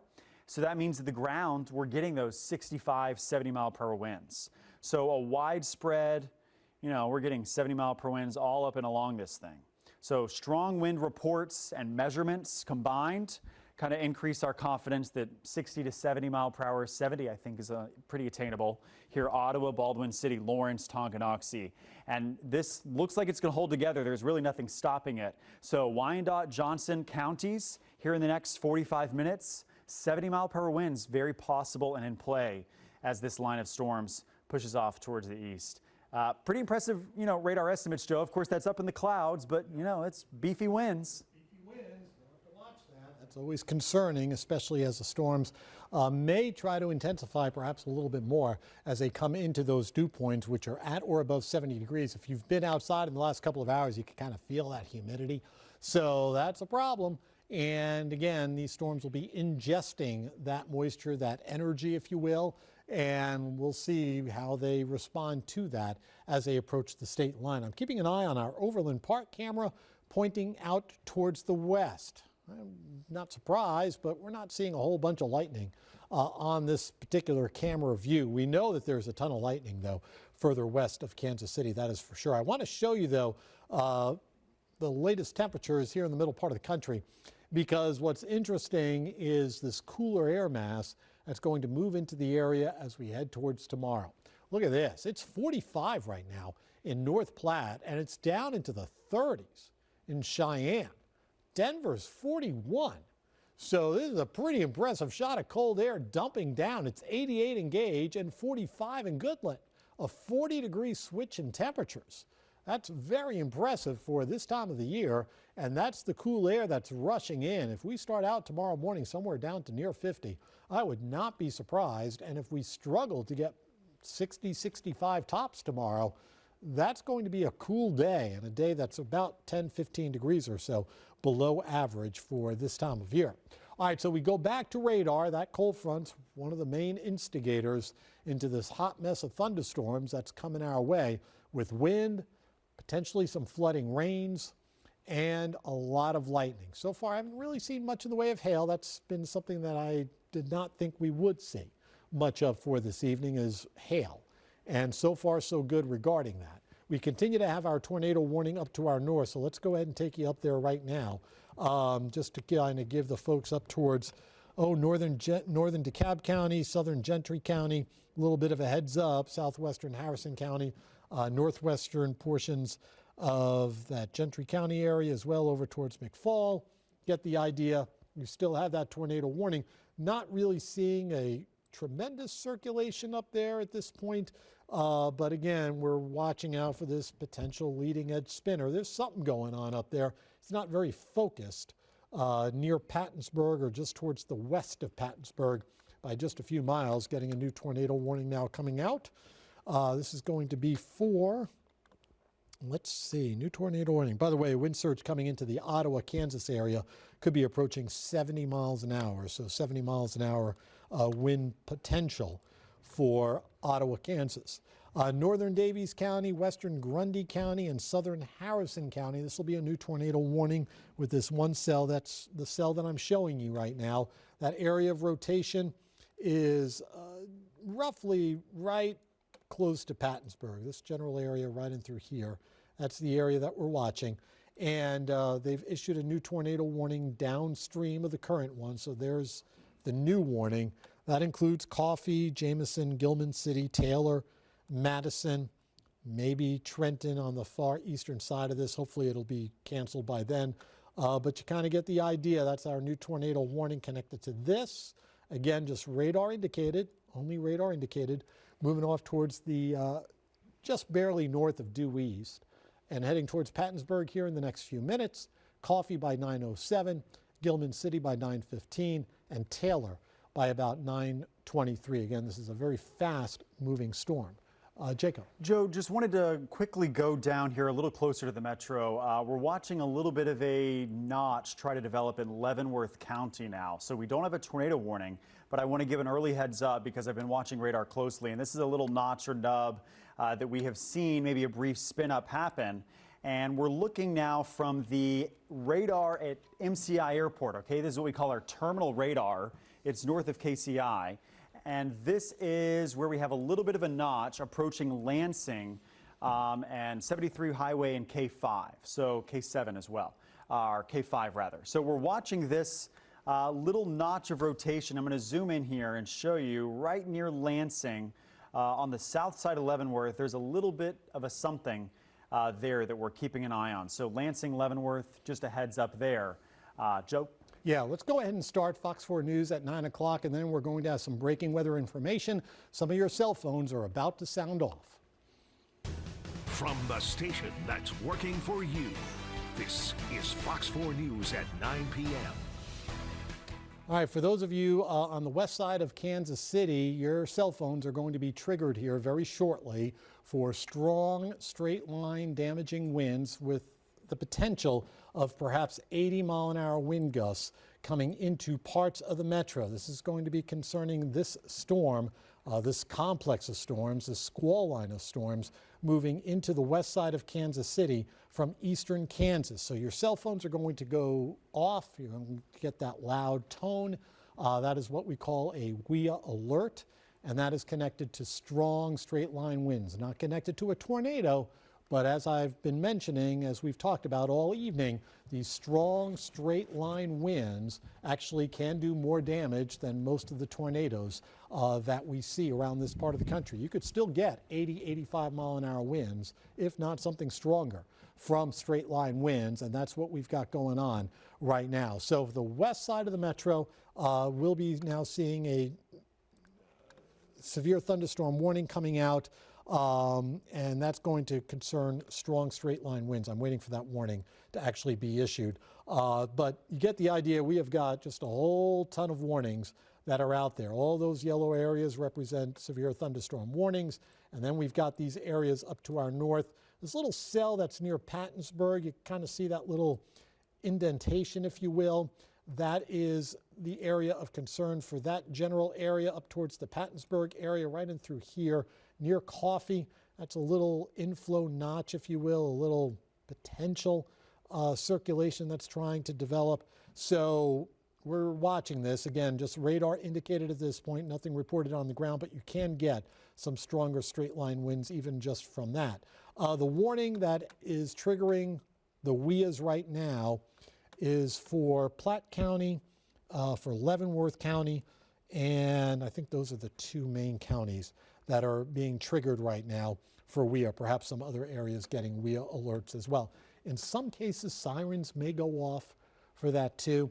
Again, this is all connected to stronger straight line winds being pushed out of these thunderstorms as they move due east at around 50 to 60 miles an hour. The warning is coming in as we speak, so let me do a storm track on this, give you an idea. These storms are moving quickly, now upwards of near 50 to 60 miles an hour. So let's get them into the metro, and we're going to stay on the air now with you through 9:30 at the very least. We'll see. Leavenworth around 9:02, Shawnee 9:21, Kansas City 9:30. Again, the potential of 60 to near 80 mile an hour winds possible with this. Independence around 9:41, Lee Summit by 9:50, Grain Valley by 10 o'clock, and Lexington by about 10:11. All connected to these stronger straight line winds coming in. Again, the potential is there for at least 60 to 70 mile an hour winds, all associated with this. So severe thunderstorm warnings are definitely a big issue for many areas around the Kansas City area as more warnings continue to come out. Other additional warnings are up here towards northern Platte County, over towards Clinton County and Buchanan County. These are new severe thunderstorm warnings, and these storms are also capable of producing perhaps 60 to 70 plus mile an hour winds, and these are heading towards Leavenworth, Platte City by 9:15, Smithville by 9:28, Cameron by 9:38, Excelsior Springs by 9:47, Lawson 9:51, and Knoxville by about 10:02. Strong straight line winds, the main issue with these storms right now as they approach Kansas City, and now we're going to be on guard for any possible little spinners along the leading edge of that whole squall line that's moving through the west side of Kansas City and the north side of Kansas City as well. Meanwhile, our tornado warning continues, as I've mentioned, for areas up to our north, particularly around the Coffee area, perhaps Gilman City. The area of rotation of concern is generally right here. This seems to be the area of rotation of concern. So that's something that we'll watch as it approaches Gilman City. Perhaps Taylor as well could get involved with this, and perhaps Tyndale too. That would be on the far eastern side of that particular tornado warning. So again, that would be just in this general area here, heading towards Blue Ridge by 9:12 and 9:23 into Taylor. It's been a long night. We've already been on the air for roughly about 4 straight hours covering the storms, tornado warnings north. Now a whole bunch of severe thunderstorm warnings coming into the metro. Meteorologist Jacob Lanier has been at the big board, bringing us up to date all evening long. And let's do that again with Jacob. Yeah, Joe, so as you were mentioning, that WIA alert that you're seeing on your phone is for the western half of the metro, and it's for 80-mile-per-hour wind gusts. If you're just joining us, this severe thunderstorm warning goes until 9:45, and it's been upgraded now for Johnson, Wyandotte, Leavenworth, and Platte counties. That's where we have 750,000 people here on the western half of the metro. 80-mile-per-hour winds, and this has been triggered because there was observation. We had a storm spotter record 80-mile-per-hour winds in Leavenworth as this line of storms comes in. We have several 70-mile-per-hour wind reports back in Douglas and Shawnee counties out in Kansas. So this is a strong line of storms and wind, really, that is moving into the metro right now. We're watching for any embedded spin-ups, but wind remains a big threat. 80 miles per hour is no joke, and that's why it's alerting everyone's phones, because this can cause power outages. Power lines can be downed. Tree limbs can fall on power outages. So you certainly do not want to be out driving in this severe thunderstorm as it moves now into the metro. It's really right now moving through Leavenworth, Lansing, and Basehor, and it's moving into Bonner Springs here shortly. I'll kind of pause this radar loop and zoom in. So again, what we're looking at here is this leading edge of the strongest winds when we go from nothing on radar, like we're seeing at the Speedway, to torrential rain in Tonganoxie. It's a tiny and tight rain gradient here, and that's what is the typical indicative of strong winds. So we're getting 70 to 80 mile per hour winds here, crossing K7 there, approaching Bonner Springs, Basehor, and Lansing as we speak, and it's going to be moving into Platte County very shortly. So Platte, Wyandotte, and Johnson County. We're still watching here. There's a couple of these potential spots for a spin up. I wouldn't be shocked, but again, I think that winds remain our primary threat. Yeah, Joe? Yeah, 91-mile-an-hour wind gusts reported by a personal weather station. Okay. This would be just towards the east-northeast. Let me just check that location, near Jarbelo. I just sent it out on my Twitter account, FOX4WX on Twitter. 2 miles east-northeast of Jarbelo, that's over in Leavenworth County. Reported 91-mile-an-hour winds on a personal home weather station. So that's significant, and that's essentially the equivalent of a EF1 tornado. So again, these strong straight line winds, that's going to do damage. 91-mile-an-hour winds is a big deal. 80-mile-an-hour winds are a big deal. 70-mile-an-hour winds are a big deal. But now we're talking something that you would see in a strong tropical storm or even a weak hurricane, 91-mile-an-hour winds. So that's very impressive, and that's moving right towards the roughly Bonner Springs area, that general vicinity, coming into the west side of the metro as we speak, and that's why the WIAs have been going off. We're getting a new tornado warning now coming in, and this is going to be for, let's see, continues tornado warning for northeastern Davies County, northwestern Grundy, southeastern Harrison County, and this will go until 9:30, still indicating a potential circulation 7 miles west of Gilman City, 9 miles south of Bethany. That's moving off towards the east at around 60 miles an hour. I'll take you up there real quick for far northern Missouri. That's this general area right up through here with this storm. Probably close to Coffee, west of Gilman City, just to give you a little reference. There's Gilman City, so we're going a little west of there by about 5-6 miles or so west of Gilman City. For you folks over towards the Taylor area, get yourself into a safe spot. Again, whether or not it's producing a tornado or not, still may be producing strong damaging winds as it moves off towards the east at roughly 50 miles an hour. But the 91-mile-an-hour wind report from a personal weather station just towards the east-northeast of Jarbelo, that's serious. So I want you folks near and south of Leavenworth in particular, in that general vicinity of Leavenworth County, go ahead and just, to be on the safe side, I'd probably take cover from this storm. Certainly get away from windows. That would include Wyandotte County and western portions of Platte County as well, up towards Waldron, Weston.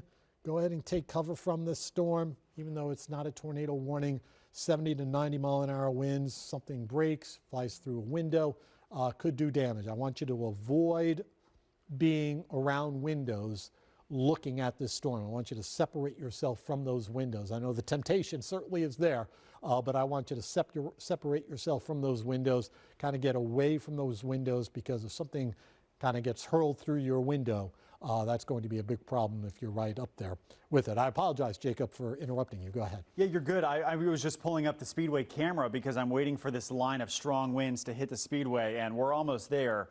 As this line of, again, as Joe was mentioning, 80 to 90 mile per hour winds moving in now on the west side of the metro.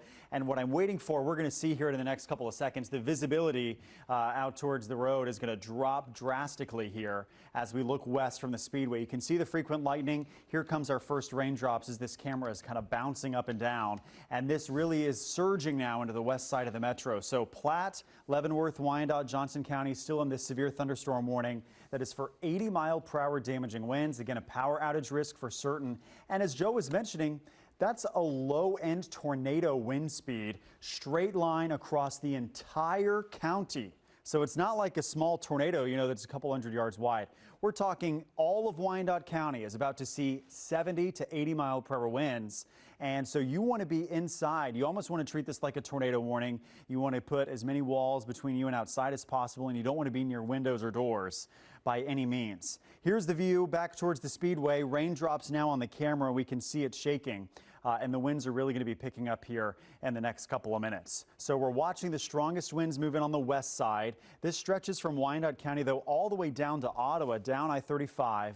And the good news is this is outflow dominant, so we're not seeing any tornadoes rotating right now.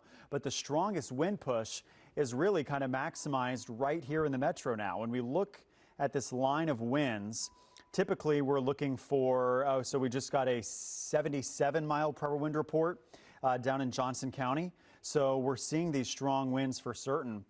Continue to verify 70 to 80-mile-per-hour winds moving into the metro. And this is a larger, I've been talking about kind of the way this S curve is what I look for in radar signatures. And kind of this is a larger curvature to the storms, and where it maxes out right here over Wyandotte County, that is where we typically have the highest winds in the whole line of storms, is typically right here on this kind of curved line. So Leavenworth, Wyandotte, Johnson County, we're going to see the strongest winds from this storm as it moves through. So there's the view from the speedway. Joe, I mean, we're getting these winds to verify now in Johnson County. And it's really too bad, too, because it's going to lead to power outages. We're getting reports of power outages out towards Lawrence. Got a report of a church possibly on fire from a lightning strike. This is per dispatch in Leavenworth County. Holy Angels Church in the city of Basser. There might be a fire connected to a lightning strike there. 72-mile-an-hour wind gusts reported at I-35 and Sunflower. That's from a storm spotter. Jacob mentioned the 77-mile-an-hour wind. That's down towards 159th Street and the Four Corners area. That's in Johnson County on the Kansas side. So, yeah, 70 to 80-plus mile-an-hour winds connected to these storms as they continue to move off towards the east. So on a broader scale, here's a look at, you know, the time frame of all of this as they move off towards the east at close to 50 miles an hour. Coming to Kansas City here very shortly, roughly around 9:24. Engineering, if you could hear me in the back, let's make sure the generator is going. This way we won't have any power outages. Independence around 9:36. Lee Summit around 9:44. Grain Valley 9:51. Odessa right around 10:09. And Chillicothe by about 10:21. So the storm's now moving into the west side of Kansas City, and they'll continue to move quickly through the metro over the next, hour or so. This will be the worst of it in terms of the wind and the rain. 84-mile-an-hour wind now reported down towards 159th and the Four Corners area. That would be Johnson County. That's going to be just outflow, I think, from some of these storms, because that's right down here. It's down there towards, you know, the Gardner area, roughly, maybe even just a little bit north of Gardner, west of Olathe. So 75, close to 85-mile-an-hour winds being pushed out, and this will create all sorts of power outages and knock down trees. New severe thunderstorm warnings now all ahead of this, including northern reaches of Cass County, Jackson County, Clay County, western Ray County, and the western portion of Caldwell County as well, now under all new severe thunderstorm warnings. These are flashing for you, all in advance of this huge line of storms coming on through.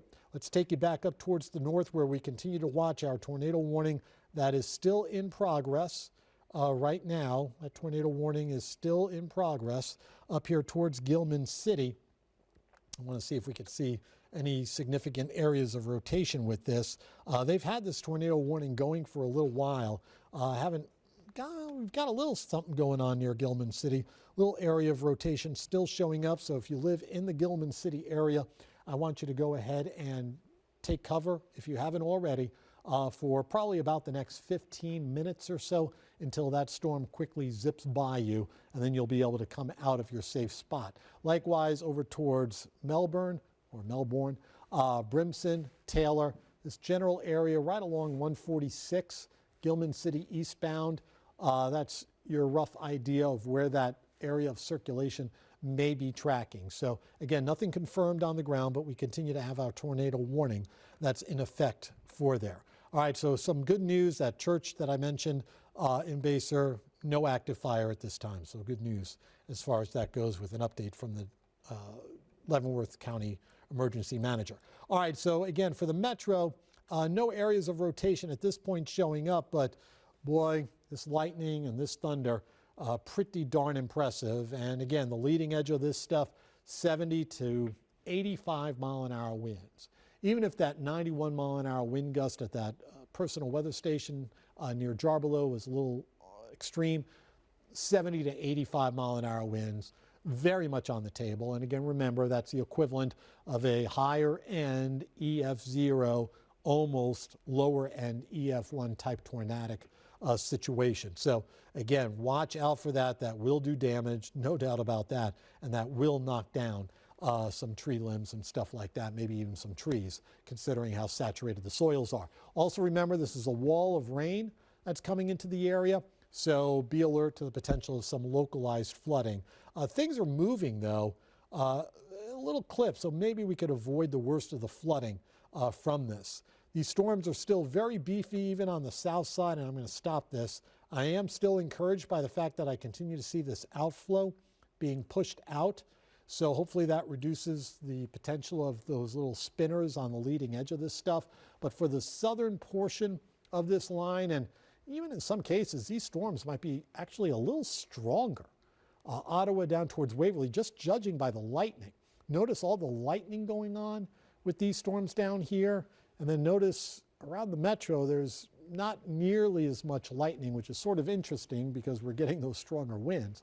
But down towards Ottawa, Waverly, basically right along I-35, these storms are moving off towards the east. So Leawood, 9:30, Lee Summit, 9:50, Odessa, 10:10, Warrensburg, 10:28, and Butler by about 10:54. That's when the southern edge of the line will be moving on through. Again, strong straight line winds are the biggest issue with some of this stuff. And again, we're getting 60, 70, 80, 84 mile an hour wind gusts just reported north and west of Gardner. Jacob.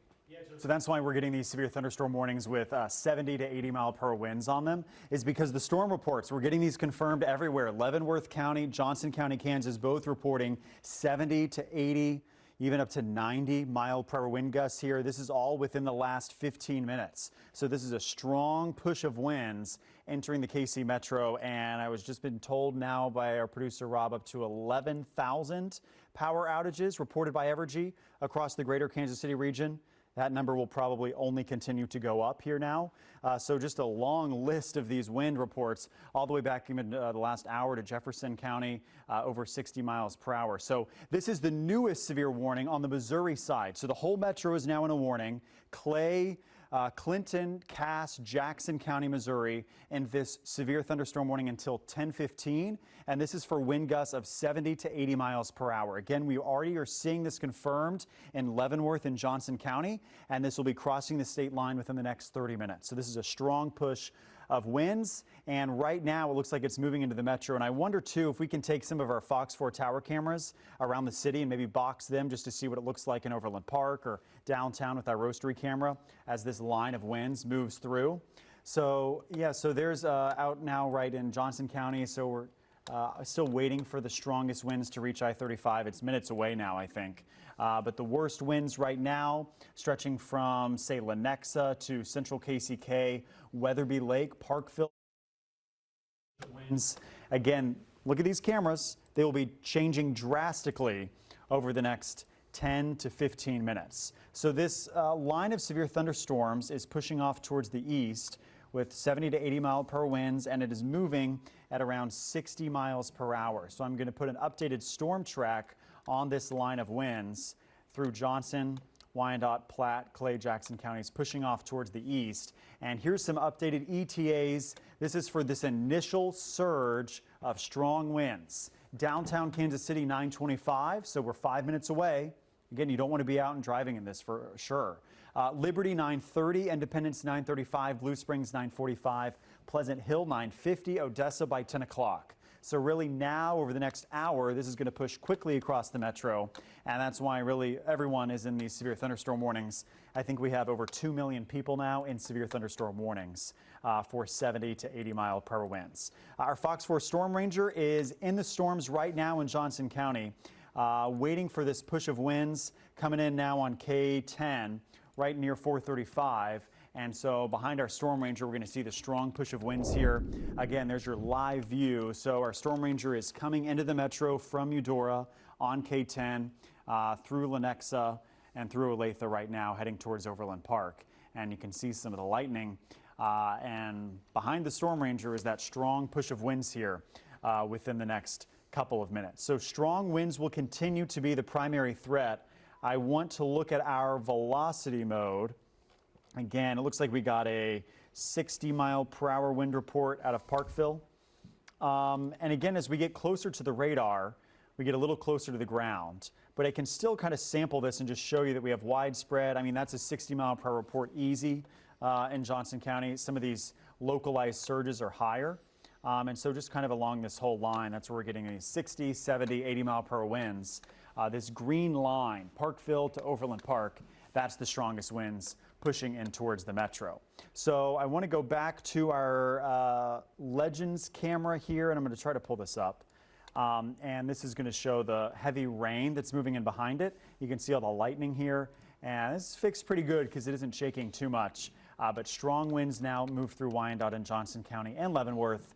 And really going to be on the state line here, I think, within the next 5 minutes at that. So we have continuing to get some reports of these strong 70, 75 mile per hour winds as this pushes off towards the east. And as Joe's been mentioning, this is pretty outflow dominant. So we're not seeing any spin-ups in the metro, so that's good. But these 70 to 80 mile per hour wind reports is a low-end EF0 tornado. So it can produce the same type of damage, and it is certainly way more widespread. Here is downtown Kansas City right now. So there's Argentine strong winds moving in, KCK in the next moment or two. Shawnee, the winds are just now hitting you. Overland Park, Mission, and Ruland Park going to see these strongest winds in the next 5 minutes. And then also in the Northland, we're seeing the strongest winds push through Parkville, Weatherby Lake, Zona Rosa right now. KCI is in the heaviest rain. So it's really right where we changed from green to yellow. That's the strongest winds that are pushing off towards the east, again at about 60 miles per hour.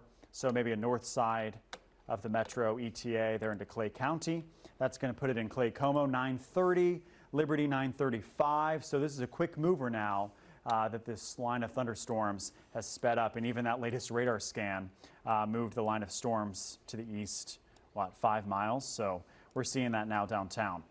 So Joe, moving across the metro, we'll see if these reports sustain. We've maybe had a gap of the high-end reports in the last 5 minutes? Yeah, I think that's an important consideration too. Just because, one place here, one place there, one place there, one place there reports 70 to near 90 mile an hour winds doesn't mean everybody's going to get it. I've been keeping an eye up towards KCI, and their highest wind report was 40 miles an hour. That came in at around 9:17, so about 7 minutes ago. I also want to not forget about our friends up to the north where our tornado warning continues. You folks in Gilman City, you can come out of your safe spot, likewise in Coffee. The Taylor area, that circulation, if there is anything, and it does not look very strong to me, is just north of Taylor.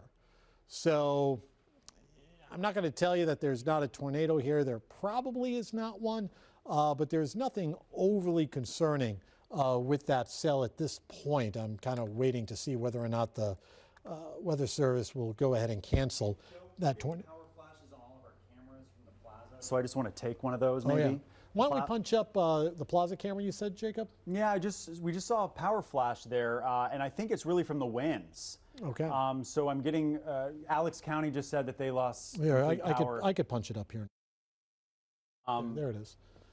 So we're just seeing, there's another one. Boom, look at that. Oh, wow. All right, impressive. That's definitely, it's probably not a tornado, but it's probably arcing power lines from these stronger straight line winds coming in to the plaza. So yeah, that's significant. That's going to send some power crews out once these storms are done. Gilman City may not have had a tornado, but they had 70-mile-an-hour winds reported by the public. So that's a thing, not only up to our north, but also here in Kansas City at the plaza location where we just showed you some of those power flashes going on just towards the west of the plaza.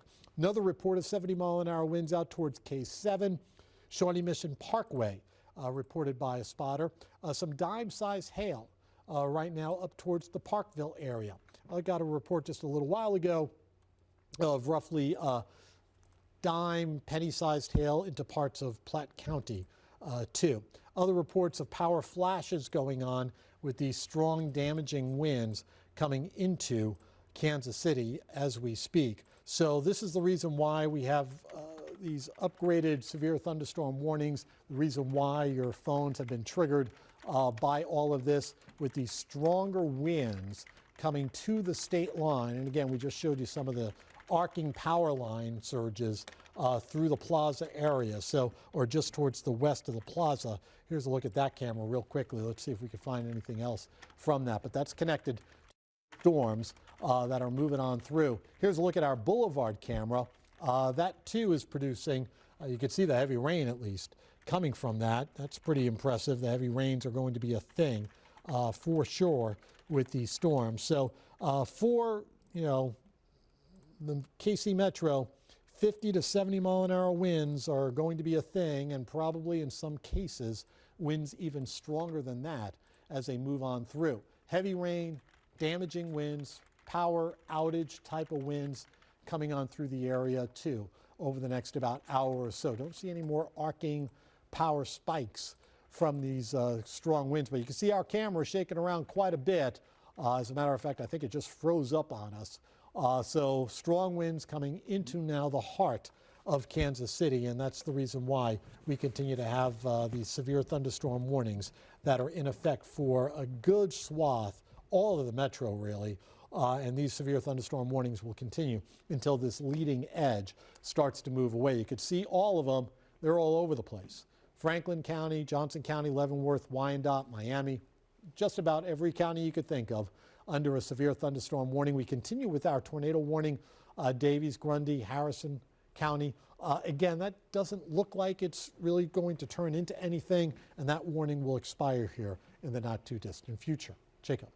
Okay, Joe, yeah, so I was just kind of pulling up our tower camera here from FOX4. So this is the top of our tower. So there is World War I Memorial, Crossroads downtown. The visibility has dropped to near zero. And even as we were showing those plaza power flashes from the tower camera, I was seeing power flashes north of the river in North KC. So we've had widespread power outages everywhere. Wyandotte, Platte, Jackson County, Johnson County. We've seen some of these power surges across the metro. That's what 80-mile-per-hour winds will do when it's a solid line of it, instead of just an individual smaller tornado. So we continue to have strong winds reported. Lenexa, a 65-mile-per-hour report here shortly. Again, lots of power outage reports. 70-mile-per-hour winds in Shawnee Mission Parkway at K7. 70-mile-per-hour winds up in northern Missouri. So the 70-mile-per-hour winds are a thing kind of region-wide, and that is causing our power outage number to probably grow quickly. I don't know if we have an update on that number at some point. But I wouldn't be shocked if that's tripling here. 12,000? Yeah. And 8,000 for BPU. Okay, yeah, it's probably going to continue to climb here. Okay, so I'm going to go back here to the radar, and let's see where this leading edge of strongest winds is. It's really now across the state line and across the county line up here in the Northland. So Clay County, we're seeing this as the push of winds. Again, I think the outflow's in charge here, but there's this little, curlicue, a little hump there on the leading edge of the line. I'll just switch over just to make sure, we're not seeing anything spin up, and I'm really not seeing anything on the wind mode, which is good.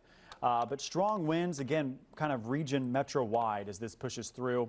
This is up in Clay County. Here's the view downtown. It also looks like we got a big lightning strike right down, that would be right near Mission Hills, Ward Parkway, kind of at Tomahawk, 63rd Street. So that could cause some power outages too there in some of the South KC neighborhoods as this pushes off towards the east. And these red lightning strikes you see, those are the positive lightning strikes. And those are more likely to produce power outages or fires as well. So a big cluster of lightning up in Platte County, kind of a scattering of lightning here on the south side of the metro. But this is a push of winds, and really I think the strongest winds moving right through the heart of Kansas City. Now on the east side, so Liberty, Worlds of Fun, East Kansas City, Independence, Raytown. This strong wind push is pushing in over the next 5 to 10 minutes. This is over near Berry Road, and you can see kind of the waves of water there pushing across the interstate. Oof. Careful driving through that, because that can be ponds of water. Hydroplaning really easy to do in this type of storm. So our severe thunderstorm warning continues until at least 10:15 on the Missouri side of the state line. Updated ETAs for the Missouri side, Lee's Summit here in the next 15 minutes. Independence 9:40, Blue Springs 9:45, Pleasant Hill 10 o'clock, Harrisonville 10:05, Higginsville by 10:15. So this is the line of strongest winds. So the good news is once this pushes through, rain and thunder will continue, but the severe risk will wind down. So like Leavenworth, Douglas County, I'm pretty sure we're done with the severe winds, although of course the damage and the power outages remain. Because behind this line of thunderstorms, this is it. This is going to be the push of the cold front, and it is colder behind this. Boy, it's going to be chillier tomorrow in the 50s with a cold wind out of the north. So this is the solid line of severe thunderstorm warnings. We have warnings in effect from Cameron, Missouri, all the way down towards Ottawa, Kansas, and moving through the entire metro. Joe? All right, so the tornado warning that was in effect up there towards the Gilman City area, that has been dropped. So good news there. Gilman City, though, still had 70-mile-an-hour winds. I'm going to just kind of go through some of these winds. Shawnee, just west of Shawnee, 70-mile-an-hour winds. Guilford, up in Nodaway County, 65-mile-an-hour winds. DeKalb County, Clarksdale, 58-mile-an-hour winds. 2 miles south-southeast of Bonner Springs, 70-mile-an-hour wind gust. Out towards the west of Lenexa, 63-mile-an-hour winds. 70-mile-an-hour winds, K7 and Shawnee Mission Parkway, reported by a spotter. Mentioned Gilman City, 70-mile-an-hour winds. So you kind of get the idea. And earlier, we had that report of 91-mile-an-hour winds in Jarbelo over in Leavenworth County. That's extreme. And as we mentioned earlier, that's the equivalent of a low-end EF1 type tornado. So pretty impressive for sure. All right, so here are the leading edge of the storms. The strongest winds are going to be connected to the leading edge of these storms. So the strongest winds now pushing through Smithville, coming right into Liberty, coming through downtown. KCI, I just checked a few minutes ago, had a 45-mile-an-hour wind gust. Moving through Overland Park, now crossing over the border and moving towards that 435 stadium area, stadium complex. They're getting right on the leading edge. Good thing the Royals started that game a little early. Down towards and east of Olathe, moving into the Stillwell and Stanley area. Strong gusty winds if they aren't already. The leading edge of the stronger winds now pushing through Paola. These are heading towards Cleveland, Drexel, and Lacine. These don't seem to be quite as strong, so perhaps maybe 50 to 60-mile-an-hour wind gusts, perhaps. Maybe a little 65-mile-an-hour wind gust sprinkled in there. But these are moving through Franklin County, moving now into Hillsdale Lake again, moving through Miami County. This is going to all move into Cass County, Jackson County over the coming few minutes or so. Eventually, this will get into down towards Bates County with this activity out there towards the Waverly area. This activity looks like it's moving almost due east or maybe even a little bit towards the east-southeast. For northern Missouri, we continue to have all sorts of thunderstorms ripping up here. And again, 50 to 70-mile-an-hour wind gusts seem to be the main issue. The hail doesn't seem to be that big of an issue in terms of anything overly destructive, smaller stuff from the hail, which is what we were expecting. From Maysville down through Stewartsville, Cameron, basically right along that I-35 corridor. That's where the leading edge of these strong winds are located. This would not surprise me if we see a couple of trucks get pushed aside or pushed around a little bit from these winds. That's not an uncommon thing, especially if we have the winds pushing out towards the west and these, 18-wheelers are moving due south. They could be hit by those strong winds and kind of get blown off.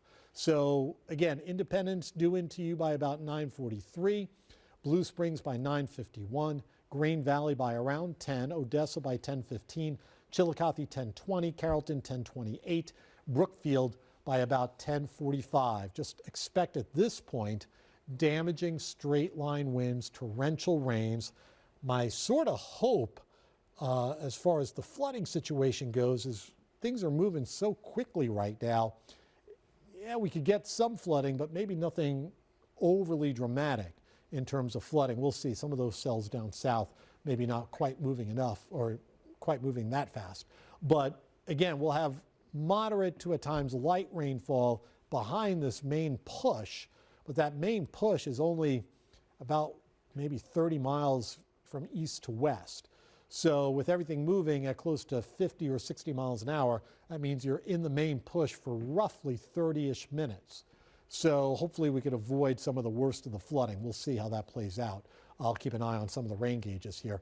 But certainly as you go up towards far northern Missouri, even further north, up towards the Iowa border, the rains have started to lighten up. It's been a bad night for northwest Missouri. Numerous tornado warnings for Atchison, Holt, Nodaway, Worth County, Harrison County, as a matter of fact, too.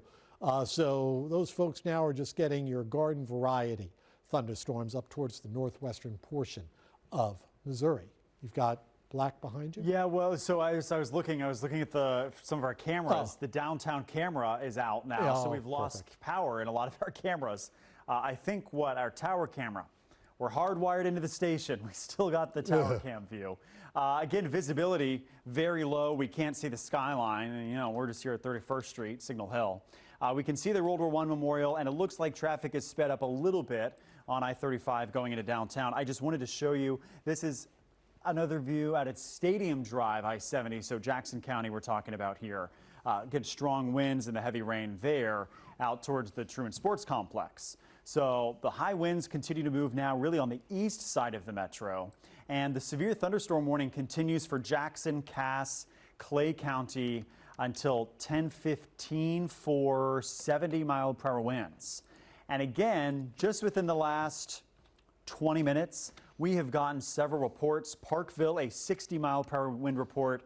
Johnson County, Kansas, a 70-mile-per-hour wind report. 65-mile-per-hour wind gust in downtown Kansas City. 60-mile-per-hour gusts in KCK. So we're seeing these wind gusts metro-wide, really, which is why the severe warning remains. Okay, so we also have a new warning downstream of this. So again, 10:15 for Cass, Clay, Clinton, and Jackson. Now this has been moved over to places like Lafayette, Ray, Carroll, Caldwell counties, Livingston County until 10:30. And this is a new severe thunderstorm warning. So Odessa, Richmond, Chillicothe, Polo, these are the areas where the line of winds continues to push off towards the east. So our wall of severe winds continues. And I really do think, based off of the power flashes and some of the power outage reports, these are certainly strong winds up and down the line. But it seems like this corridor right through here is where we're seeing some of the strongest winds. And again, this is where we're seeing the most vertical north-south storm position, okay? And so that's able to maximize the strongest winds coming out of the west. So we're seeing this push of winds really through the core of the metro, Clay, Ray, Lafayette counties. Just a heads up out towards Blue Springs, Excelsior Springs here, 5 minutes away from this strong push of 70-mile-per-hour winds. Again, almost done with the wind threat in Johnson County and Wyandotte County. Now that this line, again, it's a quick push. It lasts 1 or 2 minutes, as Joe was talking about, and then it's kind of on to rain and thunder as this line of winds pushes east. So I'll kind of zoom in here. We'll look, here's the line of winds right now, stretching from Kearney to Liberty, Excelsior Springs, again, Rayville, Oric, moments away from you guys. It's always fascinating to me just to see on radar, like, look at this right here, right along 210 at Missouri City. Just a little curly Q or something right there ahead of the leading edge of winds. It's not really a tornado. It's not a spin up because there's an outflow there, but it's just kind of really interesting to see what the radar will pick up. Leading edge of winds, Independence and Raytown pushing into Unity Village. Blue Springs now in the next 2 to 3 minutes. Lee Summit, Lake Lanawanna, you're not far behind there. As this now push of winds and a little bit more lightning even is going to cross from Gardner, Wellsville, Spring Hill, Olathe over towards Grandview, Belton, Raymore, and Peculiar are in this severe thunderstorm warning here on the south end of the metro. This storm going to cross the state line within the next 10 to 15 minutes. So there's the wider view. Again, we still have this wall of severe thunderstorm warnings as this line pushes off towards the east. What's really interesting, Joe, is, where we're seeing some of the strongest winds right over the metro is actually where we have some of the lowest density of lightning strikes. I saw that. And even the colors on the radar aren't quite as bodacious as down there. Because it's maybe even more vertical or horizontal than vertical. No, one of the weird things, right, about covering these storms. Power outage update for you. We're looking at roughly from Evergy about 32,000 customers without power now. Some of those customers are down further off towards the west of Kansas City, but a lot of those are around the metro. BPU reporting now, I just punched it up, 13,200 customers and change without power. I tried to get Independence Power and Light and they wouldn't come up. There are power outages going all the way down towards Wichita, but a lot of these outages are, boy, I tell you what, centered from Topeka to Lawrence, and we're just getting more and more that are going to be popping up here on the east side of Kansas City as these storms continue to move towards the east at a pretty good clip, roughly 50 miles an hour, give or take. So there's the leading edge, and here are your thunderstorm tracking times heading towards Lee Summit by 9:48, Blue Springs 9:51, Oak Grove 10:01, Odessa 10:12, Higginsville 10:23, Carrollton 10:32, and Elmwood by about 10:41, all because of this big old cluster of thunderstorms that's been arcing power lines, creating power flashes. All right, almost looks like a tornado from the power flash standpoint, but they're not tornadic winds, they're straight line winds that are being pushed out of these thunderstorms. The temperatures are about to drop in a big kind of way. I did check in with the downtown airport, and the downtown airport reported winds gusting to 56 miles an hour at 9:31 and also at 9:25. So they had roughly a 5-6 minute period of off and on 55, close to 60 mile an hour wind gusts in the downtown airport. So that's pretty impressive as well. So the power outages will become, more and more of a thing. New warnings coming out right now further south. This would concern the storms coming out of Johnson and Miami County. These now are new warnings that are out for southern portions of Jackson County, down through more of Cass County, including Harrisonville down 49, now extending into the western portion of Johnson County on the Missouri side. Holden, you're now involved with this, all because of this. All right, as this activity moves off towards the east, 50-ish miles an hour. The ability of 70 mile an hour wind gusts certainly on the table with this. One note, and let me punch up this tornado watch because we're clearing out a lot of counties now. So that's good. Once this main punch of storms moves through, all right, so roughly from I-29 west, you're done in terms of tornadic weather or the possibility of tornadic weather.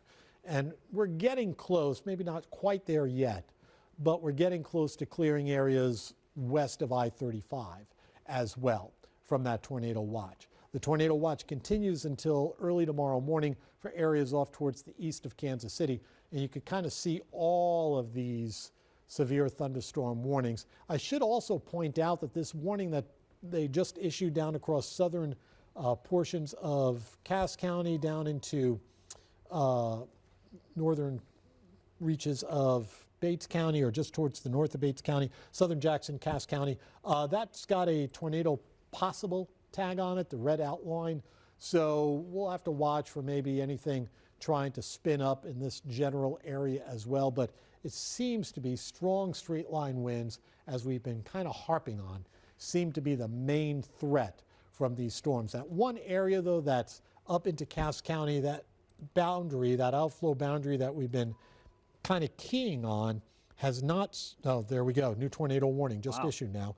For the northern reaches of Cass County, this would include, unfortunately, Belton and Pleasant Hill. Belton and Pleasant Hill now under a brand new tornado warning. I was about to say that the outflow hasn't pushed out of this, and that's why they've got that tornado possible tag, and now they've just full-fledged gone with a tornado warning down towards the Belton area. So if you live in Belton, here we go again. Raymore, Bria. Yep. This would be right along 58 Highway. Sirens no doubt going out Belton, Raymore, Pleasant Hill. Sirens probably being activated as we speak. It's a very small tornado warning, and I appreciate that greatly. All right, so it's not one of our broader tornado warnings. It's a very small and focused one for northern reaches of Cass County. It does include a half a mile worth of southern Jackson County. My hope is that little tiny sliver does not trigger sirens for southern Jackson County. I think you're dreaming. That is my hope.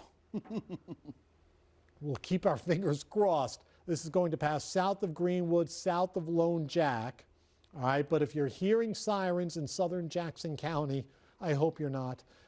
It's because of that little sliver right there. Hopefully it does not trigger the sirens in southern Jackson County. Again, back to the Belton area, back to Raymore, where we've got that tornado warning that has just been issued. I haven't looked at the full breakdown of that, Jacob. Yeah, so I had the velocity up over here, and it's weird because it's almost out ahead of the line of rain, so it's almost kind of detached, in my opinion, from the reflectivity. Yeah, but this tornado warning again for northern Cass County until 10:15. And I'm going to zoom in and show you if there's rotation. This is it. It's this little bright green color that we're seeing near Raymore, okay? And I'll zoom in even closer to street level. If there's a quick spin up, it would be very brief. But this is where it would be. It would be right here on Lucy Webb Road, right along 58 Highway again. Okay, so this is east of Interstate 49. So on the Raymore side of the interstate. This is approaching Kurtzville Road, 58 Highway, right through center of Raymore, if you will, Lucy, Reb, and Madison Street there. Okay, so that's kind of where this is going, and this is tracking off towards the east, 50 miles per hour. This is moving really fast. I'll put a little storm track on this. Again, brief spin up. We're seeing these winds. This would be an EF0 tornado most likely. We're seeing these winds metro-wide, really. So this is more of a technicality, in my opinion. But again, 50 miles per hour off towards the east from Raymore. That would put this possible spin up in Pleasant Hill at 10 o'clock. So in the next 10, 12 minutes, Lone Jack, 10:08, Strasburg by 10:05, Lake Winnebago here 9:55, Raymore right now. So that's the little spin up thing that we're watching down there. And again, when I say it's not coupled with radar, I mean it's just greens right there. It's almost the outflow boundary. It's kind of weird. It's almost, Joe, I wonder, it's almost a gust NATO on the outflow boundary. I mean, there's definitely, as I look at the analysis, an outflow. Yeah, it's very odd to me. Right on that leading edge. It would be maybe on the south part of Raymore. Yeah. If there is anything going on with that, it's getting awfully close to our radar site as well.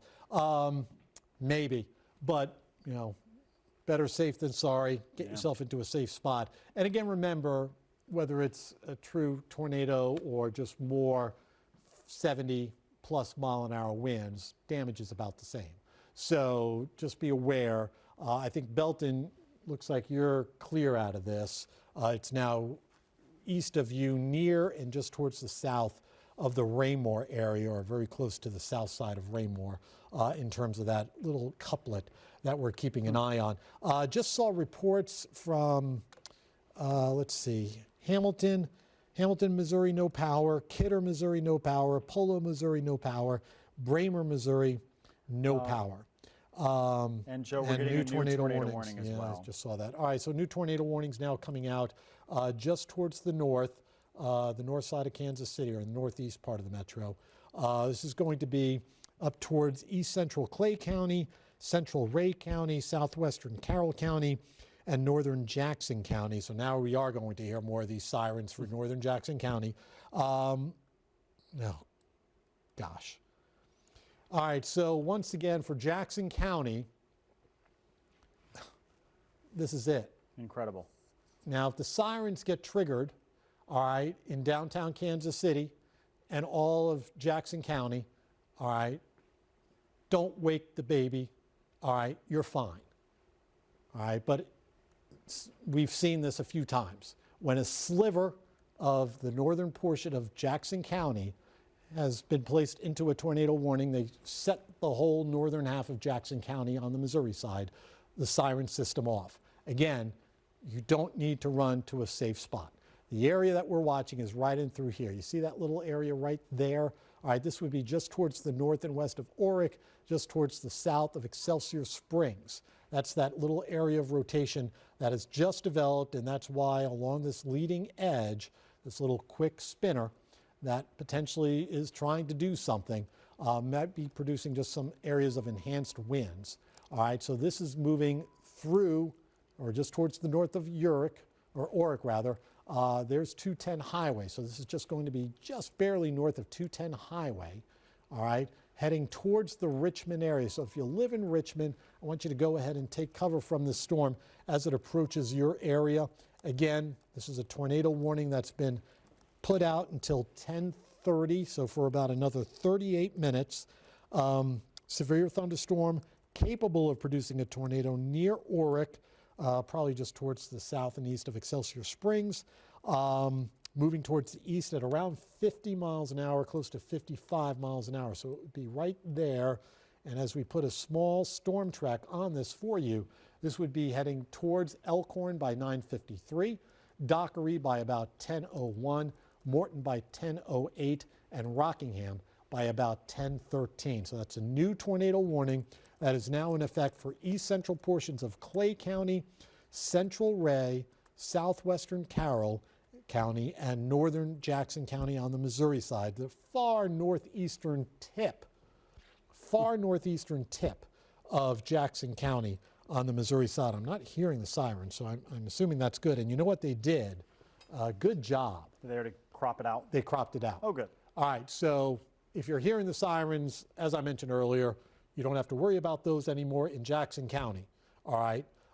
Just because, thank you, my colleagues down at the Weather Service for cropping out northeastern, that little tip of Jackson County. That's very helpful.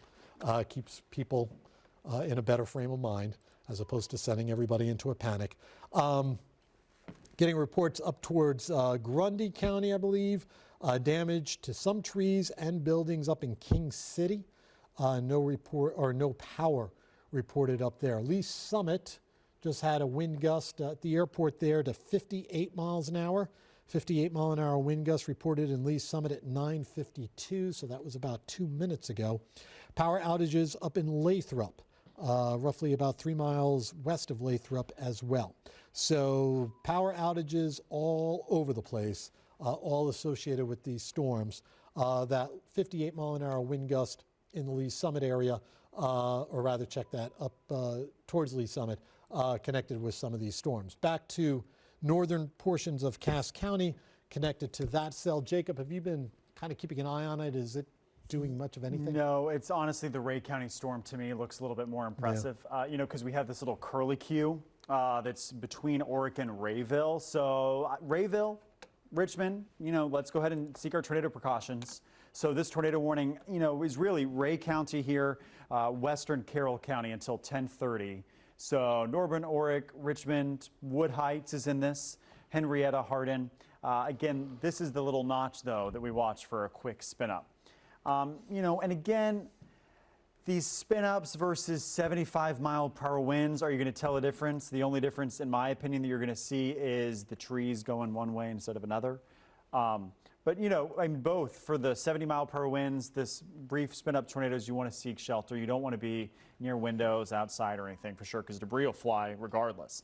Okay, so this is velocity. I'm just zooming in here, okay? So here's Richmond, there's Rayville, Elkhorn, 10 Highway, Wood Heights. Highway O here in Ray County.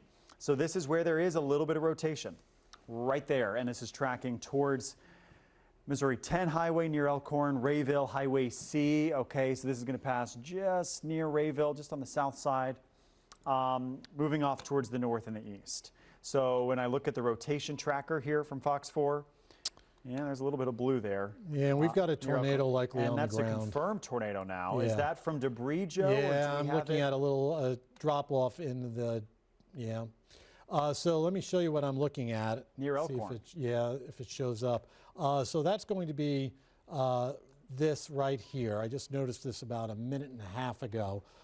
So we are going to go ahead and go with a confirmed tornado now near Elkhorn.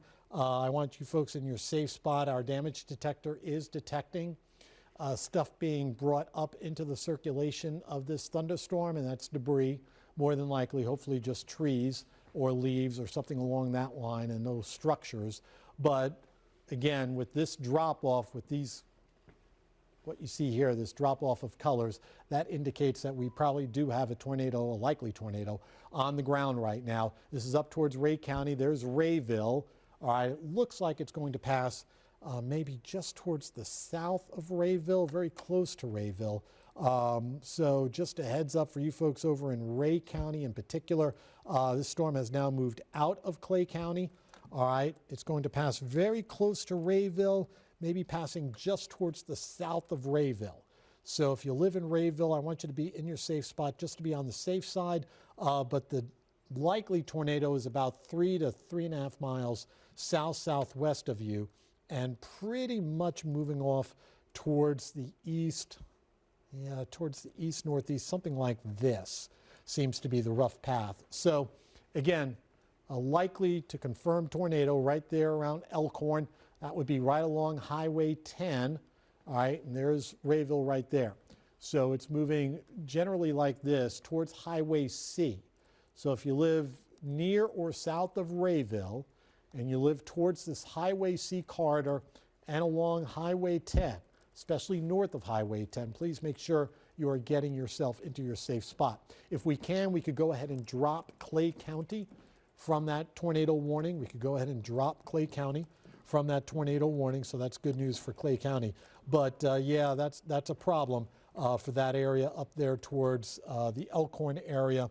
And let's keep an eye on the Dockery area as well. With this current rate of speed, if it hangs together, and it may not, but if it does, it would be heading towards Dockery by about 10:05. So 10:05 towards the Dockery area. Rayville South, want you in your safe spot. Dockery, I want you in your safe spot as well. And we'll see how long this storm could hold together. Let's go ahead and also check in. Jacob, I want you, if you can, to take us back down to Cass County. Okay. I don't want to forget about our friends in northern Cass County with that tornado warning. Yeah, so again, confirmed tornado up here in Rayville, Richmond. Go ahead and seek your shelter there. We will go back down to Cass County, and we have essentially 2 tornado warnings here. One in Ray, Carroll County. This is the confirmed where we have debris, and then we have a weak spin up trying to form between Raymore and Pleasant Hill down in Cass County. So that's where we'll head next. We'll zoom down here. It's right by the radar site. To me, the radar presentation is certainly not as impressive as the Ray County storm. There's not really a notch that's showing up. We can look at the wind mode. We're right by the radar, so we should see something.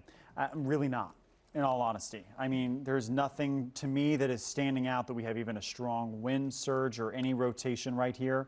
I'll go back here over the last couple of scans. There it was, Raymore crossing J Highway towards 291 near Ward Road, and then poof, it's kind of gone. If anything, maybe it's right here at 58 Highway. That would be about where it would be, yeah. Okay, so now it is 10 o'clock, and so let's start Fox 4 News at 10. From the station that's working for you, this is Fox 4 News at 10 p.m. Okay, so I'm meteorologist Jacob Lanier here with Joe Lauria. We've been on the air now for 5 hours tracking severe weather across Missouri and Kansas, and we're still watching this line of damaging 70 to 80 mile per hour winds pushing through the Kansas City metro. And in addition to that, we now have 2 tornado warnings, one in northern Cass County from Raymore to Pleasant Hill for a brief spin up. And there's a stronger tornado warning in Ray County, Missouri, up near Rayville and Richmond, that we have detected some debris on radar up north. We've been talking about this Cass County storm. There might be a spin up. If there is, it would be in Pleasant Hill, right along Missouri 7. But the bigger issue, I think, is this tornado warning up near Rayville. It's right in Rayville right now. Again, this is a confirmed tornado warning until 10:30. We've observed debris on radar, and this is Highway C at Missouri 10, just north of Richmond. So Joe's been watching this. I want to turn on quickly the wind mode. We're still seeing this decent little couplet for an embedded tornado. This is it, Highway C, there's Rayville, there's Richmond. And Joe, we've seen some debris on radar from this confirmed tornado warning. Yeah, that happened about 10 minutes ago or so, and that's why our warning was elevated to a confirmed tornado. And you could still see it. It's over here towards Elkhorn. See that little ball right there? That indicates not rain, not necessarily hail, but debris of some sort. Could be tree leaves, could be some tree branches. Something's getting picked up, and it's now jumped ahead. So let me go ahead and give you clear the screen. It's still there. It's approaching Dockery. It looks like you folks in Rayville, give it another few minutes, you'll be in the clear from this. And you'll be able to come out of your safe spot. It's passing north of Richmond. It'll pass north of Morton, probably south of Millville. You folks in Millville, be careful with that. Again, it's not that far away. Moving off towards the east, northeast, heading towards Rockingham by about 10:13, Stett by about 10:16. So that's in the next about 15 minutes or so. If it continues on its current path, it'll probably pass north of Rockingham. So that would place Stett more in the line of fire, if you will, from this. So a little concerning in terms of what that looks like as far as radar goes in the radar presentation mode, showing debris being picked up from this storm. In the big picture of things, we continue to watch these powerful thunderstorms move through the area. There have been tens of thousands of power outages, not only in Kansas City, but all through our viewing area. We've seen tornadoes, we've seen some hail, and we've seen winds gusting as high as 90 miles an hour. 91 mile an hour wind gust reported about 45 minutes ago over towards the Jarbelo area in Leavenworth County. Lots of reports of 70 to close to 80 mile an hour winds coming on through the area, and that's led to all these power outages. So these 2 tornado warnings continue. As I take you right into the metro right now, we've got a couple of things going on. One, that 1 tornado warning, if there's anything, it's going to be near Pleasant Hill right now. And then we've got this other one that is just north of Richmond right there. That tornado warning, because of that debris indicator, has been labeled as confirmed, and that is now moving towards the eastern portion, or the eastern half, if you will, of Ray County, getting ready now to cross over into Carroll County here probably in the next about 15, 20 minutes or so. Typically, with these type of tornadoes, they don't last for all that long. All right, these are not like the tornadoes that we have seen today out to our west in Kansas and Nebraska that have been on the ground for a while. These tornadoes typically are much shorter lived, and hopefully that'll continue with this particular tornado that's up there, or possible tornado now near Rayville. But something's still going on there that's very close to Dockery. So again, Dockery, I want you in your safe spot right now as our tornado warning continues for that Highway 13 corridor near Dockery. Again, I want you in your safe spot, Dockery, to be safe from this, because this does have a history of producing a tornado. Not seeing as much in terms of a great circulation from this right now, but it's probably still trying to do something. So again, for you folks over towards Dockery, again, be careful with this storm as it moves off towards the east. That's right along Highway 13 and State Highway B. Highway 13, State Highway B, and this is going to be moving towards Stett. Stett, in case you don't know where Stett is, Stett's not that far away from there. Here is Stett right there. All right, so there's Stett, there's Dockery, here's Millville. All right, you folks in Millville, take cover. It'll probably pass just to your south, but take cover just to be on the safe side. If you live in Morton, you're probably okay. It'll pass to your north. If you live in Rockingham, It'll probably pass just to your north, but very uncomfortable in terms of being close to the Rockingham area. So might as well take cover from the storm to be on the safe side. Again, that would be the area of most concern with, at least about a few minutes ago, indications of debris being hoisted into the atmosphere from this, and we're still getting some debris returns. So that's a problem for you folks, again, near and south of Millville and towards the Stet area. Here's Highway A. All right, so you kind of make out right there is Highway K. So that Highway A, Highway K intersection, as well as Highway B, which is where that circulation may be approaching as we speak. Those are the areas of most concern right now in terms of anything that potentially is on the ground. But we're still watching the northern Cass County storm carefully as well. That thing is probably right on top of the radar site right now, as a matter of fact. Jacob. Yeah, that's right, Joe. And in all honesty, this Cass County tornado warning, I'm really not impressed with it. I mean, we've had a little spin up maybe near Raymore, but it's really weakened. And also it's on top of the radar, so sometimes it's even hard to see a little rotation because we're in that cone of silence. That's where this tiny ball is of no radar returns. Because it's the radar dome and it has to send it out into the atmosphere just a little bit to get some information up into the clouds. So yeah, we still have the tornado warnings. Certainly the serious tornado warning, I would say, with more damage likely is in Ray and Carroll County. But we also have this solid, massive severe thunderstorm warning from Trenton, Missouri to Harrisonville. Okay, this is a massive wall of severe thunderstorm winds of 60 to 70 miles per hour, and that can still cause damage. Earlier this evening in downtown Kansas City and Johnson County, we saw power flashes from this strong push of winds, and now this is pushing off towards the east. This line of winds is in Caldwell, Ray, Lafayette, Cass, and Jackson counties. Warrensburg, you're going to be next. Carrollton, Chillicothe, it's almost there.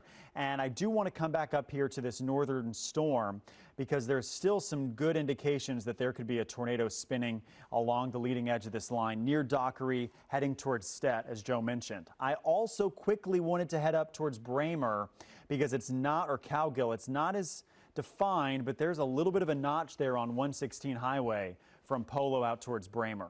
So that's one area, again, we may have to watch for another quick spin up. Nothing major, but the wind surges there near Cowgill, Bramer. So we'll watch that. If there's a spin up, that could head towards Blue Mound, south of Chillicothe there in Livingston County. Still seeing a little bit of a rotation right there near Dockery here in Ray County. And there's some rotation here. And as Joe's been looking at the debris signature, we've seen a tiny little thing in the latest scan. Not quite as impressive. There it is. So notice that's where there was maybe a little bit of a debris ball right there where we had that little yellow thing. Now, if there's a tornado, it's probably between Millville and Morton heading towards Highway A, K Highway, out towards Rockingham and Stet. But the radar indicated rotation there for that tornado a little less likely. Joe? It's a gold star. New tornado warning now in effect for northeastern portions of Ray County, northwestern Carroll County, southeastern Caldwell County, and southwestern Livingston County. This will go until 10:45, and that's connected to that little area that Jacob just showed you near and east of Cowgill, approaching the Bramer area. Now, Bramer, if memory serves, does not have power. All right, so if you're watching us on your phone or whatever, and you don't have power, hopefully the sirens up there could still be triggered. It's east of Cowgill. All right, this is Highway 116. So again, the circulation would be right there, right on top of Highway 116 and approaching Bramer. So Bramer, I want you to be in your safe spot. You could watch us on our website, fox4kc.com. You could watch us on your phone as well through our news app. We're providing live coverage on there as well, especially, obviously, if you don't have power. And I think I remember seeing in the flood of notifications about people being without power, I thought I did see that Bramer was without power. This is a circulation that is moving towards the east at about 50 miles an hour. The circulation would be pretty much right on top of the Bramer area as we speak. So let's put a storm track on this for you. And this is going to take it towards Blue Mound. on the Missouri side, Blue Mound, Missouri, by about 10:27. This will probably be very close to the county line. All right, so of Livingston County, southern portions of Livingston County, that general county line area down towards the west of 65 Highway. So the county line of Livingston and Carroll seem to be vulnerable right now to this potential rotation. Again, radar indicated, nothing reported on the ground as of yet. For areas further south of that particular warning, we continue to watch that tornado warning that is down here, kind of out in rural portions of Ray County right now, towards the east of Richmond, northeast of Richmond. So we continue to have a tornado warning in effect for the eastern portion of Ray County, as well as the western portion of Carroll County. So Carroll County is actually under a couple of tornado warnings right now for those two storms that you could see right through there. So we've got one storm right up through here, again around the Bramer area. We've got this guy down here moving off towards the east-northeast. It looks like right now both of those will pass north of Carrollton. All right, so that's kind of an important little note. But again, from Bramer to east of Highway 13, east of Rayville, two separate areas of circulation. This one did have a brief, we think, tornado touchdown. We got a confirmed Doppler indication of something on the ground. That has now transitioned back over to a radar indicated tornado. So whatever may have come down has hopefully gone back up. But again, you get the idea that we've got two tornado warnings right now for Carroll County, which makes things a little tough to wrap your head around if you live in Carroll County, northern Carroll County, west central Carroll County, from that cell coming out of Ray County, and then from this cell coming out of Caldwell County and moving into the northern reaches of Carroll and southern reaches of Livingston County. Jacob. Okay, good news, Joe, to Cass Johnson, Missouri County, that tornado warning has been expired. So the only two tornado warnings is what Joe's been talking about up near Ray, Carroll County. Wanted to take you to Raymore, though. This is where we had that maybe quick spin up or at least surge of wind. Kenny sharing, there's a trampoline casualty. Probably not the only one in the metro tonight. You know, these are like sails and 70-mile-per-hour winds. That'll pick it up. I also see trash cans are down too along the neighborhood street. So your neighborhood might look like this, especially if those next door trampolines have taken flight as this strong line of winds is pushed through. I will say, though, again, behind this line of thunderstorms, the severe threat is done. So we'll still have rain and thunder tonight. But it looks like now Johnson County, we're in the clear. Wyandotte in the clear. Clay, Platte, Leavenworth, Douglas, we are in the clear. Ottawa, Kansas, we're in the clear. Plattsburgh, Atchison, St. Joe are in the clear from winds and tornadoes. The flooding threat is still possible. Thunder and rain still likely overnight. But the strong wind threat is now essentially from Harrisonville to Odessa, Lexington to Bramer to Chillicothe and Trenton.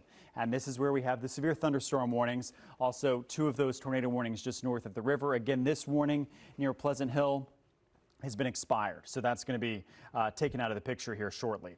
Okay, so we'll focus here on this line of thunderstorms. I do, before I go back to these warnings, want to put a quick updated track on this for those of you who are living off towards the east. Those in Warrensburg, Sedalia, you're like, when are these winds going to get here? I want to put an updated storm track on this, tracking off towards the east, still at about 60 miles per hour. Higginsville, an ETA of 1025. Warrensburg 1040, Marshall, Missouri 1050, Sedalia 1110, Boonville and Moberly around 1120 tonight, and that's going to be heading into central Missouri. So that's the storm track as it moves away from the metro. 70, 60-mile-per-hour winds still likely. I think the strongest winds have gone down slightly. Still, as an embedded tornado in a QLCS line, I am impressed at the organization and the intensity and persistency of this Ray County warning. There's still this little notch there. We had debris on it back near Rayville and Dockery. It's now approaching the Carroll County line, and there's still rotation in it. And again, I was IDing up near Bramer, that same spot, and those are kind of the two spots that we're seeing for rotation. I'll turn on first here the FOX4 rotation tracker. It doesn't do the best here in these QLCS situations, these spin ups, and it's not seeing a lot of broad rotation. And so we really have to kind of dig in the weeds, if you will, here. So looking at the velocity mode, you know, there's a little bit of a wind surge almost here, Highway A near Stett. And then in this northern tornado warning, a little bit possibly just north of Bramer, maybe at Highway D near the Livingston-Carroll County line. So it's right here at the county intersection, Caldwell going to Carroll and Livingston. And when we look, sometimes the correlation coefficient or our debris tracker can show a little bit of that curvature. So again, right there, a little bit of an S. Maybe it would be right near Bramer, right there near the Livingston and Carroll County line. That's the northern tornado storm. And then this other tornado warned storm, if there's a little thing, it's right there. See the curve? That would be the little wrapping of rain and debris. Again, these are rain-wrapped embedded tornadoes. You're not going to see them like funnels. But Stett, Rockingham, this is tracking off towards the north and the east. So it looks like that's an update on this northern tornado warning. Still continuing until 10:30. Blue Mound is in this. Again, the rotation is near Bramer, heading right along the Carroll-Livingston County line. And then we've got this notch near Stett. That's going to cross north of Norburn over towards Carrollton. Interesting, Joe, what was it? Was it back in March when we had the Platte County hailstorm? I was down on Highway 10 here in Norburn tracking a tornado in almost the exact same spot. Yes. Wow. So it's interesting how we get these little tornado out, you know, Belton. Yep. This Nortonville, Highway 10, just north of the river. It's just interesting how the weather kind of does that in seasons. Things that get ingrained in our area, yeah, very right? Interesting. Some good news for the folks in northeastern Ray County. Your tornado warning has been canceled for northeastern Ray County. So this storm now, the one that was coming out of Ray County and now moving into Carroll County, this is going to be very close to the Stett area. And it looks like, again, with northeastern Ray County being eliminated, now we're just kind of confined to the west central portion of Carroll County. That's one tornado warning. That's due into Stett by about, in the next 2 minutes or so. Tina by about 10:39, Bosworth by about 10:43. This other area of circulation doesn't look nearly as suspicious as the one further south of it does, so we'll just kind of do a broader track on this as it moves off towards the east-northeast at around 50 miles an hour or so. So that would be heading towards Blue Mound by about 10:27 and Hale by about 10:39. I think it's also of note that in the bigger picture of things, I have not seen any wind reports. No, it's weakening. Kind of interesting. The storms conceivably maximized right near and west of the state line, where we were getting those 70 to 90 mile an hour winds. Because I have not, and this could change, you could probably still get a 40 or 60 mile an hour wind gust, but the extremeness to the winds has certainly settled down. And these storms that are moving into Lafayette County are not nearly that powerful. You kind of see them actually kind of weakening. And our model data was actually suggesting that once these storms got east and southeast of Kansas City, they would be on a weakening trend. Storms down south are still going, pretty good. But if you notice, we're starting to lose some of those darker red colors on our radar, indicating that perhaps they're on a downward swing as well, maybe.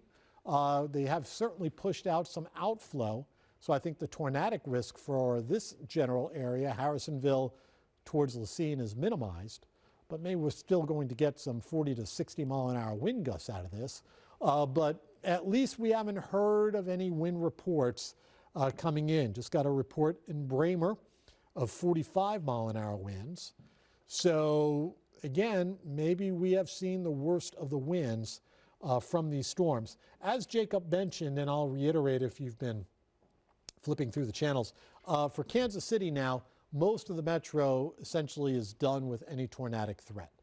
The tornadic threat right now is just going to be right along this leading edge of these thunderstorms, right along the leading edge of the squall line. I'm also questioning whether or not we are going to see these higher rain totals that the models have been suggesting. Now, we've picked up probably a quick half inch to maybe an inch and a half of rain.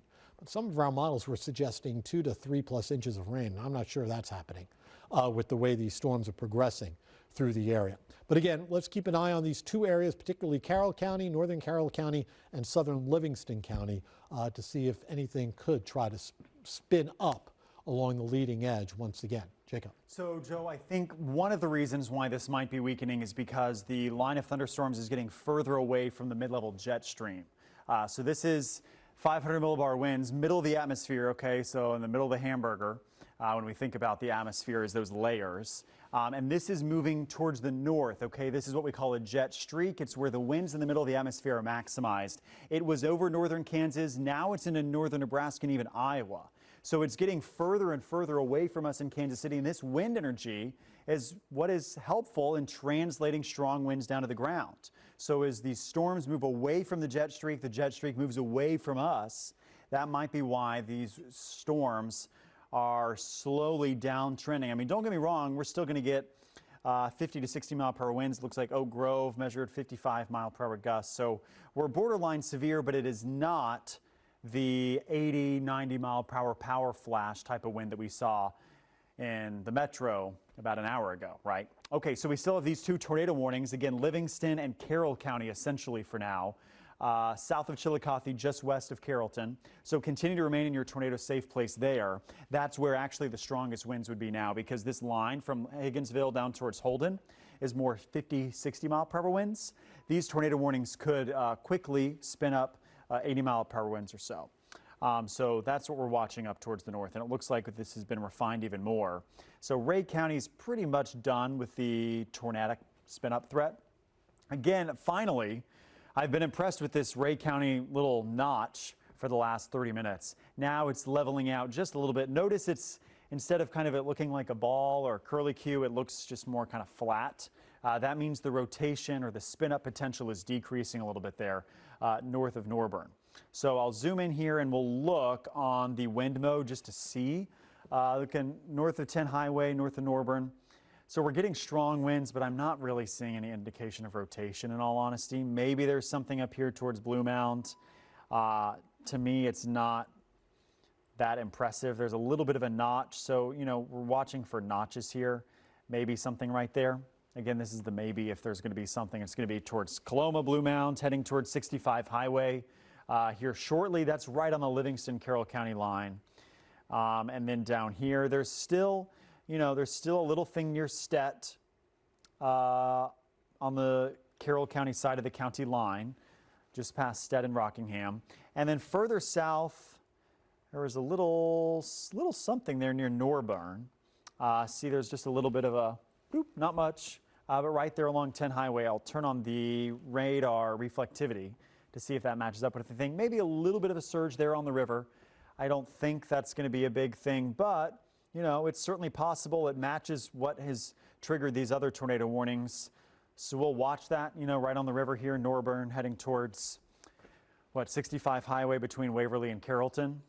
Wouldn't be shocked if that could try to spin up something right there too. So that's what we're trying to do. These, honestly, these spin-ups are kind of like whack-a-mole because they only last, you know, 10 minutes, 15 minutes. So we kind of had that one maybe briefly in Raymore. We had the brief one in Rayville. We had the brief one near Bramer, brief one possibly near Norburn right now. But again, they don't last long. They can cause some localized damage. And we're still, we don't have a lot of damage reports coming in right now. And you know, it's nighttime. There's rain and thunder still coming down. The winds are still strong. It may not be till tomorrow morning when we get some, if there was any structural damage. I'm not saying there was, but if there was, we may not know until the morning or later on tonight once the storms kind of exit. I do bet, though, that tomorrow and Wednesday, the National Weather Service will be surveying some of these little spots where we've had tornadoes. I mean, there's a lot of them, right? We had 3 hours of tornado warnings in northern Missouri. I mean, Gentry, Nodaway, Holt, Atchison County, Missouri. I think we had a couple of quick touchdowns up there. We've had this in Ray, Caldwell, Livingston, Carroll County, Cass County might have had something, maybe something out near Leavenworth. So, yeah, there's been a lot of little zones for quick spin-ups, but nothing crazy. I think the strongest tornado we might have had was that first one we were tracking this afternoon around 5 o'clock. That was up near Falls City and Holt and Atchison County, Missouri. So again, the line of winds continues to move away from us. Strongest winds stretching from Archie, Warrensburg, Odessa, Carrollton. We still have those 2 tornado warnings for Carroll County. Those continue, until 10:30? So a little bit longer as this pushes away from us. There's a little bit of a notch there near Norben, right on the Missouri River. I'm not sold on anything, but it's just there. It kind of, so there's also a little bit, if I'm just, if I am trying to find something, there's a quick little spin up near Mandeville, just a little bit of a pixel right there, W Highway. It's probably nothing, but it's just a little surge of wind. And that's, sometimes these brief spin ups, it's hard to differentiate between, is it an EF0, EFU quick spin up tornado, or is it just a surge of stronger 75, 80 mile per hour winds? And so that's what the surveys can determine, because typically if you're getting a tornado, your debris or your tree limbs are falling in different directions, right? Because you have rotating winds. And if it's a surge of straight line winds, the tree limbs, the trees, power lines or whatever, they're all facing the same direction because the wind pushes straight in. So that's kind of the difference that the National Weather Service looks for. So, okay, so that's kind of this line of winds and storms. Looks like what the severe thunderstorm warning has been extended even further east, Saline County, Lynn County, Missouri. But overall, Joe, I think the slow trend downward continues. And I mean, here in the metro, we're pretty much out of the thick of it. Yeah, unfortunately, we're not done with power outages. Close to 56,000 customers on the Evergy grid. Now, that grid goes down to Wichita, but a lot of these folks who are without power are around Kansas City or the Kansas City metropolitan area. BPU, when I just checked, reporting now close to 9,900 without power. Earlier, it was around 13,500. So the outages for BPU are slowly but surely getting repaired. There is still lightning on the back side of all this, but this is generally light to moderate rain. You won't get flooding out of this. If there is some localized areas of flooding, it'll not improve things because of the light to moderate rain. But things will start to shut down, I think, as we head maybe before daybreak tomorrow morning. So our 2 tornado warnings continue for southern Livingston, northern Carroll, and the west central portion of Carroll County, connected to these 2 cells, which right now are not producing tornadoes to our knowledge. They're radar indicated areas of circulation. So we'll still watch them as they track a little bit further off into Sheridan County here pretty soon, getting them off towards the east and outside of our viewing area. But we continue to have numerous severe thunderstorm warnings up and down this line. Again, we have not really gotten too many reports of the extreme winds that we were seeing, I want to say about an hour ago. Kind of lost in time here. But we haven't seen anything really much more than a 60-mile-an-hour wind gust from these thunderstorms. So, at least in the last half hour. So from Odessa to Harrisonville, down towards Lacine, over towards Garnett, the potential continues to be for 60-mile-an-hour winds. Those will be approaching the Waverly area, Warrensburg, Creighton, Clinton, Adrian, Butler, the leading edge of the stronger winds right there. You see that thin green line? And I'll stop things so that you kind of see it a little better and kind of zoom down towards this area, down towards southeastern portions of Cass County into Bates County. You see that line right there? That's the gust front. All right, if we were in the middle of the day and we had all the daylight we needed, this would be one heck of a shelf cloud coming on through. But it's at night, tough to make out unless you could see it through the lightning. And you might be able to do that if you live east of that boundary. But this is a tornado killer. So as long as that is ahead of all of this, you don't worry about those spin-ups. It's when that outflow boundary is not pushed out far enough from all of those storms that we do worry about those little spinners. But you can clearly see down towards Bates County, southeastern Cass County, western Johnson County, at least for now, and it goes up from there, that the outflow boundary has been pushed out, and that hopefully reduces our tornadic risk for areas further south of Kansas City. The risk, though, continues, even though these are just radar indicated. Carrollton is not included in this particular tornado warning. It is just to your west. This looks like a mishmash of stuff, and they've just dropped that particular tornado warning for Carroll County. For northern portions of Carroll County, that warning continues. Southern Livingston County as well. That warning will go on, I think, for about another 15 minutes or so. Over towards Blue Mound, Tina, and Hale. All right, and that's getting shrinked down as well. Still includes Blue Mound, still includes Tina, does not include Hale. So that would be right around or close to that 65 highway corridor where we still have some indications of rotation just towards the south and west of Blue Mound. So that would be maybe just towards the south and west of Blue Mound. It doesn't look, nearly as nasty as we've seen others look, but it would be right about there if there's something going on. So that would be heading towards 65 highway, probably passing north of Tina, approaching perhaps the Hale area, although I think they'll probably drop that warning unless this thing ends up doing something pretty soon. This will pass north of Coloma as well. Jacob. Okay, Joe, so again, we kind of have this tornado watch in effect for the metro. Severe thunderstorm watch for central and northeastern Missouri. I wanted to switch over here to the temperatures and show you the cooler air that's incoming. So we're still around 80 degrees down in Chanute, 77 in Clinton.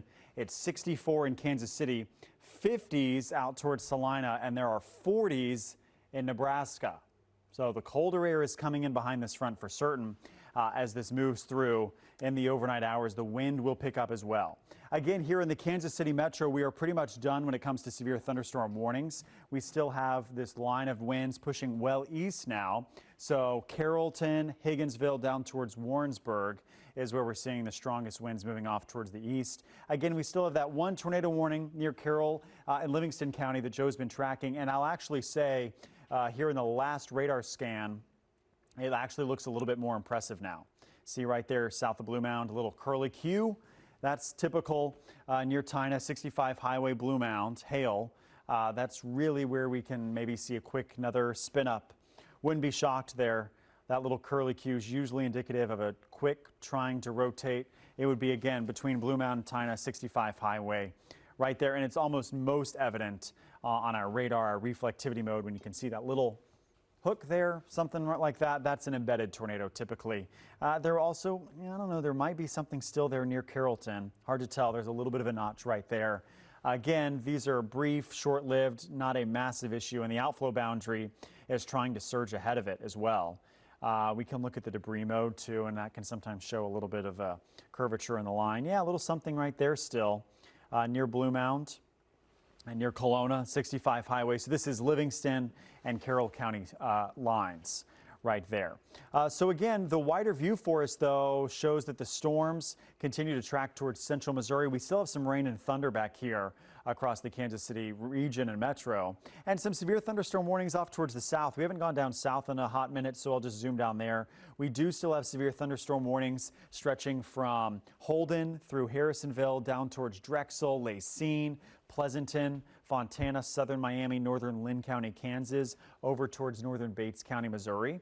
This is mostly for 60-mile-per-hour winds, as this is kind of the southern edge of this Boeing edge of line of winds that's pushed across the metro. Notice this dark green kind of line of band out here, Butler to Garden City to Warrensburg. That's the outflow boundary. So that means there's no spin up risk down here. And that's also kind of where you might see a shelf cloud coming in and also some of that leading edge of winds as well. So it looks like that there's been, we're still getting in some damage reports. I was going to try to switch over here to the storm reports because earlier we had these 70, 80, even up to 90-mile-per-hour wind gust reports. Now those have dropped a little bit. Here's the latest. Unity Village, we got a 58-mile-per-hour report. Kearney, 63-mile-per-hour report. Maywood here in Jackson County with some wind damage there. Kansas City downtown, 60 to 65-mile-per-hour gusts. So the winds overall have dropped from where earlier, again, these were 70-mile-per-hour gusts out in Shawnee. That was back around 9:30, so an hour ago. So here's the view from our tower camera. Visibility has certainly improved. Still raining. There's some lightning off in the distance, but we're certainly still we're out of the worst of it now here in the metro. So that's good news. So we're still watching that storm out towards the east. There's still a little bit of rotation there, Joe. There might be a little hook or something. Something. And it'll be out of here soon. We're going to continue coverage through 11 o'clock. Our hope is to join up with our sports show with Rob Collins. I have no idea if the Royals won or lost tonight, but I'm glad they adjusted their game time to get the game in for tonight. So here's a look at what we're expecting for the rest of the night. And then I want to show you the Long Ranger because we haven't even touched on the forecast. So the storms that are out there will continue to push away from us over the next couple of hours. And by early tomorrow morning, they should be well southeast of the metro. Still could be some rumbles of thunder, some brief rains, heavy rains. But the heaviest stuff will be out towards central Missouri, and it should be on a weakening trend, I think, as they get out towards central Missouri. And then there still could be some residual rains even into the wee hours of tomorrow morning down towards the lakes area, Clinton, Sedalia, point south towards Warsaw into Benton County. So just, heads up for you folks down towards the southeast of Kansas City. Could have some wet roads first thing in the morning. And then that should do it. All right, so most of tomorrow is going to be just fine in terms of the weather, but it's going to be a much cooler day. Temperatures up in Nebraska right now are only in the 40s, and that cooler air is coming our way. So your Long Ranger shapes up like this. 62 for tomorrow, conceivably what we are at midnight could be the high. 66 on Wednesday, 64 on Thursday, more rain coming our way Thursday into Friday. This will not be severe, I don't think. 78 on Saturday, 80 on Sunday, and then up to 84 a week from today for Memorial Day. Right now, most of Memorial Day weekend looks to be okay. We'll do a deeper dive on that when we have some more time for tomorrow. So that's some good news. Usually it's tough for us to get through Memorial Day holiday weekend without getting at least some rain. So certainly some good news if you have some plans for Memorial Day weekend, that the weather overall right now looks to be pretty good. All right, so again, let's get back to radar. Just wanted to kind of give you a little update as far as our forecast goes. Radar continues to show the storms that are pushing off towards the south and east, the worst of the storms pushing off south and east of Kansas City, and our little tornado warning that is still in effect up here towards north central and almost northeastern Carroll County and southeastern portions of Livingston County, east of Blue Mound now, north of Coloma, probably north of Tina. That tornado warning continues, and that's going to go for about another 7 minutes. I have not heard of any confirmations of anything on the ground or any damage associated with it. Now, I wouldn't be shocked if there was some 60 or 70 mile an hour winds being pushed out of that thing. That could do some, power outage damage. There are a lot of areas up here already without power from the storms earlier. But again, the tornadic threat, while still there, is right along 65 highway. I think this will probably pass south of Bedford. We'll see whether or not they decide to issue things a little further east into Sheridan County. We'll see about that. But typically this type of activity doesn't last for all that long in terms of the area of rotation. So that's something to kind of pay attention to for you folks up to the north. Notice this whole brand new severe thunderstorm warning that goes from Trenton, where there is now new street flooding. They had 6 to almost 9 inches of rain over the weekend, and now they've got some additional street flooding. This tornado or this severe thunderstorm warning goes all the way down into Lafayette County, goes as far east into Lynn County on the Missouri side, Brookfield, Browning now under a severe thunderstorm warning, Hale as well under a severe thunderstorm warning in addition to that tornado warning just to your west, Carrollton under a severe thunderstorm warning. We go further down that line, severe thunderstorm warning for Concordia, for Odessa. You sort of get the idea that the ability of 60 mile an hour winds is still with us with these storms. To be honest though, we haven't gotten any reports of any damaging or strong winds. Ever since those storms peaked out very close to the metro or within the metro with 70 to 90 mile an hour winds, seems like once they got a little further east of downtown, they just kind of blew their wind out. And as a result, we have not seen the stronger winds translate over onto the Missouri side in terms of anything much more than perhaps a 50 or a 60 mile an hour wind gust. You see that little advancing line right there, that's the outflow. So that essentially kills any tornadic threat along the leading edge. All right, and that's typical with these very mature and long-lived squall lines. They usually push out this rain-cooled air, and that's what we have seen over the last about hour or so, and that's killing this tornadic threat, which is a good thing. Again, we'll still watch out for the potential of 40 to 60 mile-an-hour winds, but hopefully that's about the worst of things as these storms perhaps weaken as they move more off towards the Missouri side. Jacob. Yeah, and so Joe, actually getting some word. So, our warnings now fit on one slide. So this is good news, right? We're reducing our warning coverage. Getting word from the National Weather Service that this warning and this warning are going to be expired here at 10:45. So in the next 5 minutes, we'll be down to one severe thunderstorm warning because this tornado warning also expires at 10:45. So the severe threat is actually rapidly winding down. We have the severe thunderstorm warning that's for Carroll, Missouri, Chariton, Grundy, Missouri, Johnson, Missouri until 11 o'clock. And that's going to go until 11, but everything else, what looks like the Cass, Jackson, Johnson storm might be until 10:49 now, or that's actually them just expiring it. So that's going to be removed here shortly. And now, okay, even the tornado warning is going to be expired here as well. So we actually, Joe, in the next 5 minutes might be down to no warnings at all, which is a massive and drastic de-escalation.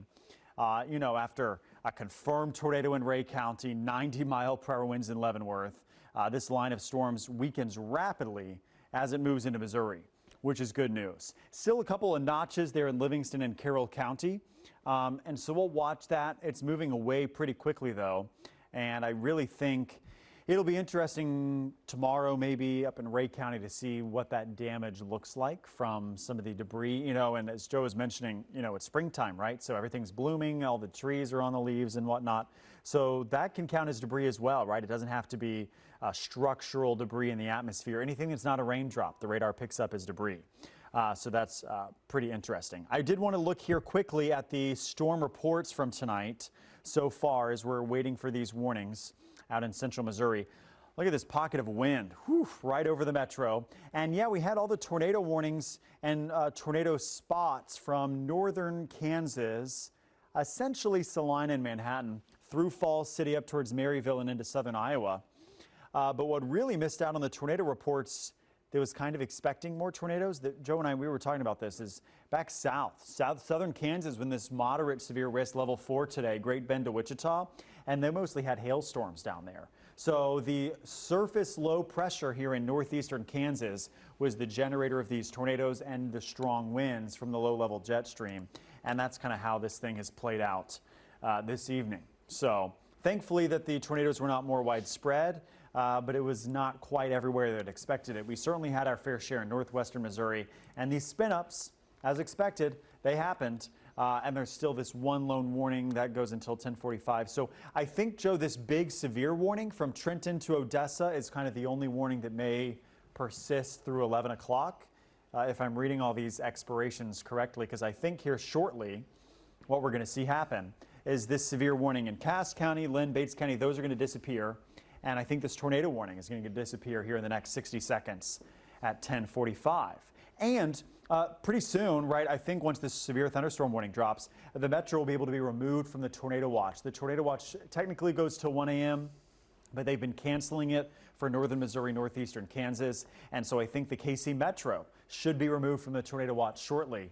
Again, as we're wrapping the storms up. Severe thunderstorm watch from Jefferson City to Columbia, out into central and eastern Missouri, but overall, and these warnings are going to drop here soon.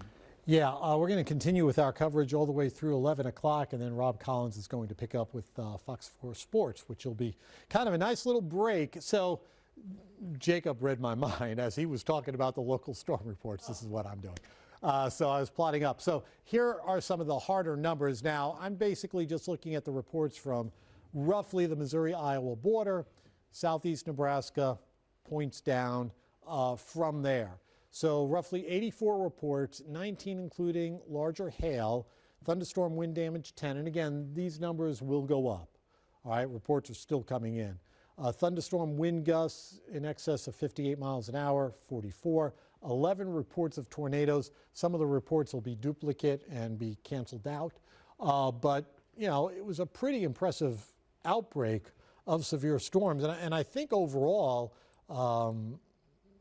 Jacob, we've got to be pretty happy with the messaging. And yeah, it turned out as expected. it pretty much turned out as we expected. We were concerned about maybe a few of these little spinners along the leading edge. We had a couple of warnings connected to that, maybe a brief touchdown as well. We were concerned that this was mainly going to be not a hail situation, but a stronger wind situation. And you get 70 to 90 mile an hour strong straight line winds, particularly out towards Leavenworth County and down into Johnson County, Douglas County, out towards Topeka as well. Downtown had near 60 mile an hour winds, near 60 mile an hour winds down towards Lee Summit. So I think overall that played out very well. The one thing that maybe did not play out was the flood potential. So yeah, it came down fast and furious, but because everything was moving at close to 50, 60 plus miles an hour, the flooding here in Kansas City proper pretty much contained. Now, for areas up to our north, that's a whole different animal up there. You folks up here in northern Missouri, you got pelted over the weekend with crazy amounts of rain. And what we have found from today alone is some of these rain totals in excess of 4.5 inches up here towards the Iowa border, 3, 4, close to 5 inches of rain. And again, remember, yesterday, that area got some pretty beefy rain totals as well. So, I mentioned this earlier before we started our wall-to-wall coverage for the last 6 hours, whatever it is that up through yesterday, this was our 6th driest May, at least the start of May, through a little bit more than the first half of May. KCI this morning picked up, give or take, 1.8 inches of rain. So far this evening, they've picked up, I want to say, a little bit more than half an inch of rain. So I don't think we're going to break a record for our daily rain officially here in Kansas City, which is around 3.2 inches, going back, I think, to the 1940s. But, still 2.2 inches of rain, which is our wettest month of the year, with averaging over 5 inches, is pretty impressive in and of its own right. Again, a lot of power outages still out there. Evergy now up to 63,000 customers without power. And those numbers are going up within the metro area, now points off towards the east of Kansas City. BPU had roughly 10,000 customers without power at last check. So there are a lot of folks, and I have not been able to check with Independence Power and Light, a lot of folks tonight without power, and a lot of areas up towards northern Missouri where whole communities are without power. There are some trees down. There are some roads up here that are impassable because of the trees being down. So kind of messy out there for tonight. But thankfully for Kansas City, no more severe weather threat. The severe weather threat is essentially now off towards the north and east of Kansas City. The tornado warning is done, so no more tornado warnings. Now we just have severe thunderstorm warnings off to our east, and these storms that are so far behind the outflow boundary, at least at this point, are not severe warned. So that's fabulous news. So we are, as Jacob mentioned, we're kind of running out of severe thunderstorms on the plot right now. But these storms, they're nasty. Southern Franklin County, northern Anderson County, that's some pretty heavy rain. And there is a severe thunderstorm warning coming out right now, out towards Burlington, south of Lebo, with that cluster of thunderstorms coming in from Lyon County, south of Emporia. There's the turnpike. So get the idea that this area, that's going to be producing some pretty heavy rains, maybe some damaging winds once you go down 35 and then you get east of the turnpike, I should mention. So that's moving right into that Burlington area. So a heads up for Burlington, Leroy, Waverly, heavy rains, maybe some gusty winds close to 60 miles an hour. The storms will likely weaken as they come further east, but you folks in Garnett, you're getting some pretty heavy rain now. There's your mother lode of heavy rain. All right, that's going to be a torrential rain coming towards Garnett in the next probably about hour or so. So just pay attention to that. Anderson County, maybe even into southern portions of Franklin County where it's raining pretty good right now. You may get clipped by that northern part. That's a lot of lightning. That's a big old powerful thunderstorm coming out of Lyon County and moving into the Burlington area and south of Lebo. So just pay attention, you folks down towards Anderson County, to that. Again, with this outflow being pushed so far out ahead of the storms now, the leading edge of the stronger winds, perhaps 40 to near 60 mile an hour winds, maybe. Haven't gotten any reports of even that. Pushing into the Elmwood, Sweet Springs, Warrensburg area as we speak. Sedalia, that outflow is just about 15 miles or so towards your west. So the stronger winds are coming towards Sedalia, stronger winds coming into Windsor and Clinton and Leesville, just passing through Creighton. Creighton's getting a nice little thunderstorm right now. Adrian getting into it. Strongest winds right now, leading edge right on top of Rich Hill as we get down into Bates County. And then you could just kind of see the extension of that outflow boundary. It's a very, very dramatic looking on our radar. Right in through there, that's pretty impressive. Strong outflow winds being pushed out, probably something in the neighborhood of 40 to 60 miles an hour. Jacob. Yeah, so I was just looking, Joe, kind of at these rainfall estimates here from our FOX4 radar. Again, kind of, we're estimating, we've measured in that 2 to 2.5 inch ballpark up at the airport, close to 2 inches downtown. And there's going to be a lot of these rain gauges that are higher in actuality. This kind of underestimating rain over the last couple of hours, I think, as this line of heavy rain pushed through. But yeah, it's not the crazy flooding that we were at least a little bit concerned about. I'm not seeing anything more than 3 or 4 inches here in the last 24 hours, which is good because the rivers, everything's already at flood stage essentially. So we didn't really want to add more to that. I did want to give a brief forecast for tomorrow, since Joe and I have been showing you radar for essentially the last 6 hours straight. So for your Tuesday, our rain should end in the morning. And we still have some clouds around, some sun maybe late in the day, but a northerly wind is going to keep our temperatures much cooler tomorrow. Gusts tomorrow out of the north are going to be 15, maybe up to 20 miles per hour. And so some sprinkles in the morning just turn into a mix of more clouds than sun. And we kind of struggle to break 60 degrees tomorrow afternoon. So we'll wake up and we're in the lower 50s. We get to maybe 60 by early afternoon. 62 might be a stretch under clouds. There might be a couple warmer spots south with some extra sunshine. But overall, here's the rain at 4 a.m. Still some showers in the metro and especially on the Missouri side of the state line. And as we head towards 6, 7 a.m. in the morning commute, a little damp in some spots. By 9 a.m., sprinkles really wind down here in the metro. And then we're just kind of cloudy, damp, and cooler through lunchtime. There's 1 o'clock. Upper 50s, lower 60s, the northerly wind. Clouds break a little bit in the afternoon. So again, that afternoon sunshine will be key to our high temps, but I think lower 60s pretty likely. And then we finally clear out a little bit overnight into Wednesday morning. It's going to be colder Wednesday in the 40s. A chilly start Wednesday, but sunshine Wednesday afternoon should help our temperatures climb back into the mid and maybe some upper 60s. So we're at 62 degrees tomorrow, 66 Wednesday, 60s on Thursday.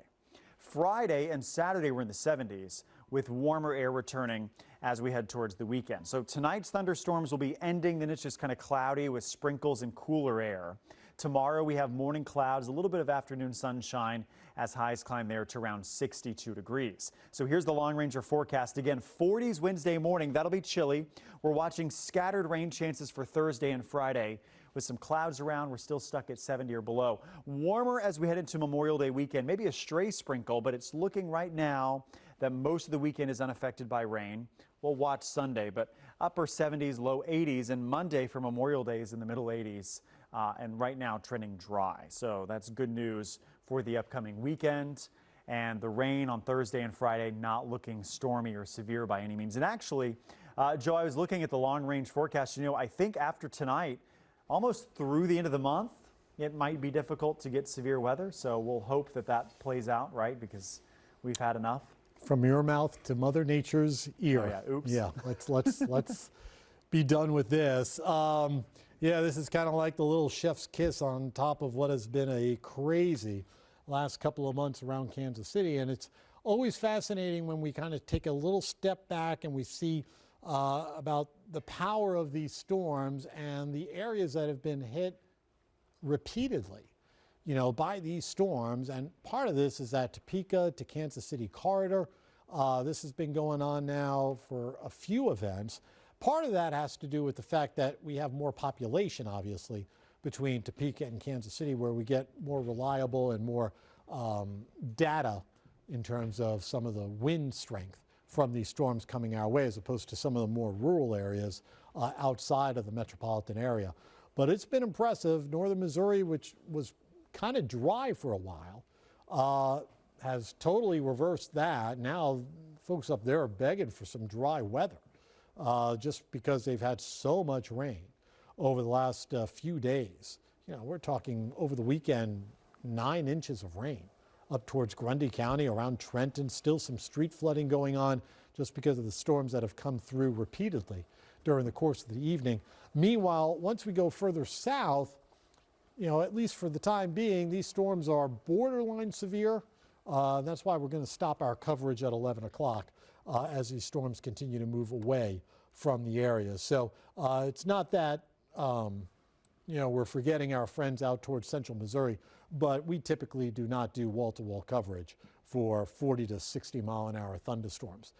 These will not probably produce a tornado. I don't think that's going to happen. They're also getting ready to kind of come out of our viewing area as well. Here's Linn County, Missouri. So still some decently strong storms coming your way. Nice little rumble of thunder right here at the station. That's the first one we've heard all night. Isn't that weird? So we're still getting some thunderstorms within downtown Kansas City. We just had our biggest crack of thunder that we've had all evening long. So again, the general trend, much better, more rain for tonight. The strongest storms are weakening as they move out towards central Missouri. I think we're done, and that's good news. Rob Collins picks it up from here.